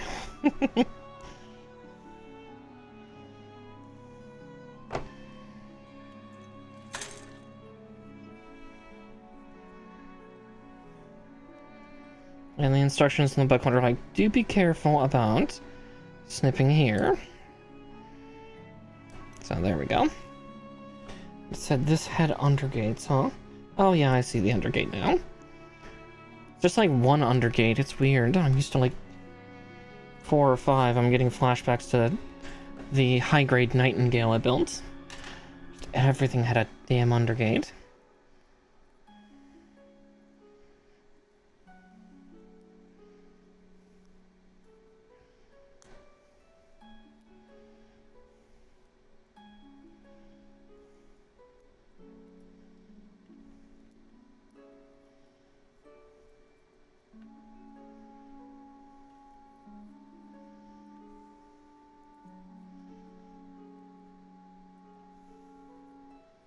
Okay, there's one. Now let's cut the other puppy out.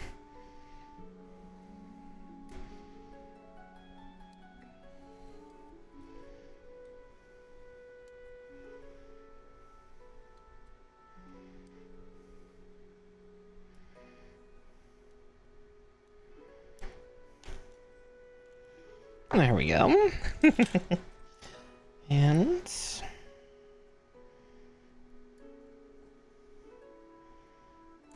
there we go.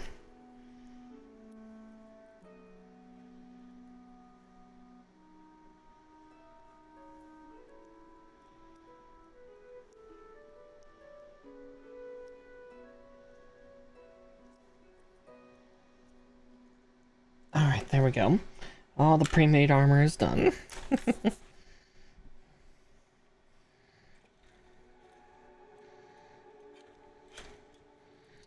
A241. Now let's get this leg armored up.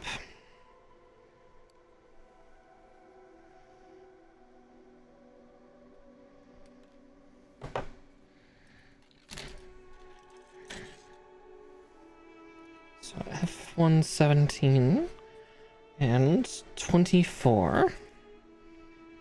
Gotta say the numbers out loud or I'll forget. Not really, but yeah.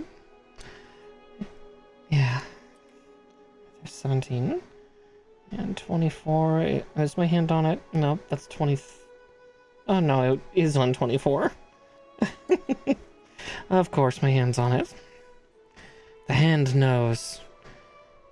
The eyes then can't find, because they're being betrayed by the being betrayed by the hand.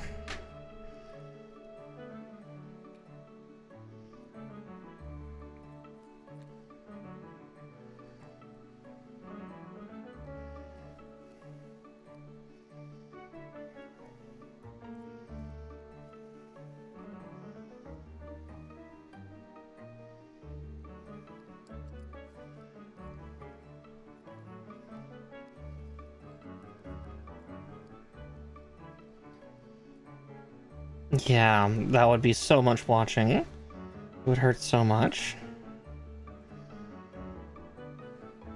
But yeah, if you watch anything Universal Century, like, I think Unicorn does a decent synopsis at the beginning. Just because Unicorn was made so much later than a lot of the other series.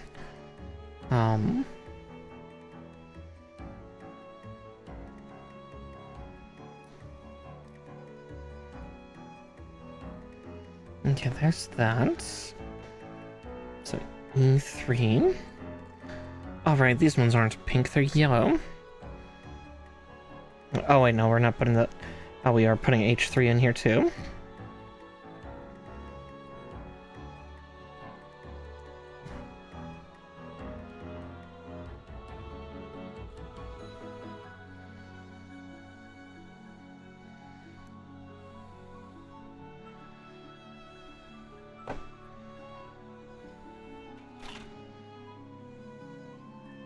Yeah, God, it's madness.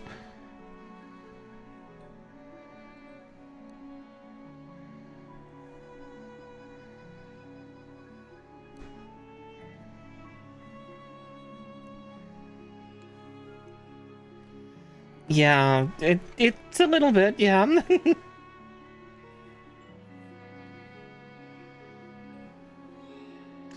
Okay, let's see. This is supposed to go right up in the knee. Let's see if I can get my hand to do it. Come on. Come on, honey. Are you too good for your home, or am I not putting you in your home?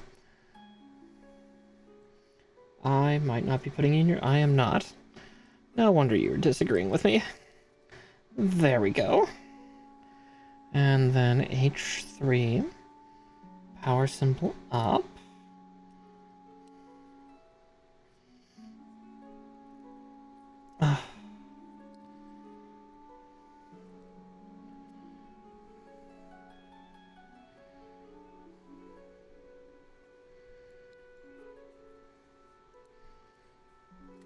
Yeah, it's a lot. Let's see. F115, our big leg plate.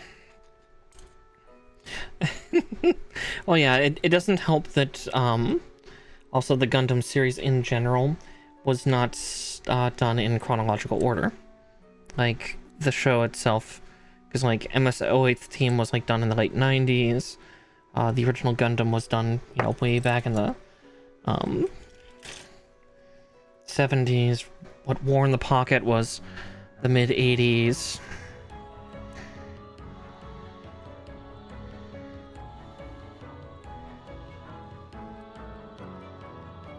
It's kind of like the people who made the Monogatari series, kind of the same cracked out thought process for their season making.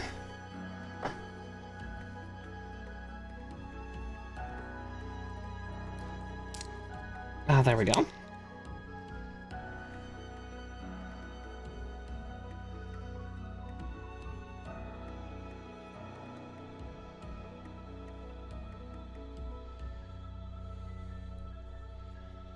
Oh god, yeah, it was the 70s and the 90s. Oh. Hey, we're finally getting to see the first little bits of back armor on this Gundam.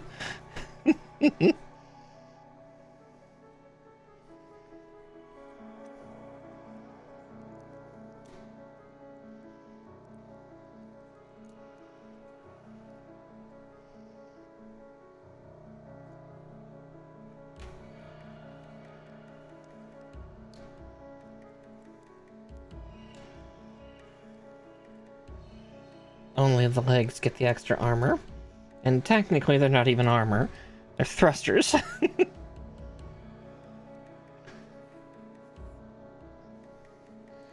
So F14.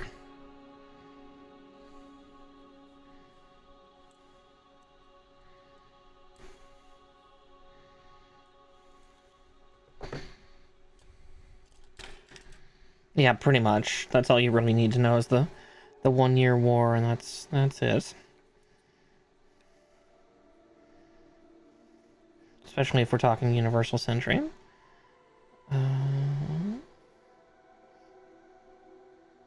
Oh, weird. That is a weird connection. Ah, there we go. Got it, though. Oh, wow. Okay, so it's that, and then comes up like that. Oh, that is funky. All right, E33.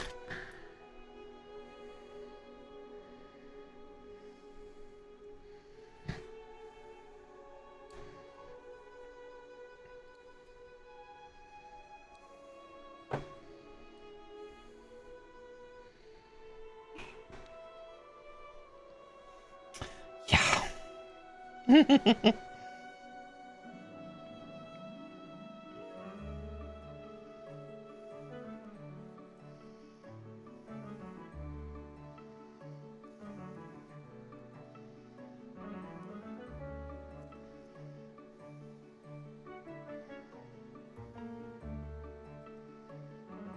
Yeah, the 1 year war is a bunch of madness.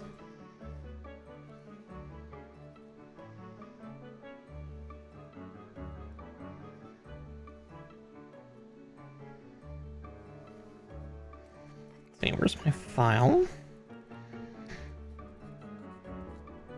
There we go. And now I need that footy armor.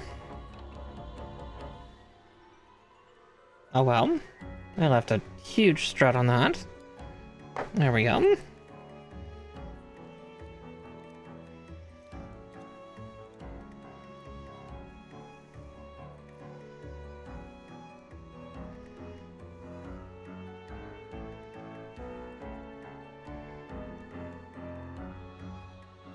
Oh yeah, it's... I think... Oh god, what... I can't even remember what series that's from.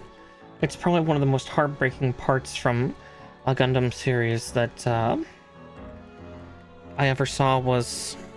It showed... It kind of gave the symbolism of how no matter what you do, war will hurt people that are, like, not directly tied or anything like that, but, like, it was like an area that was starting to get hit by enemy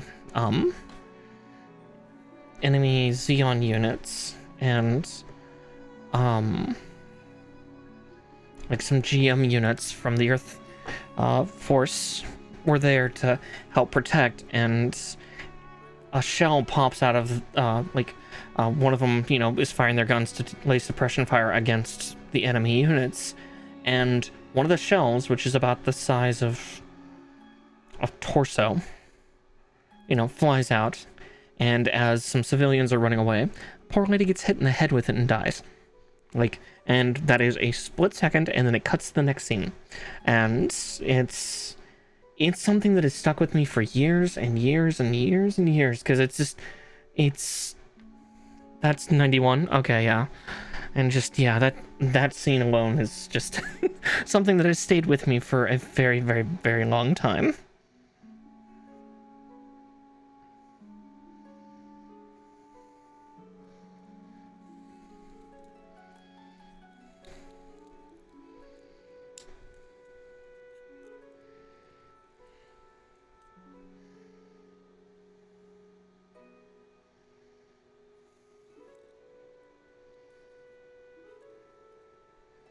Yeah, that scene is just, it just kind of, it hits home.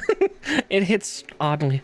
Yeah, it's like, again, it's the fact that it is just a split second in a show. Just a hair's breadth, you know, basically almost a nothing scene, but that it's there. Kind of, again, it really hits the message home of just like, yeah, war is hell.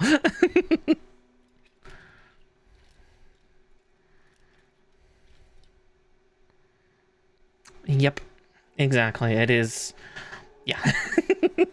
Welcome to Gundam. Prepare to cry. Okay. A228.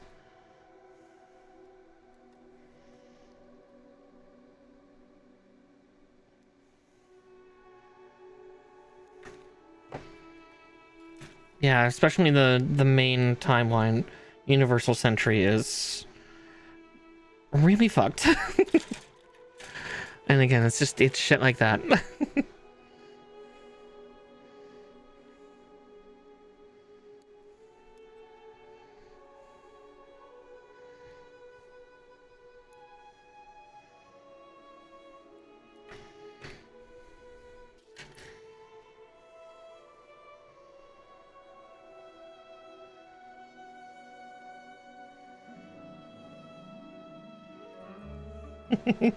Yeah, you definitely walk out of watching a couple Gundam shows, aside from like G Gundam, a little gray.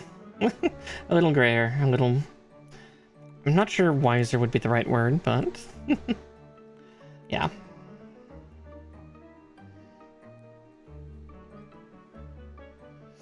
Let's see, C19.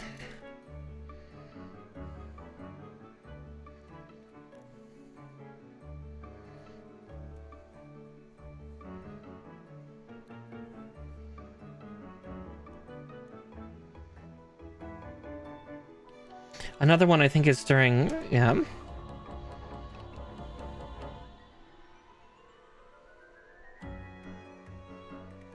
Yeah, like, yeah, there's some fucked shit that ends up occurring too. Yeah, my brain also jumped to like, Scarred. Yeah, Scarred is a good way to describe it. But yeah, like, that's another one. I believe that was from, Hathaway. Was when those units are dropping down into the city, like the city of a colony, I think, like trying to do as much damage as they can as they land.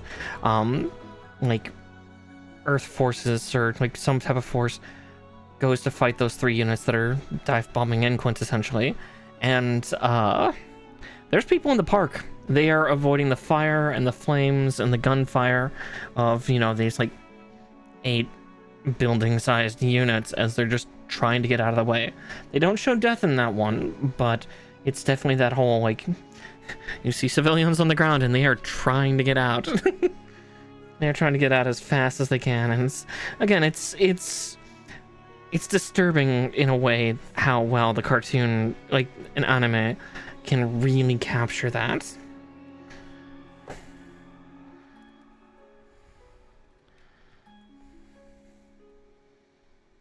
Yep. Yeah, Victory vaporizes somebody, and ugh. Yeah, there's yeah. If you watch Gundam, you will be scarred. Unless you watch like Gene Gundam, because even at least with Iron Blooded Orphans, it just starts off dark. So you're like, okay, this is fine.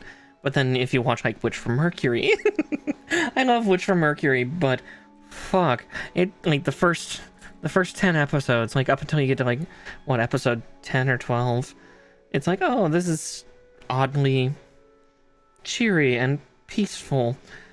And then, like, I think it was in episode 12, and it's like, and there's the tone shift. Yep. And that's why Australia has a giant hole in it.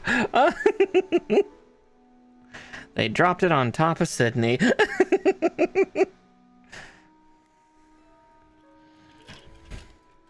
Because the Australians can't get a break as it is.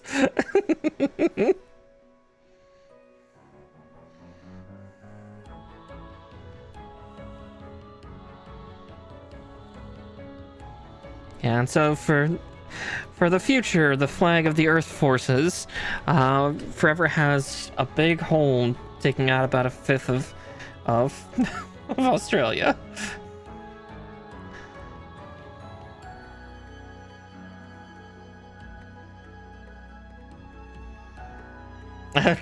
Sure made a whoopsie daisy.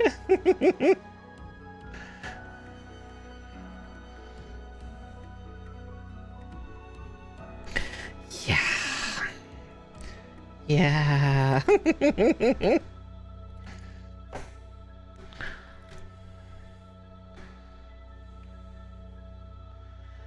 Oh god.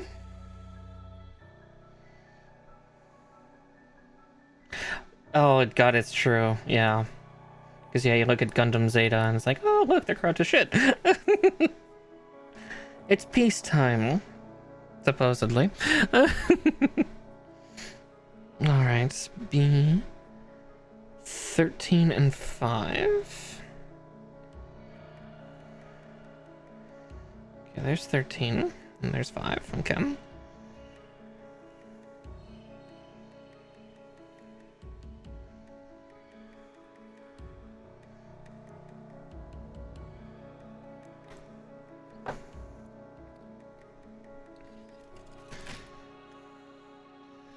Yeah, as I said, that it's a massive wormhole, and like my greatest advice, especially to newer folks, probably start with one of the alternate century shows. I would not advise Wing as much as I like Wing. It's okay. Yeah, Witch from Mercury, Iron Blooded Orphans, those are great starting ones. Let's see, B8.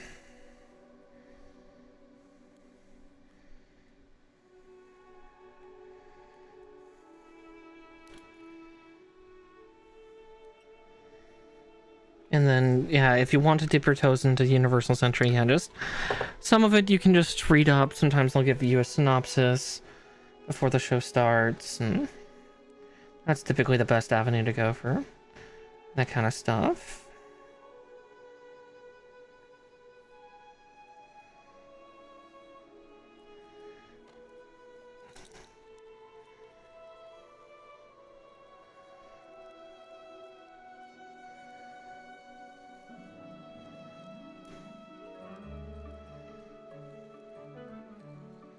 Sorry, I'm just checking. Make sure this thing can bend to the extent that it should.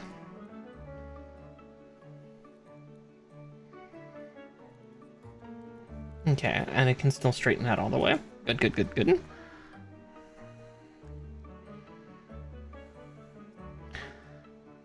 Oh, yeah. Yeah, Seed's no better. ANGY has the, oh, what do they call it? I think they called it photon torpedoes, hilariously enough. The photon torpedo array, which... Oh boy, that was a... Like, that one's not gruesome either, but god is it horrific. Yeah, that one was... Yeah, just the poor pilot just immediately going into shell shock after using it. Poor kid. Like, going into shell shock and then proceeding to detach the photon torpedo array off of his Gundam.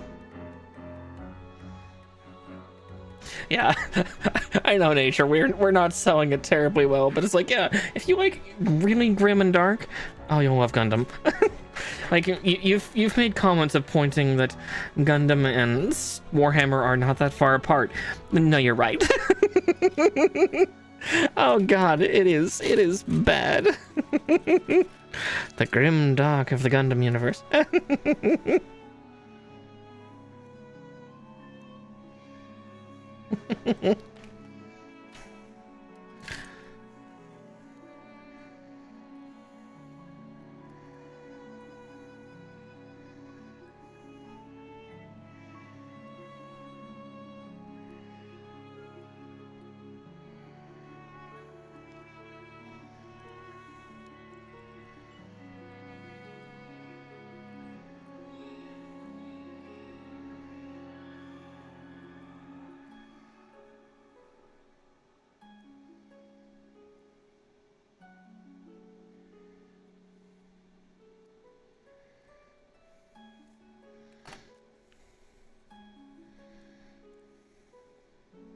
Yeah, but oh boy, yeah, pretty much. Like, yeah, you'll find out soon enough.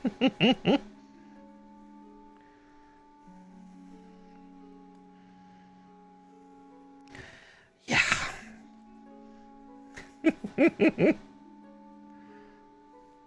Alright, so C18. Ah, yes, that little dance. We'll get this golden piece cut out, because that will be the end of another little mini runner.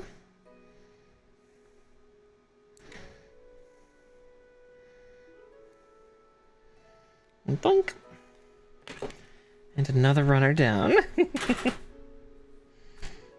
Okay, B... 15 it said, right? Yep, 15.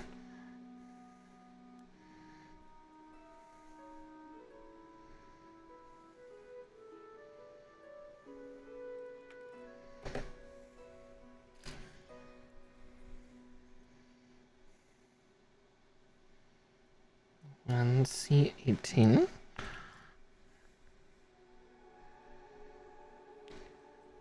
Oh, and B7, I forgot to cut that out. I'll get that out in just a second.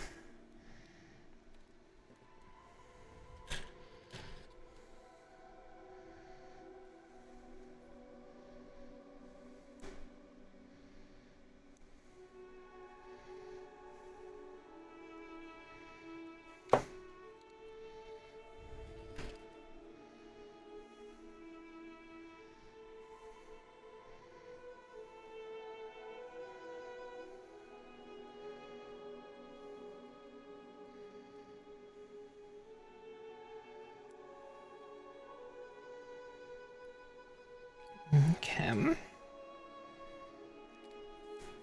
Oof, had an itch on my shoulder for a second. Alright.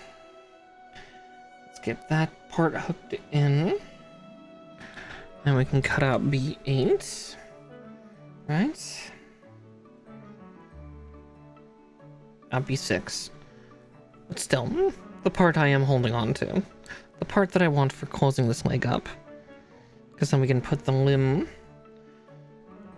mostly together.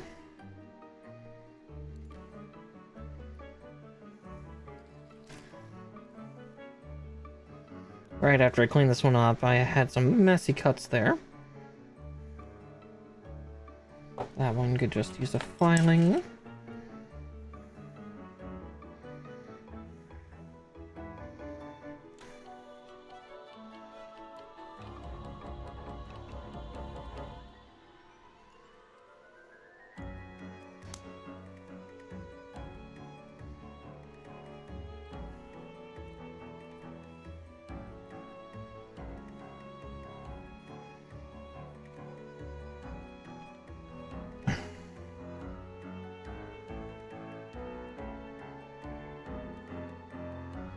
Yeah, quite a little heavy bit of pressure there. I can see a little stress mark, but when flexed back, it just has the funny colored discoloration.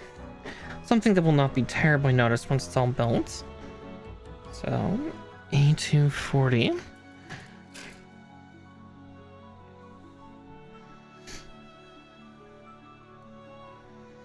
And we still gotta build this guy's hips.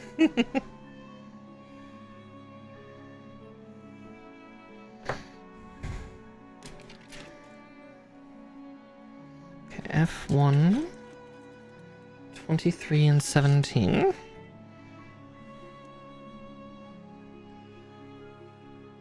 Or F2, 17.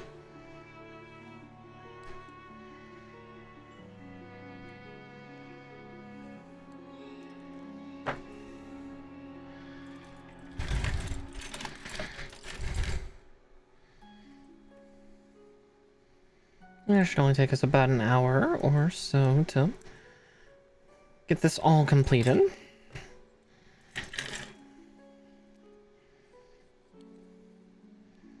Obviously, if you need to sleep, you need to sleep.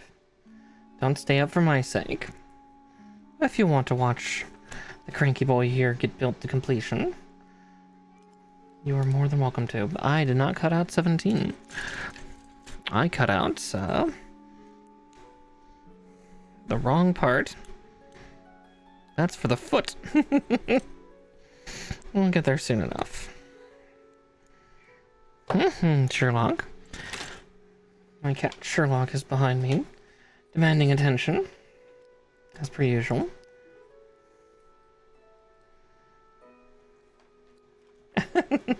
I mean, there's nothing wrong with falling asleep with the stream on, too. I just feel bad, because hopefully you're comfortable. Alright. H3, we're gonna kill off another mini runner.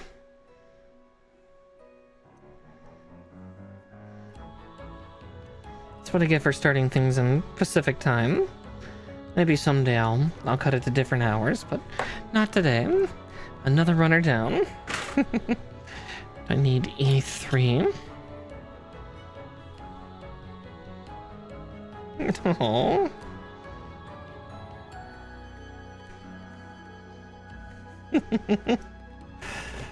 Someday maybe I'll do ASMR. Someday. I'll wait for again, I'm waiting for the new model before I start doing too many adventures.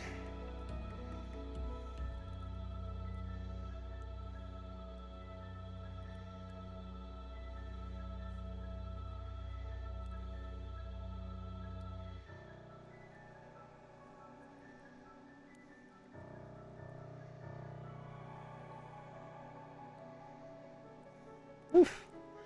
That one's having difficulty going into its home. Is there an undergate? No.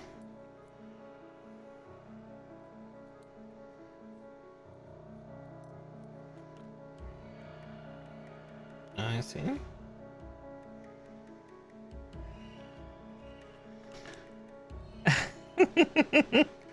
Well, definitely in time. Definitely in time. One moment. I have a flap here that's trying to warp on me. Get back in your home state. There we go.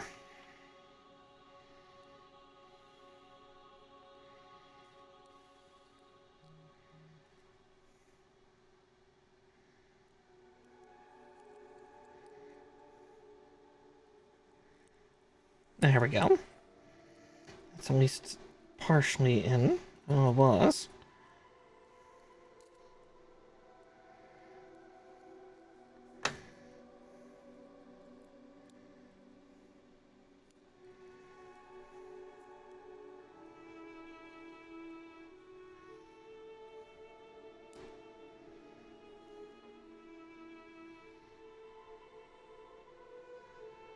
Mm-hmm.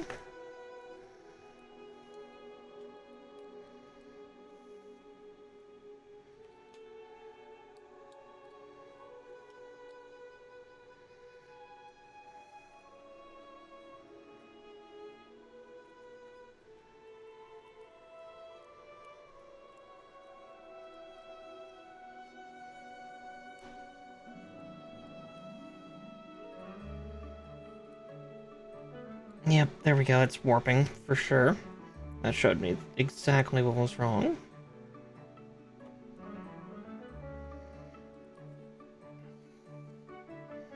The plastic's a little soft. If only I could harden it.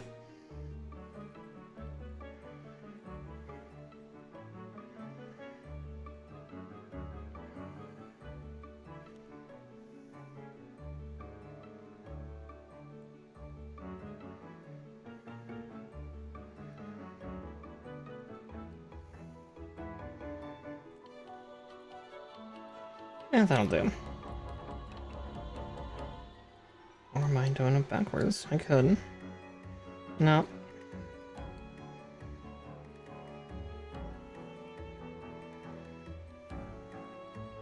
There we go.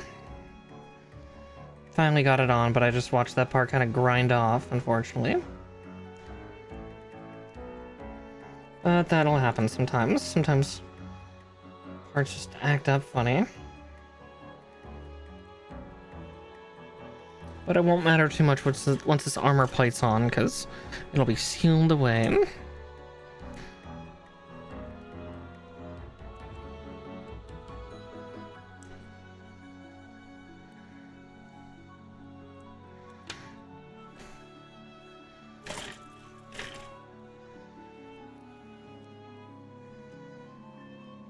That was a new trick my hand did, though. I don't think I've done that before. Guess you can teach an old girl new tricks. I'm not that old, but... old bunnies can learn.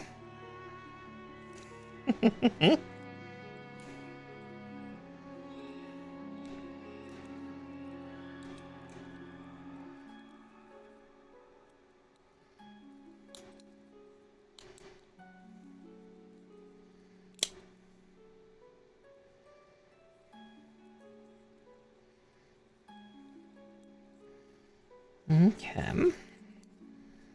There's that. Now...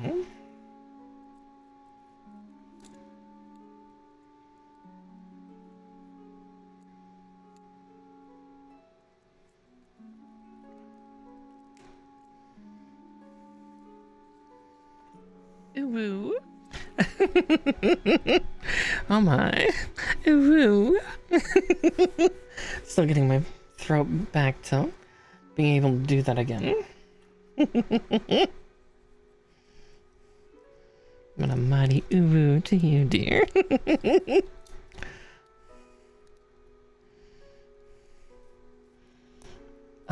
Okay. Oh, it would help if I lubricate my throat a little bit.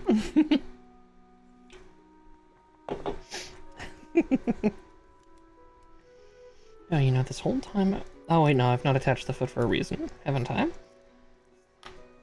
Oh, no, I just straight up forgot to. I got so excited putting this leg together. Let's see. D6. Okay, just 2 pistons remain. They must be for the waist. Still laugh at that one that I nearly choked on.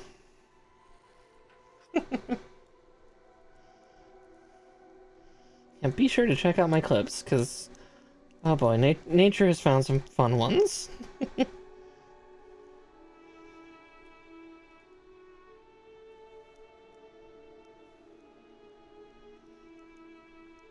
And obviously, if you find something entertaining, please feel free to clip it too.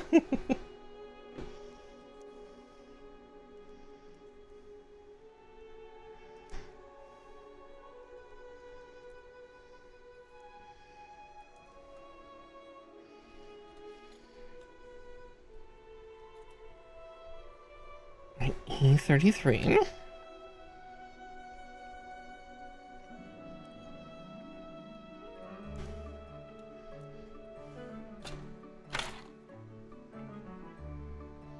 Oh, jeez. That scratched my hand. There we go.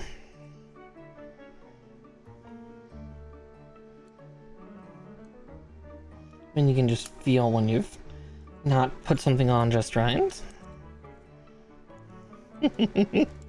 Or cut something out just right. Also, yeah, that's the weird thing with Barbatos as well. Not a lot of plating on the underside of the feet.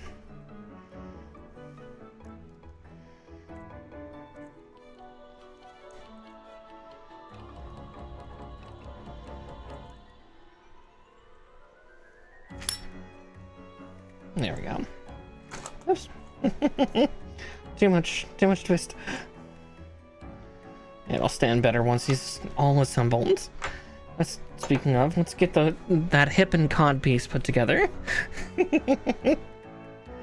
All right.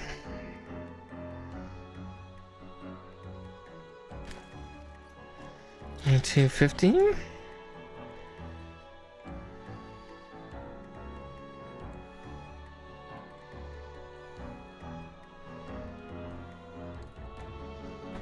Still the worst cod piece that, well, worst is being weirdly subjective. The biggest cod piece that I've ever seen on a Gundam, the most egregious.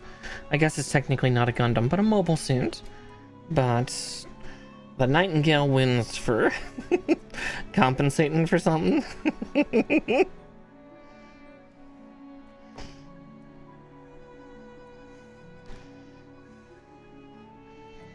You'll see when we build the reborn version.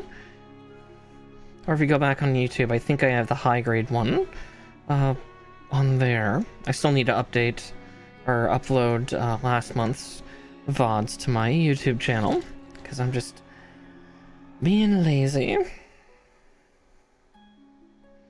But I will hopefully get those up ideally within the week.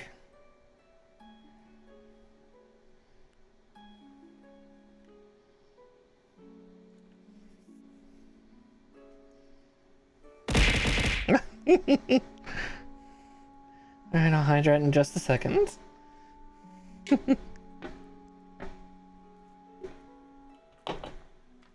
There we go.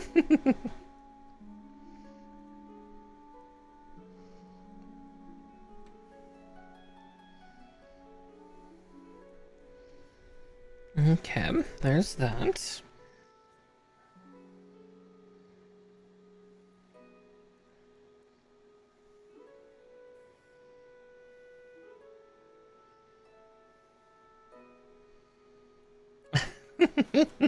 True. I mean, it could just have like a... I guess it already had technically a princess unit, didn't it? It already had the lobster tail.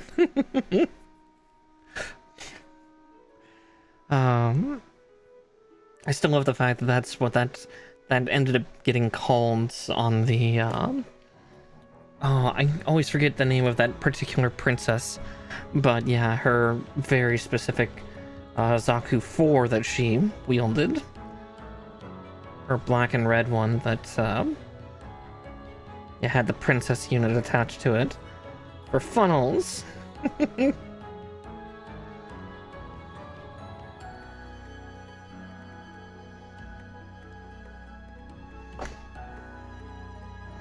Okay, that's C6.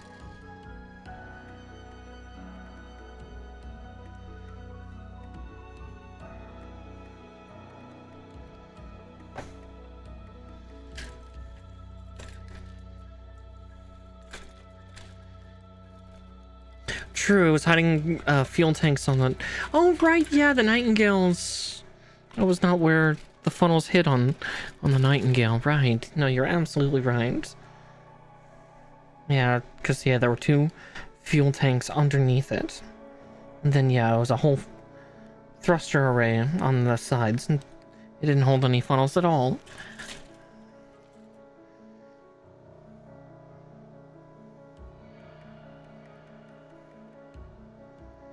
Again, I'm getting all the designs skewed up in my head. There's so many units. Literally hundreds.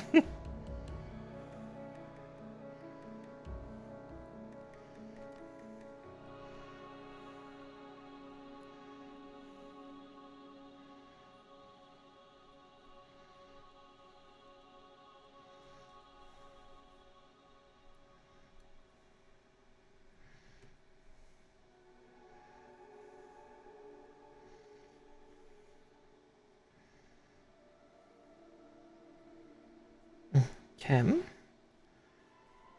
And from here we shove this in on one side, and we cut out another part. A244. Ah, there it is.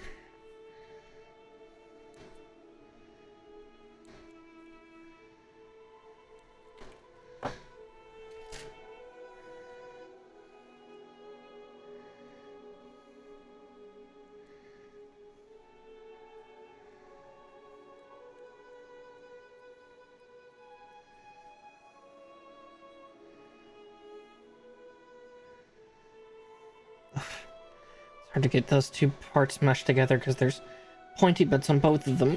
Ow. Okay, A246.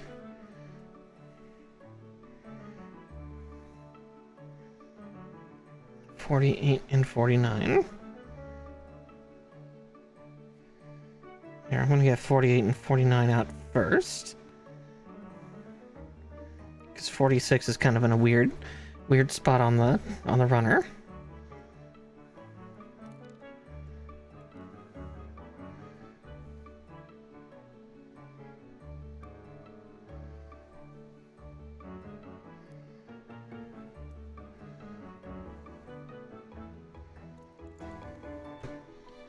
There we go.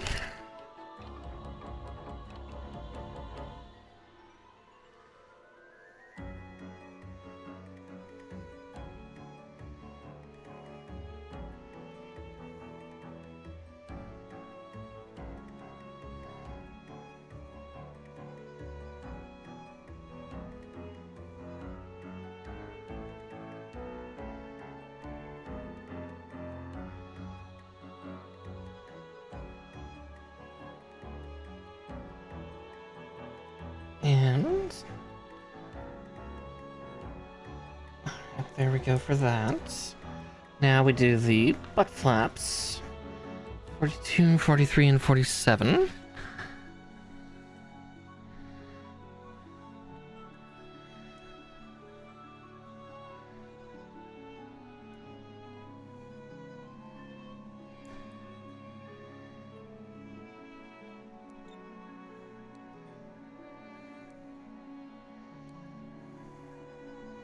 Gotta protect his booty.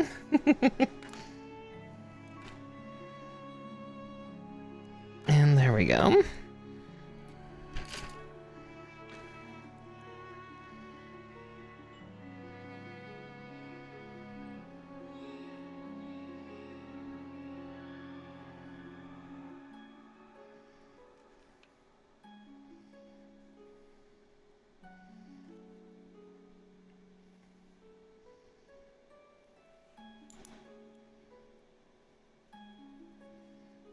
And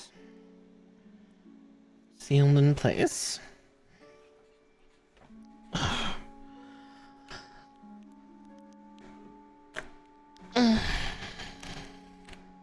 Stretched so hard that I caused my headset to tighten.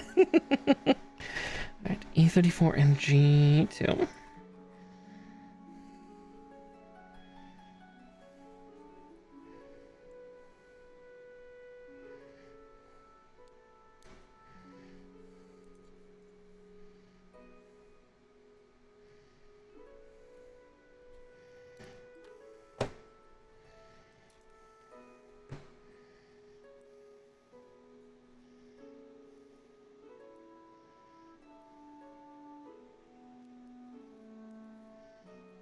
Alright, there's that. Now let's get E34. Ah, there it is. It's red. I was expecting it to be white. Oh well.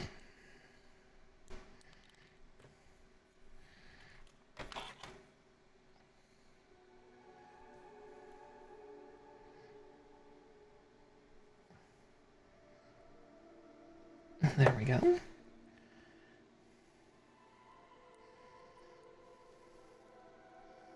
Oh wait, I see a really bad snip there. There we go.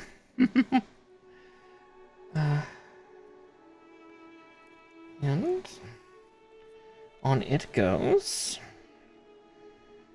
E6, E5, and E11.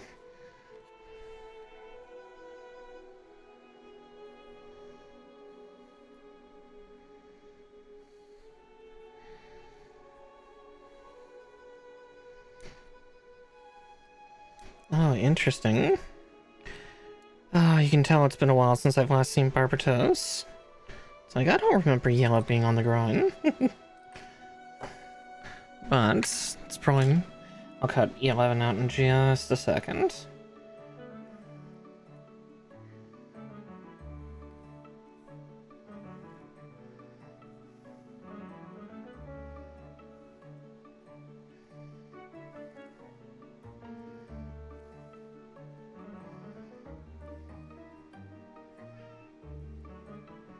Probably because there's not a lot, and then it gets covered in white. Alright, E11. Goodness, that is an aggressive piece of plastic, though.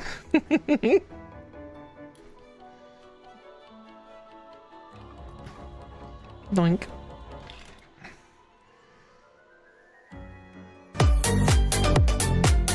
Oh, wow.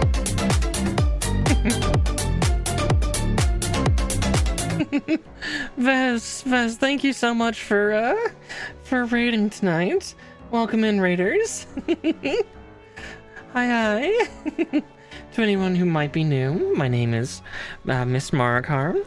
I am a Witchy Bunny VTuber and a variety gaming VTuber. Now on Mondays, I'm typically building Gunpla. And tonight we've been working on Gundam Barbatos here.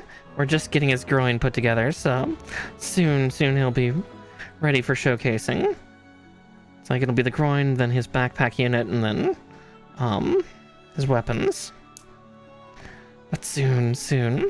Yeah, talk about an aggressive cod piece, though. Alright, E26 and 27.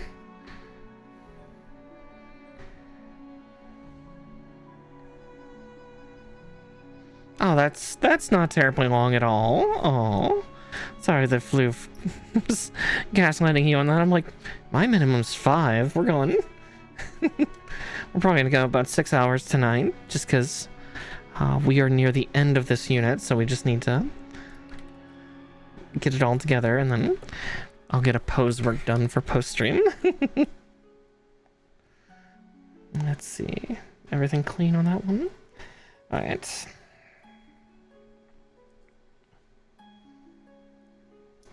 Oh, jeez.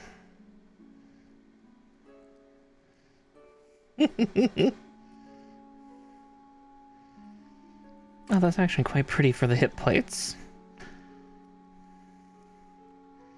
Creating a nice color dispersion.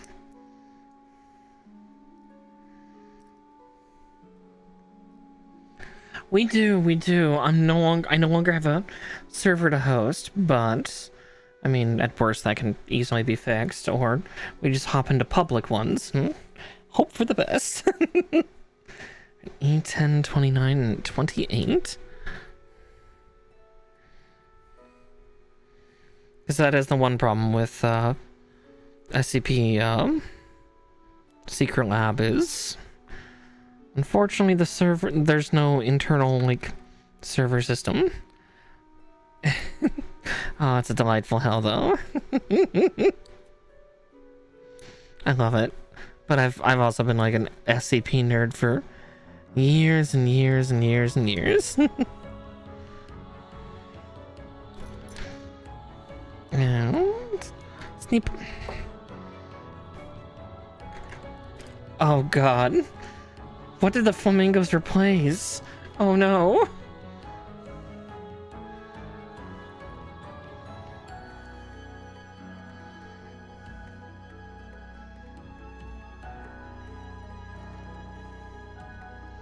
New fear unlocked. Oh no. Yeah, and I'd say jumping into a server with randos is very mixed bag, but yeah. Yeah, sometime once we can get a few more souls. But I would definitely love that. Oh, I'll just try to remember, what is that SCP then? I'll have to look up again. I think I am slowly remembering a Vulcan video about it. Okay. There's that. Now let's get the G1s.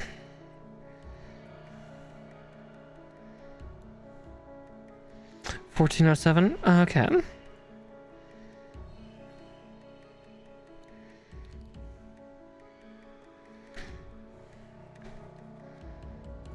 Yeah, the Vulcan is wonderful.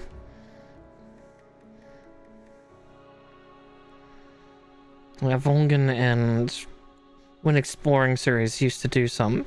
Not sure if the Exploring series does that anymore. I know that he wanted to branch out into other stuff. Oh yeah, just getting enough folks to make it fun. Having like probably 20 plus would be the most ideal. Okay, F20s.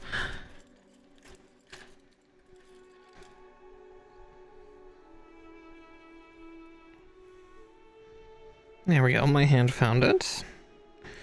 Hand finds it before the eyes do.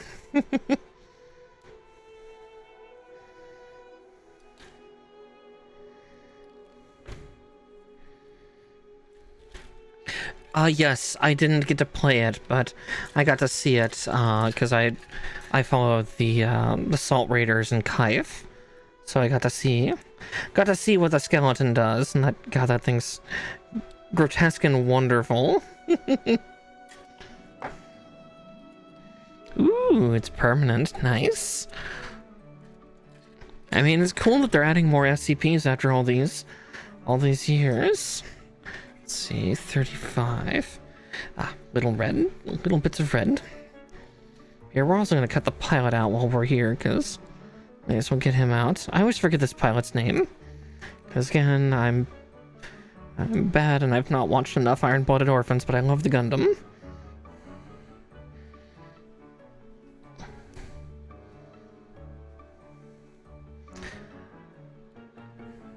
Mizuki. Okay. But yeah, I still like 096, and I appreciate, like, kind of the new appearance for him, but yeah. It is a very, very old, very retro, monster. I still remember the old horror game for SCP-087, The Stairway. God, that was good times.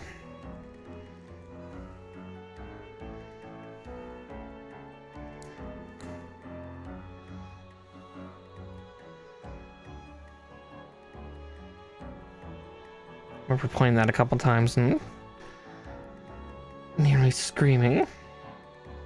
I tend to be a quieter, scared than a noisy one, but goddamn, that game nearly get me.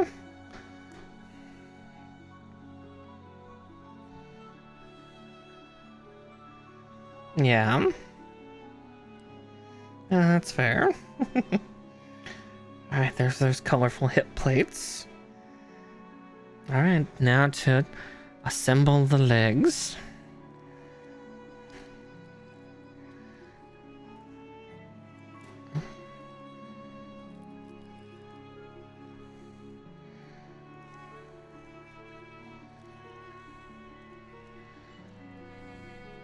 Yeah, as am I. I tend to be quieter.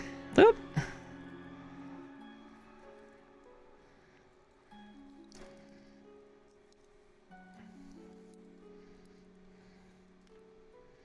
I see why they advised that.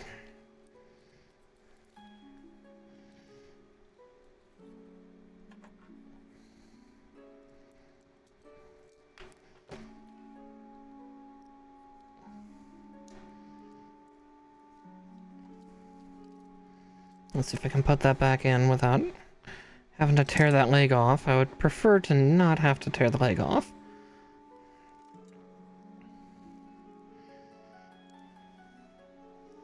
And just get to see up Barbatos' hoo-ha for just a second.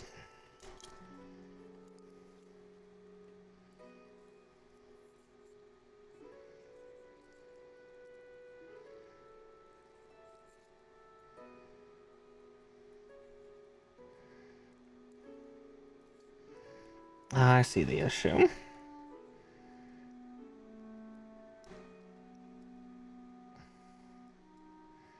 And this is how Mara stabs her hand with her own tweezers.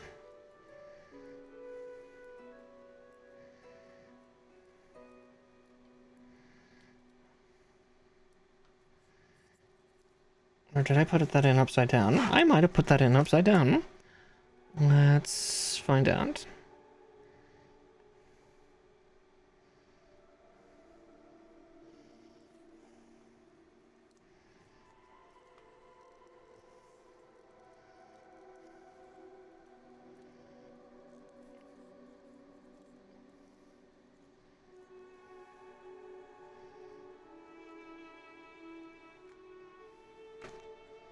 Yeah, the Iron Grundle. Don't you forget it. Actually, I'm gonna take a look-see at this one. Just to see. Yeah.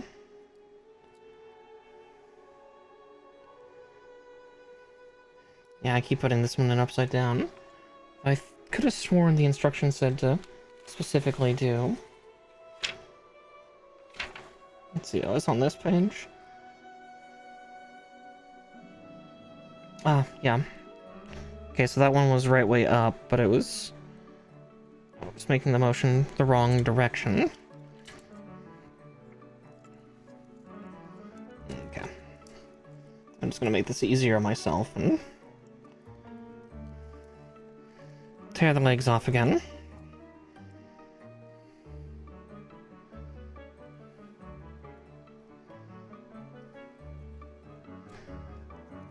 Don't get stabbed by your own tweezers. For they are sharp and very pointy.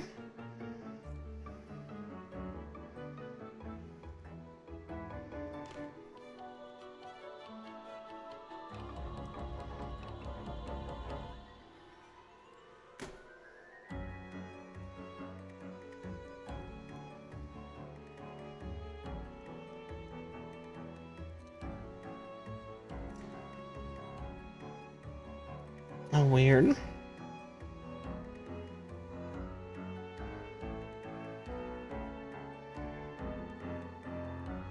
Yeah, I think that instruction's actually backwards.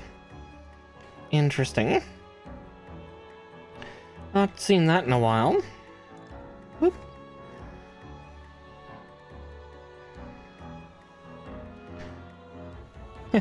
When the instructions tell you incorrectly.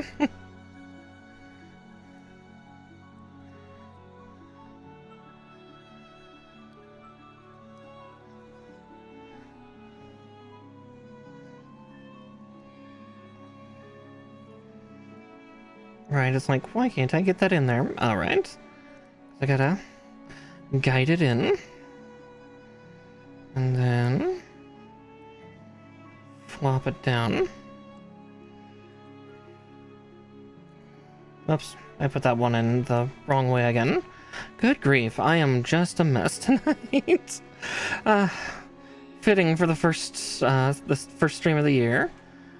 New year, new tech, new everything, new kit. Same scuff.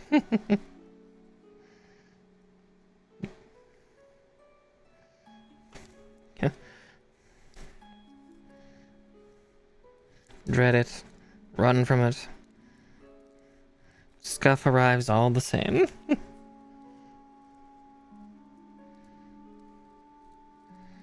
Okay, there we go. Now we can shove the hip plates on.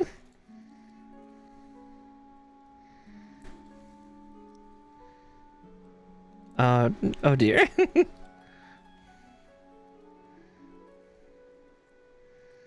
That'll be exciting to see those. There we go. Nice and forced on.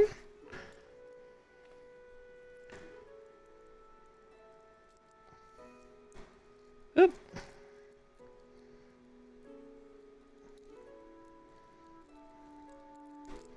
Sorry, I had to hold that one a little close because it was trying to move funny. Okay.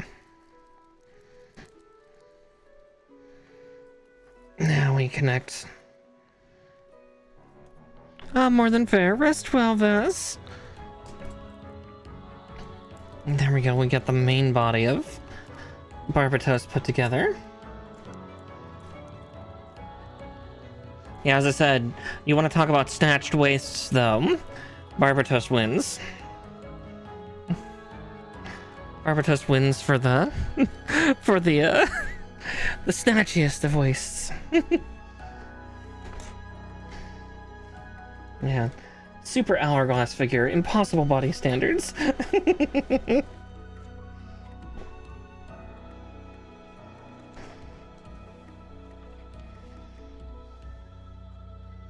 Alright, now for the armament pack. I'm just gonna move these out of the way.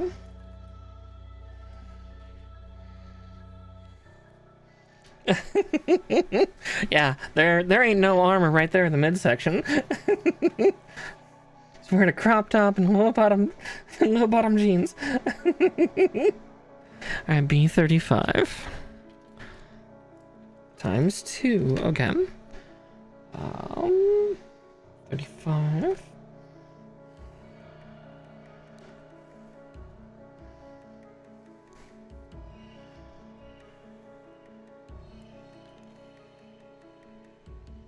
Okay, the 37s are mirrored, but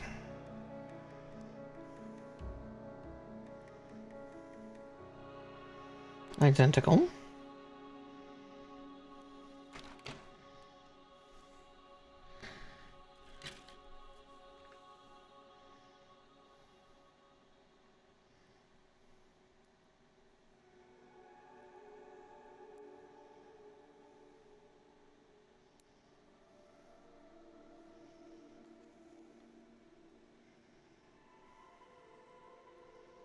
And there's that.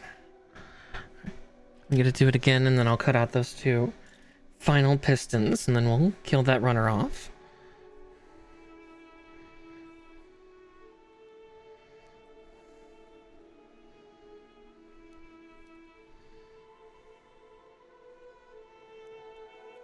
Yeah, Barbatos is kind of the first for doing this to the new generations of Gundam. Which from Mercury definitely followed in the wake, but, you know, gave more armor. A slightly more realistic body standard. You know, for a Gundam.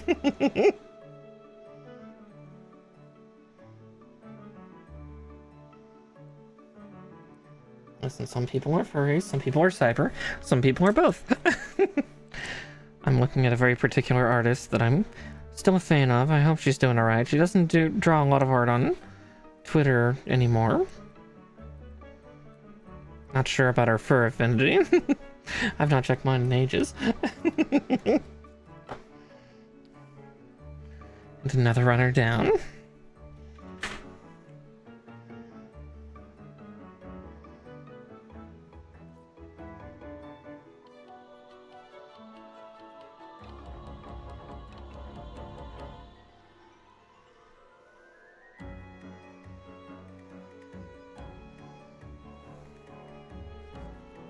Okay, F116 and 216. Oh wow, this will kill off the F2 runner. Here we go, grand catharsis. Burning out runners. Another runner down.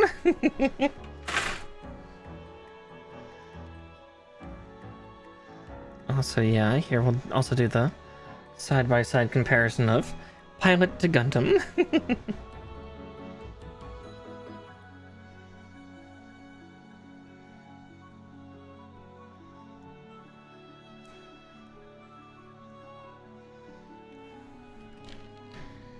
Yeah, as I say, there's still a few parts left on this one, though. But one runner down is always helpful. There we go.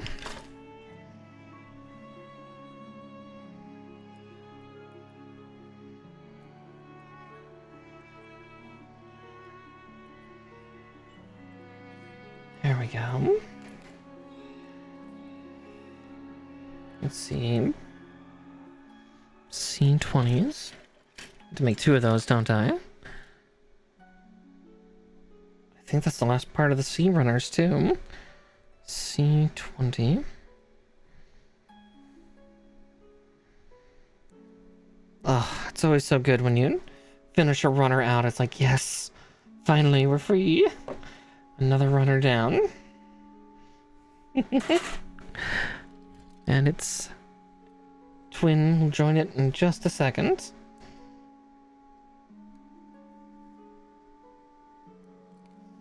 There we go. And the other sea runner is done and dusted.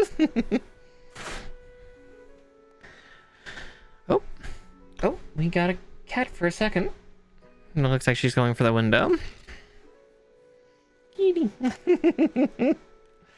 Fluff showing her butt. As per usual. 29, 30, and 36. Okay.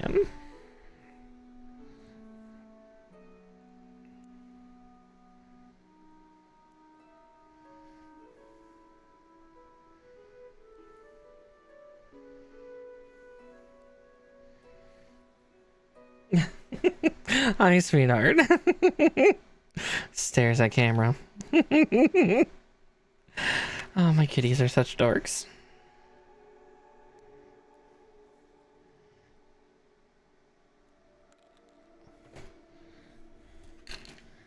Okay, we'll assemble these kind of one at a time.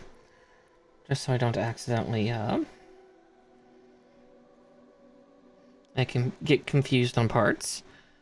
And what's funny is we've not touched 3 runners on this, but they're all the weapon runners, so we'll get to them just shortly.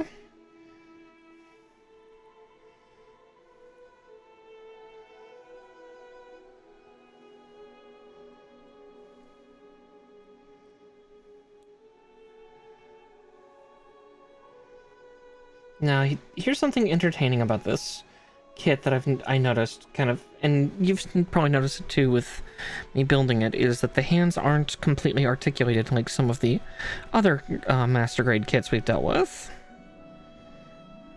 Some of them get to have full-blown articulation, some don't. It's a weird cycle, it feels.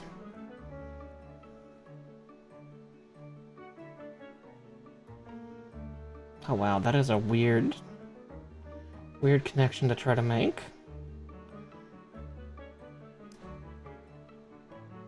There we go. And I gotta do it all over again.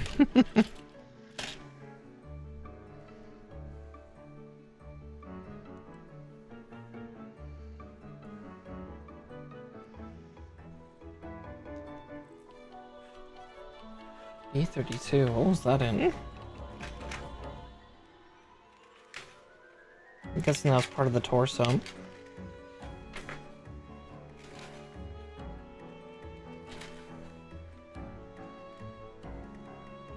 Ah, fair, fair.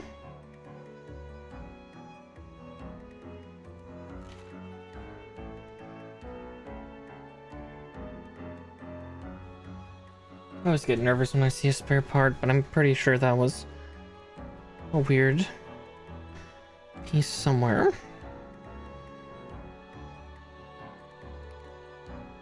Like on the torso or something.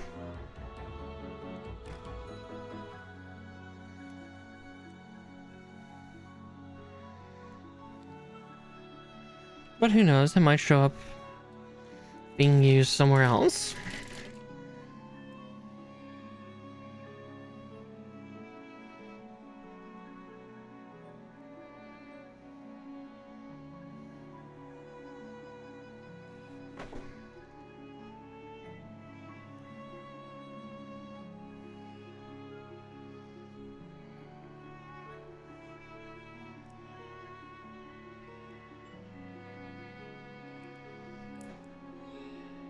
Now that one went together far better than the other one.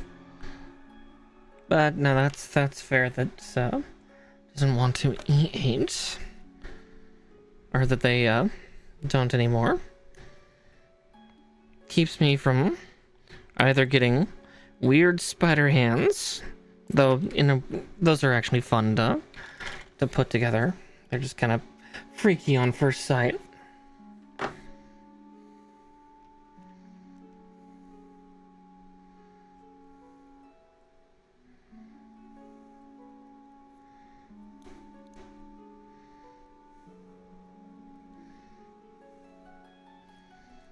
And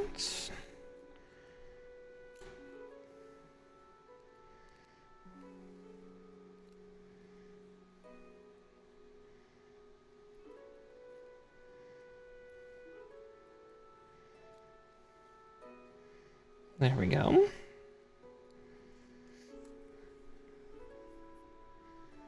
E9, E7.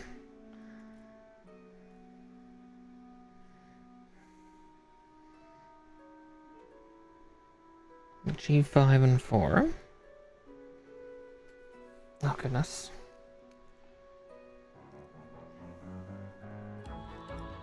There we go. I'm just gonna do this so I can lock them in right now. There we go. Okay. E9 and 7, I think will clear the runner too, so the E runner will be no more.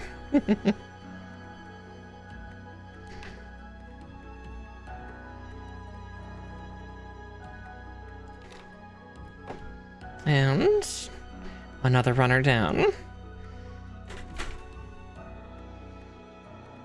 That definitely threw me for a loop. Liger was the E runner being the multicolored one instead of the A one.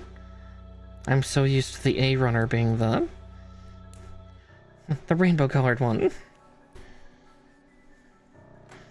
Okay, G5.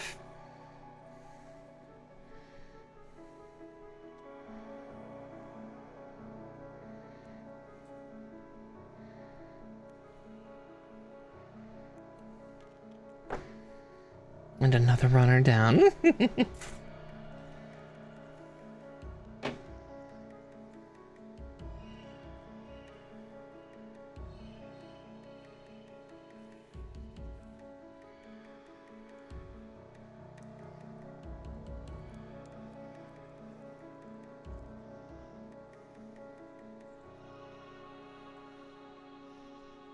Right, there's that. And A252.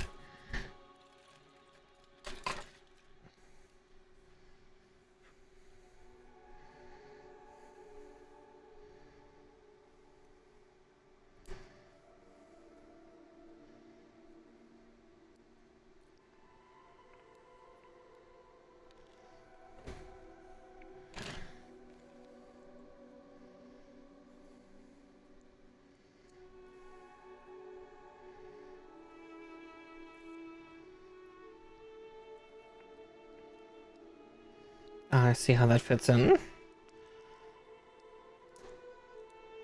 Oof. They're getting a little dragon.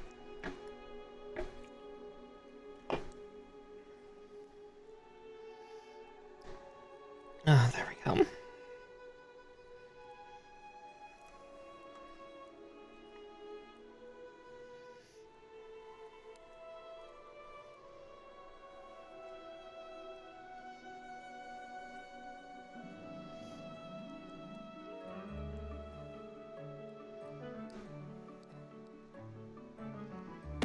Ah!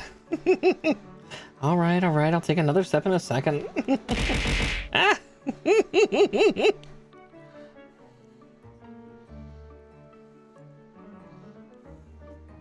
I'm being assaulted.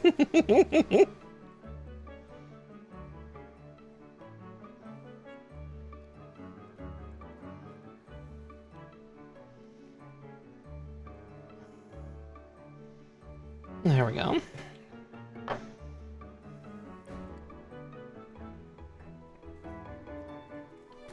Okay. Here, let me grab another drink for a second. Just gotta... I have it right next to my desk. Just one moment. There. Now you'll be happy, because it's water.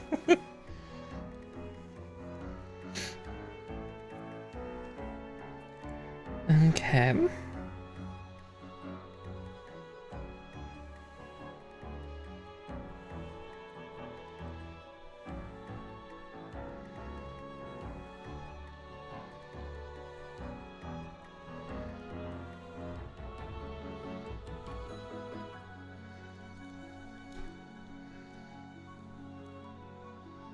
All that work just to hide it.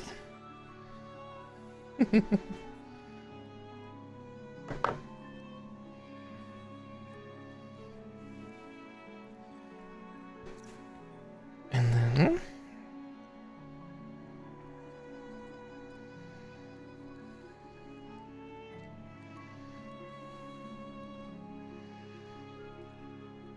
the final pistons go into hiding.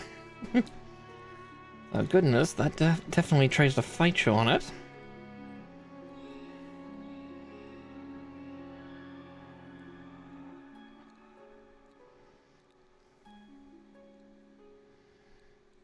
Oh, it would help if I went the right way.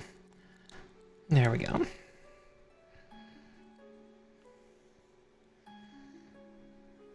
Okay. And then we put this thruster backpack on it.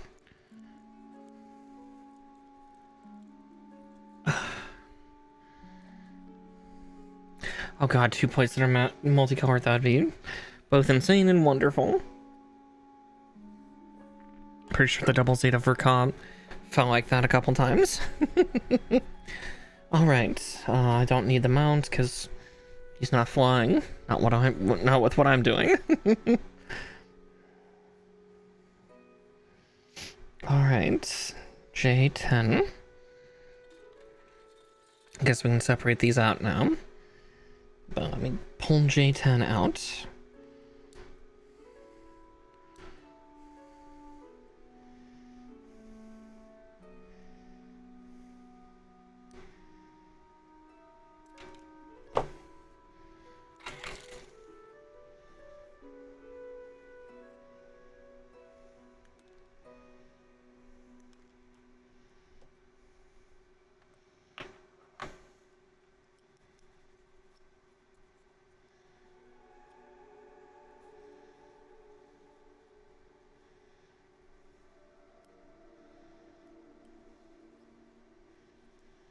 And forward. Stab, stab. Do not stab with a katana. That's the least efficient way to use one.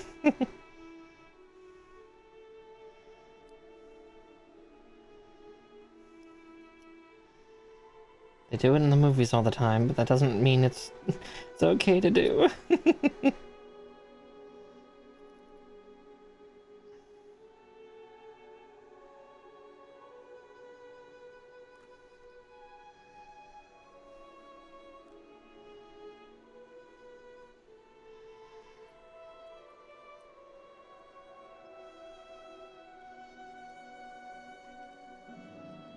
Oh, trippy. Okay, so B32. I was just complaining about that part being on here, but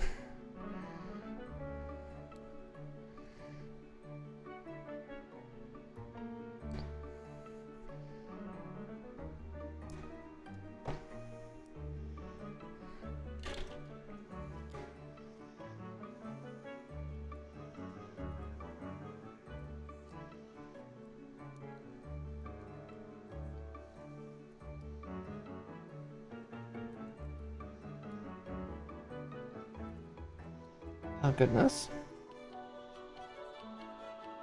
There we go.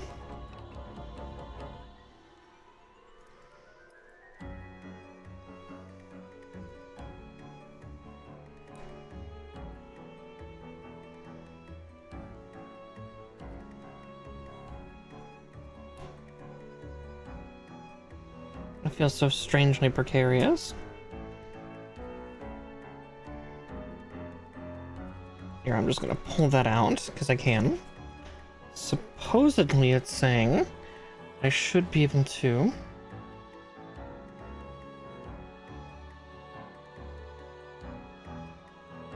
open these apart. Part separator, where are you when I need you?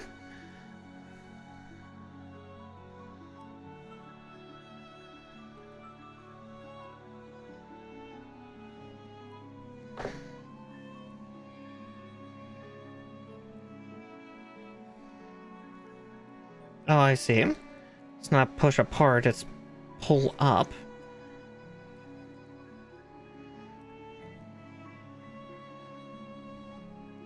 There we go.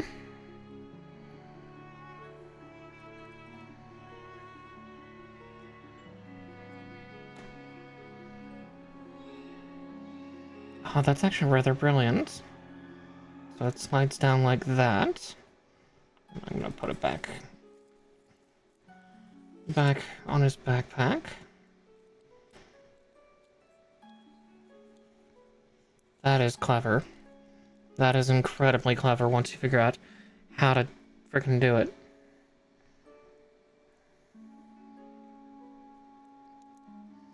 Oh, I do need a part F125. I forgot. It does have a little Fuji. It's not a fancy one. Well, it's kind of fancy. But it's not exactly like the true guard like you would find on a katana usually.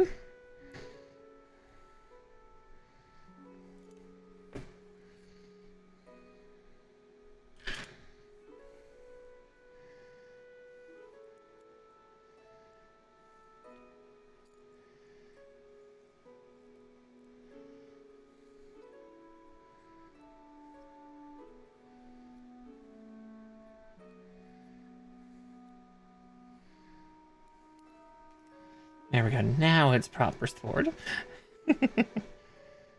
But then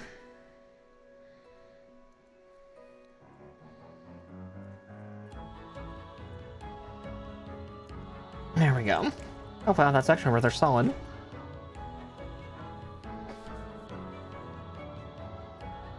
There we go.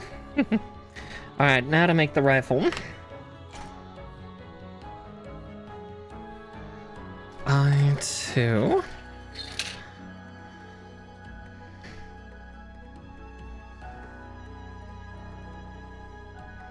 Let's see, I2 6.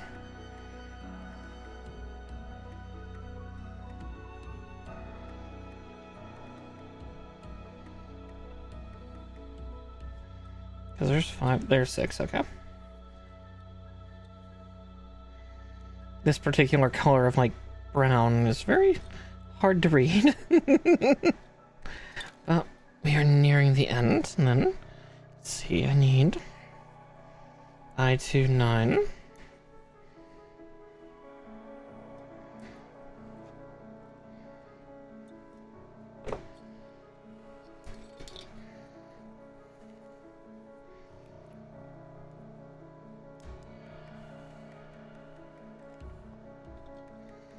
I2 5.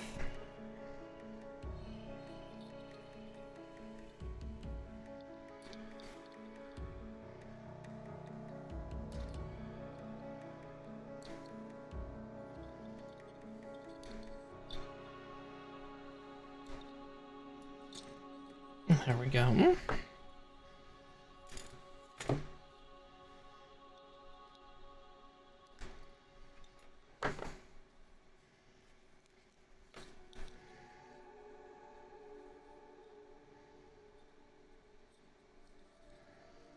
Let's see.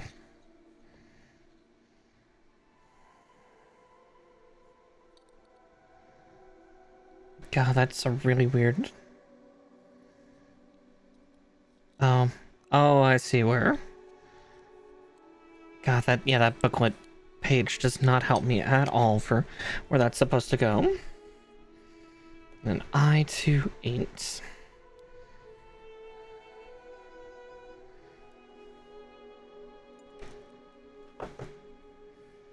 To seal that part up.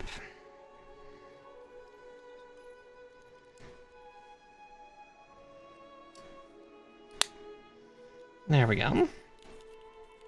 It does a slidey slide. Alright, F127.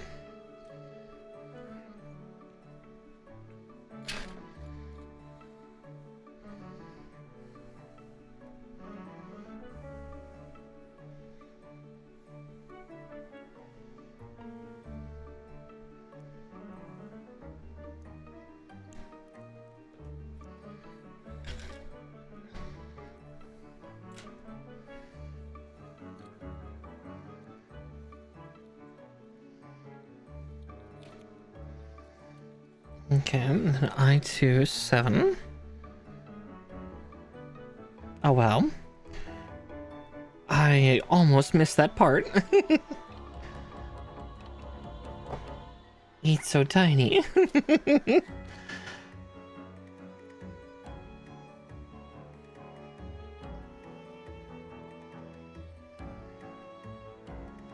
There we go.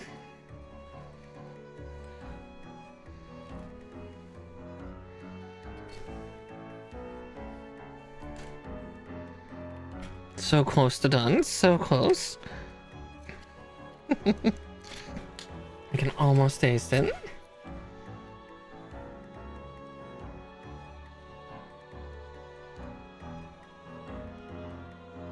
B31. And that will clear one of the B runners out.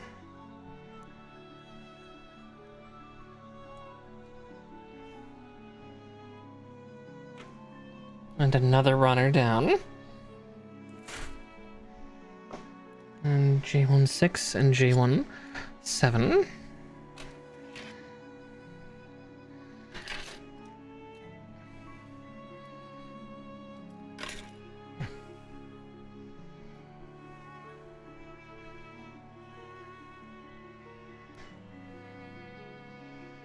It's one of those newfangled multi-fire guns.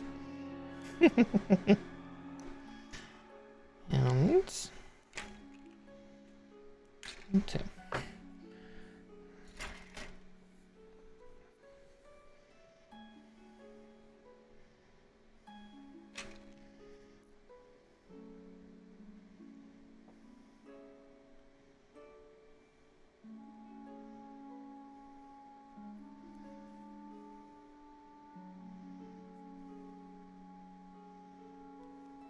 I see him. I think. Look right there.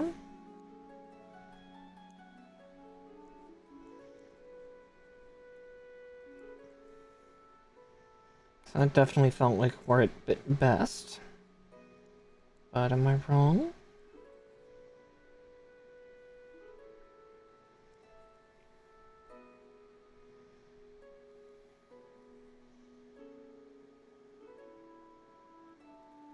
Let's see.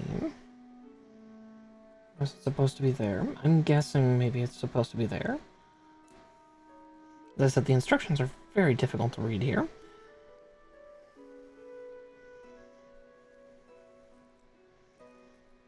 Whoever designed a couple parts of this booklet really didn't think about, trying to, I don't know, assemble this thing.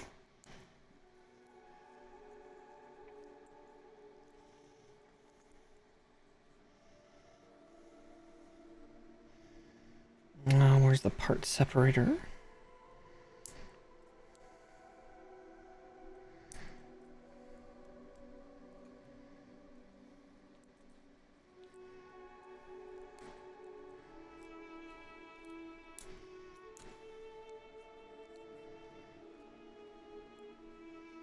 Now we'll find out.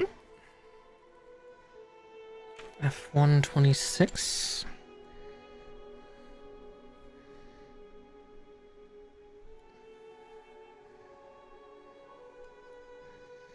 At worst, I can tear it apart just fine. Oof. You know, we're gonna move him just a little bit further out of the way.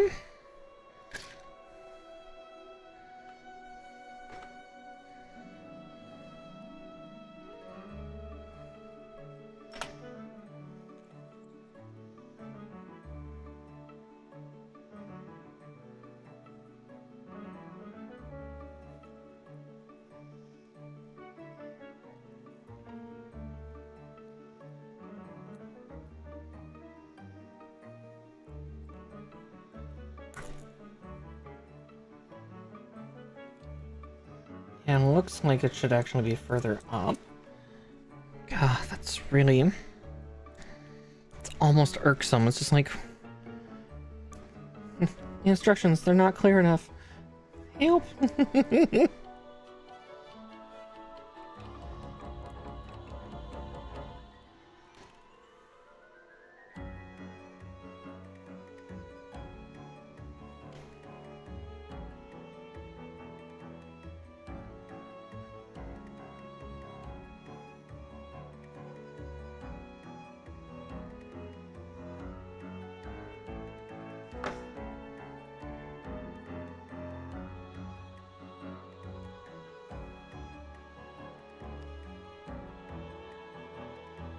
God, they really made it so it's hard to pry this apart.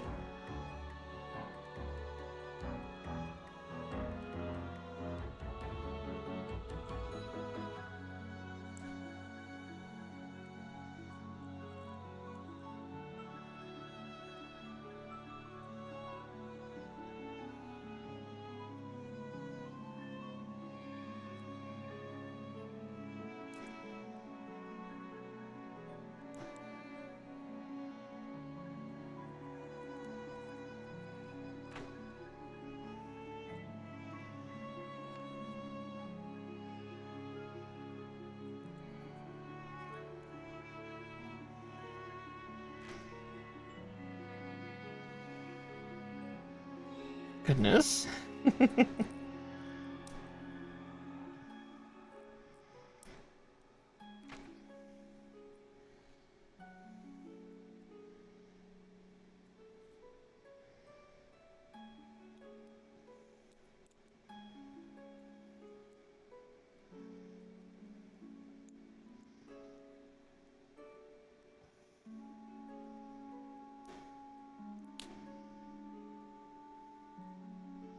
Okay, there we go.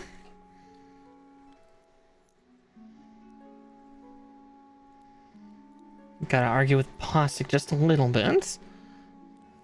Okay.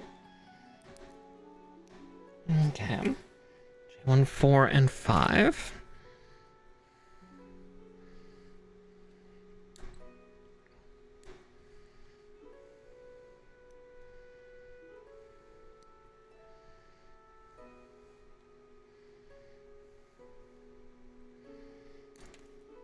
And 2.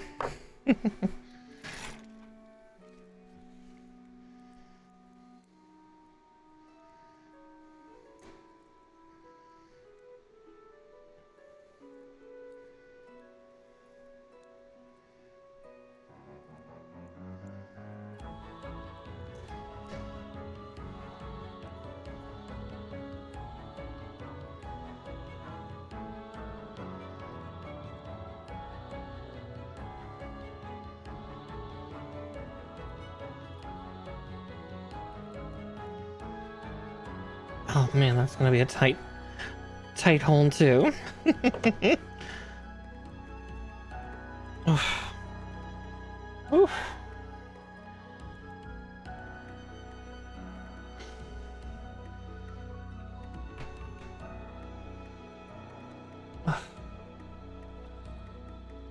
Oh, jeez.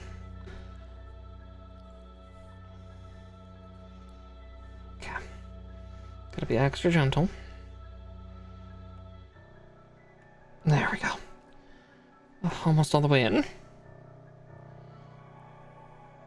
Other lewd phrases.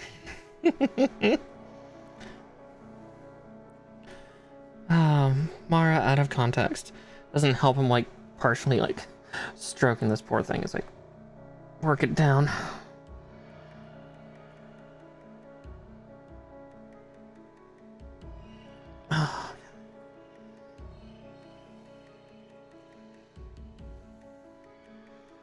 Oh, if I put that on wrong, I'm SOL, but it looks like I'm not. I think I'm good, so.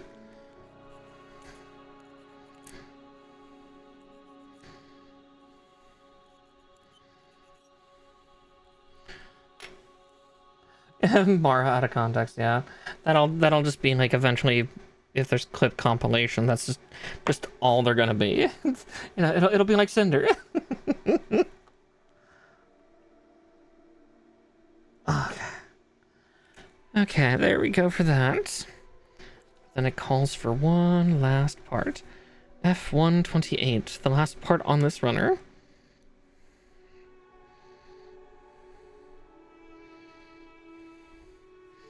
Best of Mara out of context. Just all Gunpla clips.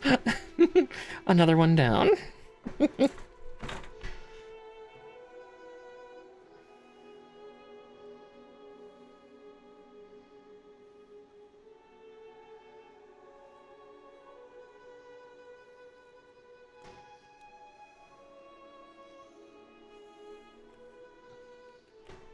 Oh god, P-meat.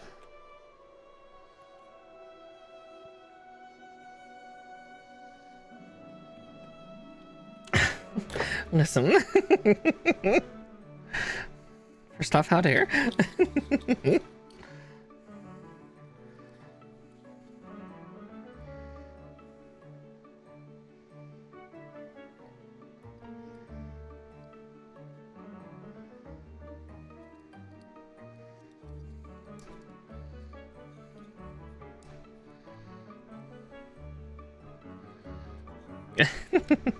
Oh jeez, SPD. Oh gods. Alright. I2. 12. Which is, I think, what's in my hand.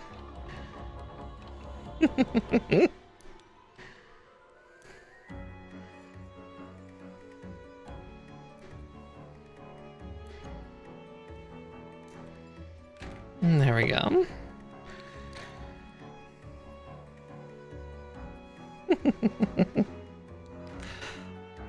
And just snip a little more off the tip.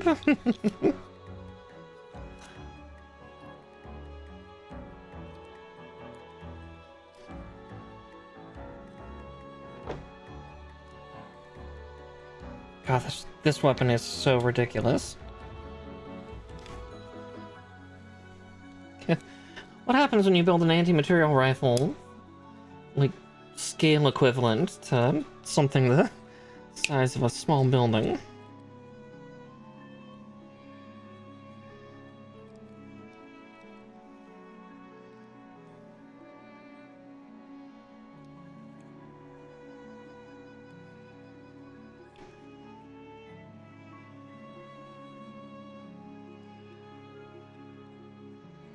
Though, I do think I actually messed with the rifle handle just a bit. So, let's...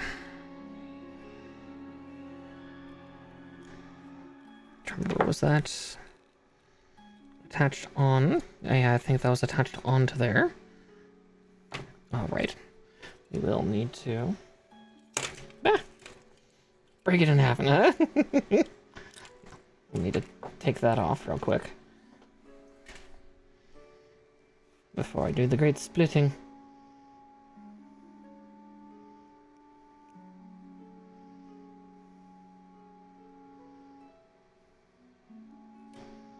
Just gotta find where that seam is.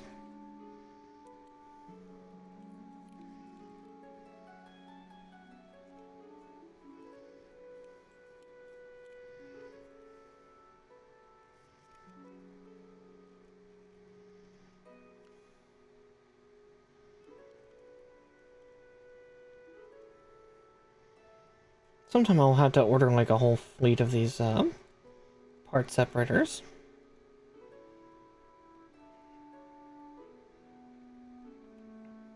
Because they do come in extra shapes.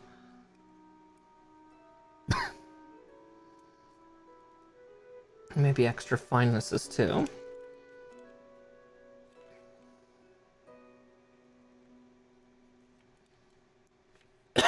Oh goodness.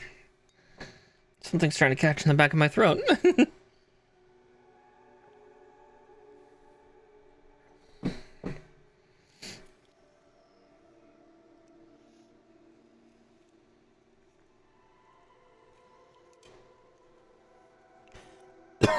Still choking on something. Choking on air.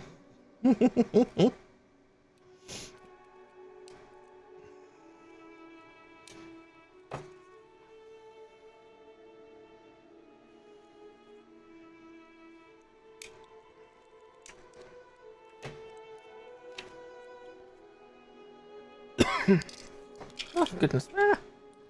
Violence. It's all over the board.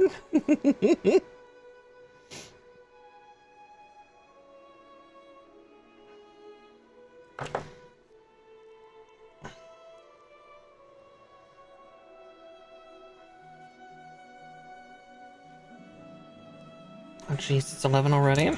There we go.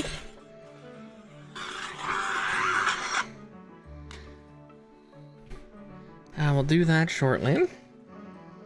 But gotta make sure that's on the right side. I suddenly realized I put the handle on backwards.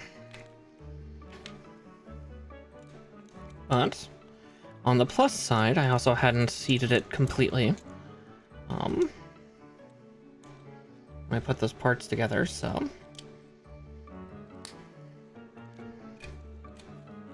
There we go. There we are.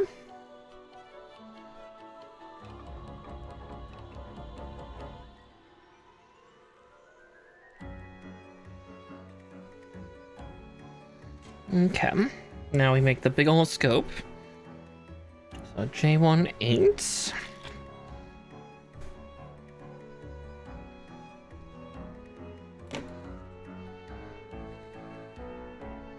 It's funny because I'm not even gonna have Barbatos like wield this. It'll be on his back. Because who needs guns? When maybe it's the fact that I maybe it's the fact that I played Gundam Evolution. Made that game rest in pieces. And yeah, Barbatos didn't believe in guns. Barbatos believed in the extreme violence of leaping on people with a great big bloody mace.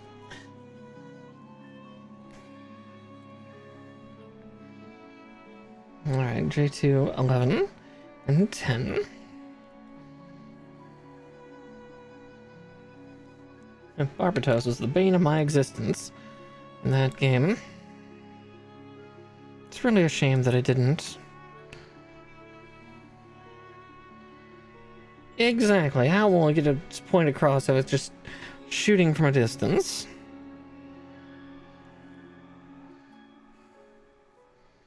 And snip.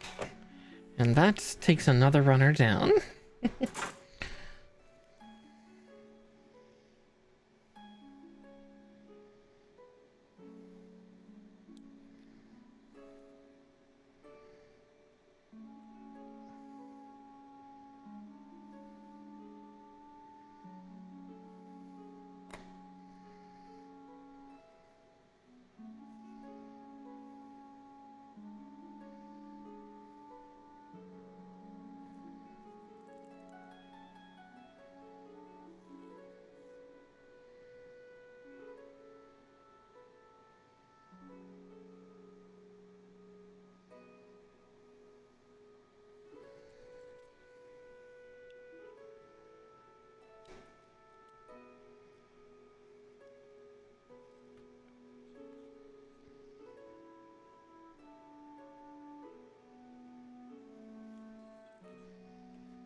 Okay, and with that,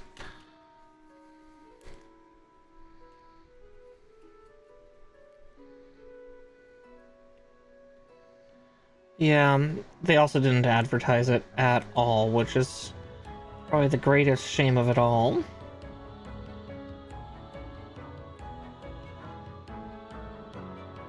It would have been wonderful had they advertised even a little bit, like here or there, but alas, alack, alay.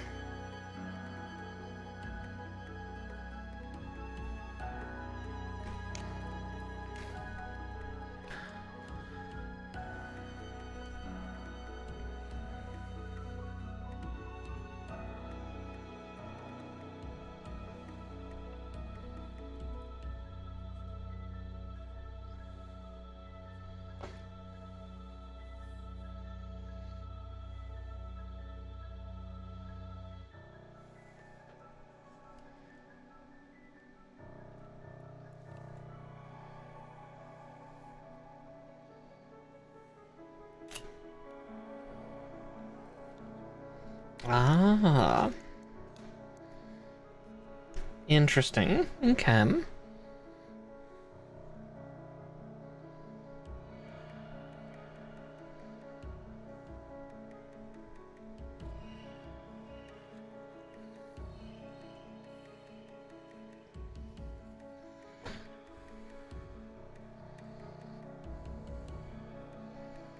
Oh, neither B-32 had been used. Oh, weird.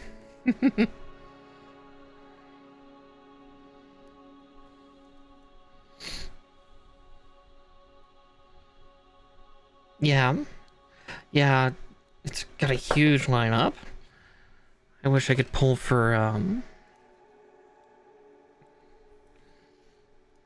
Nightingale and High Noon. But again, I'd get to use them all of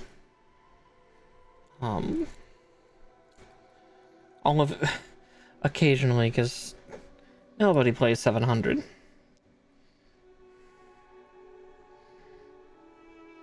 I don't care about ranking, I care about fun.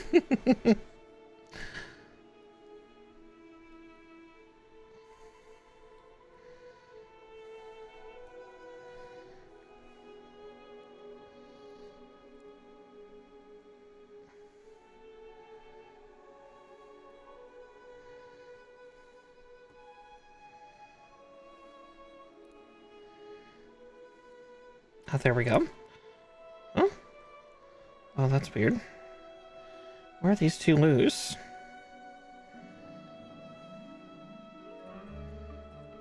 Ah, I see why. There we go. Because the back plate was coming loose.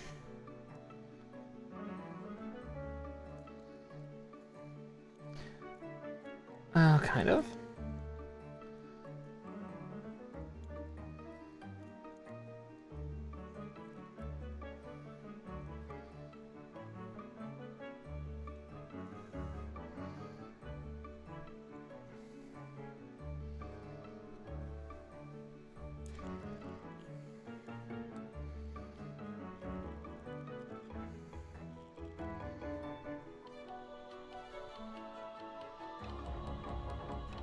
Ah, right, we do put barrel up. Well, I do too, but it's just I don't care a lot.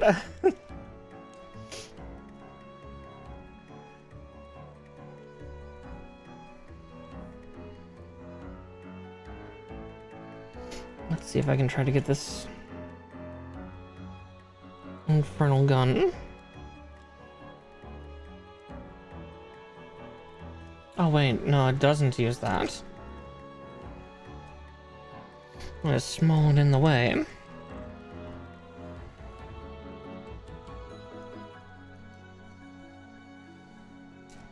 There we go.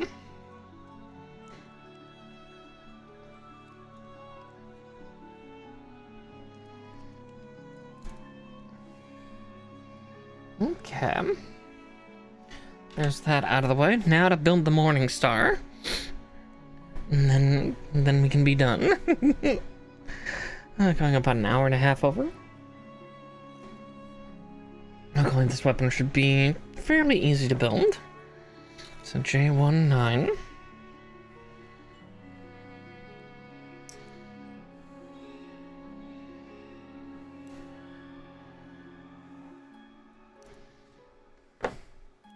Yep, time to smash. Okay. G13.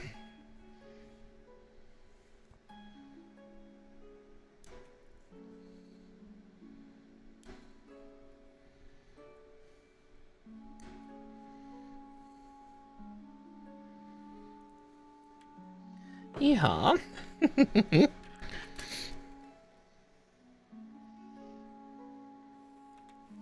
J21.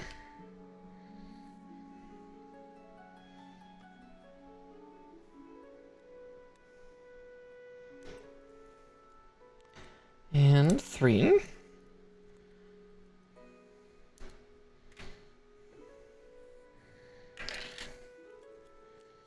Okay, to start, let's get everything housed in here first, and then we'll start work on the other side.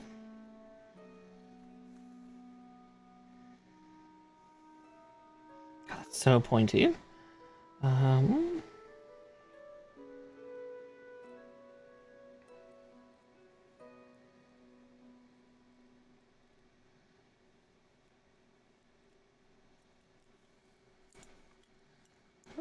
Okay. So I need J11.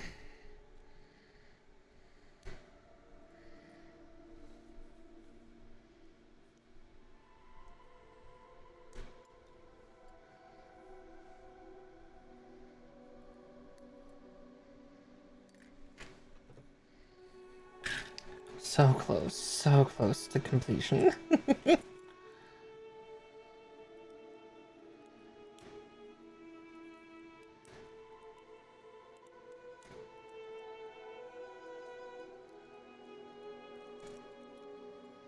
God, that's so precarious, though.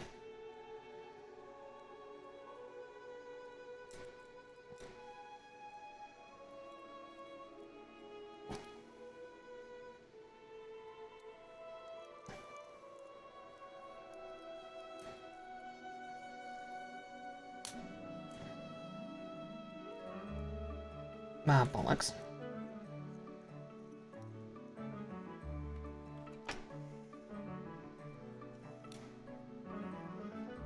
That does not like dead.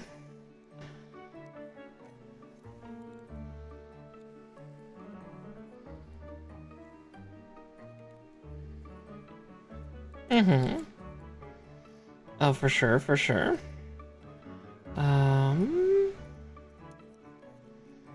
God's above. So.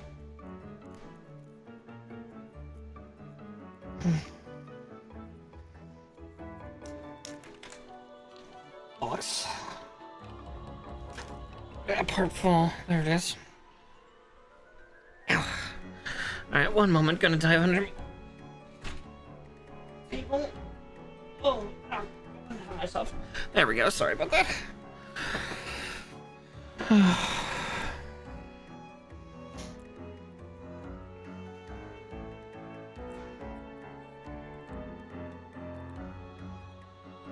Okay. Let's try that again.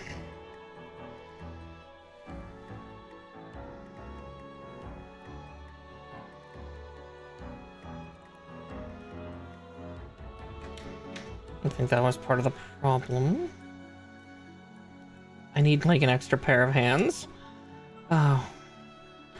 A pair of hands to hold mine. I mean, help me.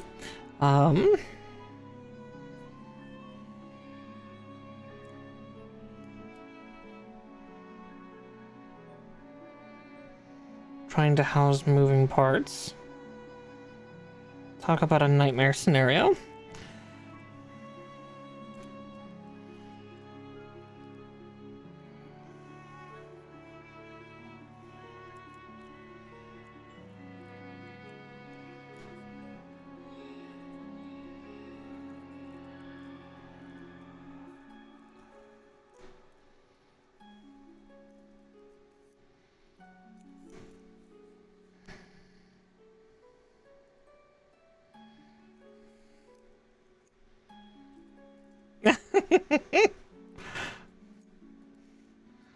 Nature.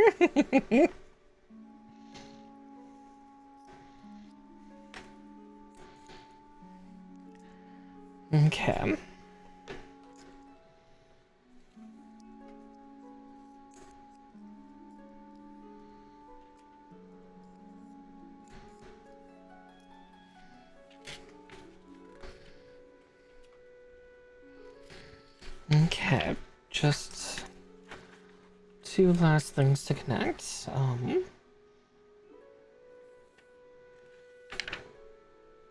Oh wait, it was right there. J22 and J12.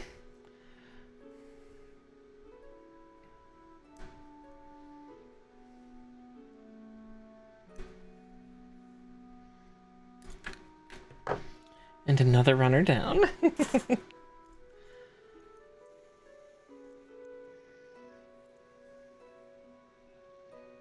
Oh yeah, these could also even be hand blades, weren't they?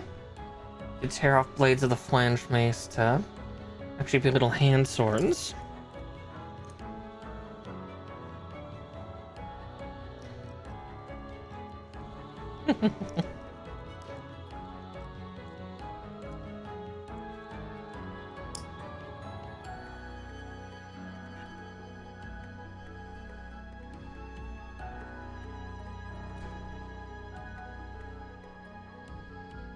Oh god. I'll probably never build the turn A just because Listen, Gundam Tickle Fingers is... is its own thing. Another runner down, by the way. But... yeah, I never really liked the turn A. It was too weird. Like, don't get me wrong, it's a walking, like, technological apocalypse, but...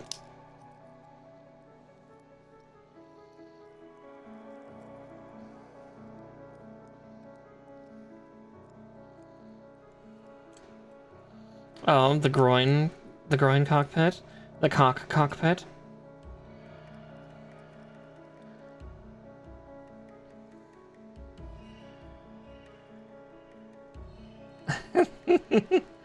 Yeah. Yeah, that's interesting that they're like little... At least they looked like they were tear-off swords. But trying to... put that on seems like a trial.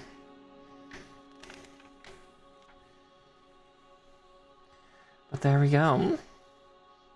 Technically the lance portion, if I remember correctly, doesn't come out too much. I think he only paled a couple people, or a couple units, once or twice. You know, as a treat.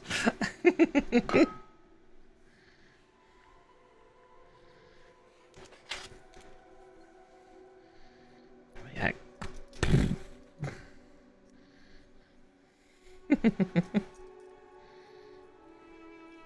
But with that, Barbatos is done. I'm gonna probably just have the mace just still be like on the ground or something and having him do like a really feral pose. But I will do that offline because I've kept you all here quite late. But with that said, let's see who we can run off and raid after. Let's see who's up at this unholy hour. Twitch.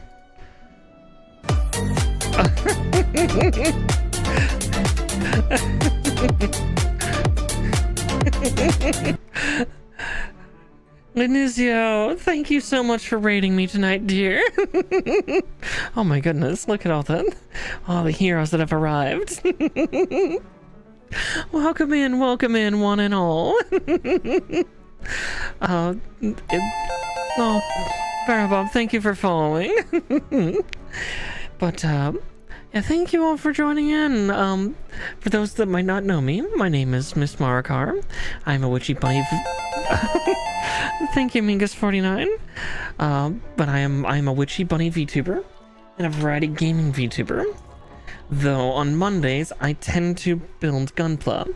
And actually, you caught me just as I finished building, good old Gundam Barbatos.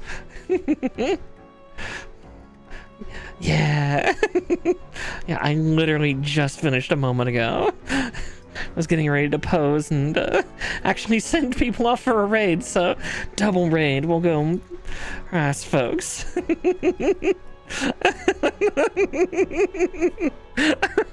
No worries, Linizio. Totally as planned. A hero arrives specifically when they choose to. Much like wizards. What am I if not it? Just a crazy old witchy wizard girl. Yeah, a hero arrives only at the last minute. And it the most dire need. But with that said, yeah, I was gonna look up some VTubers and see who we can go to tonight. I will be streaming tomorrow, so long as it doesn't collide with Amnesia. But let's see. Well, since I've been doing cozy things and building, let's go for the Coven Raids. Nature coming up with good branding. Oh, this one looks cute. Oops. Mute the site. Oh yeah, this one. Oh, she looks very cute. So we'll go for this. We're going to go after I'm Coyote. Since building I consider to be kind of cozy. We'll go for I'm Coyote. Not sure what kind of creature she is though. But yeah, they're playing a game called How to Say Goodbye. It looks interesting, but cozy and cozy kicked off, so I'll send you all that way. Again, thank you so much, Nizio, for sharing your community with me. I'm sorry that you caught me right as I was ending, but see you all later. Bye bye.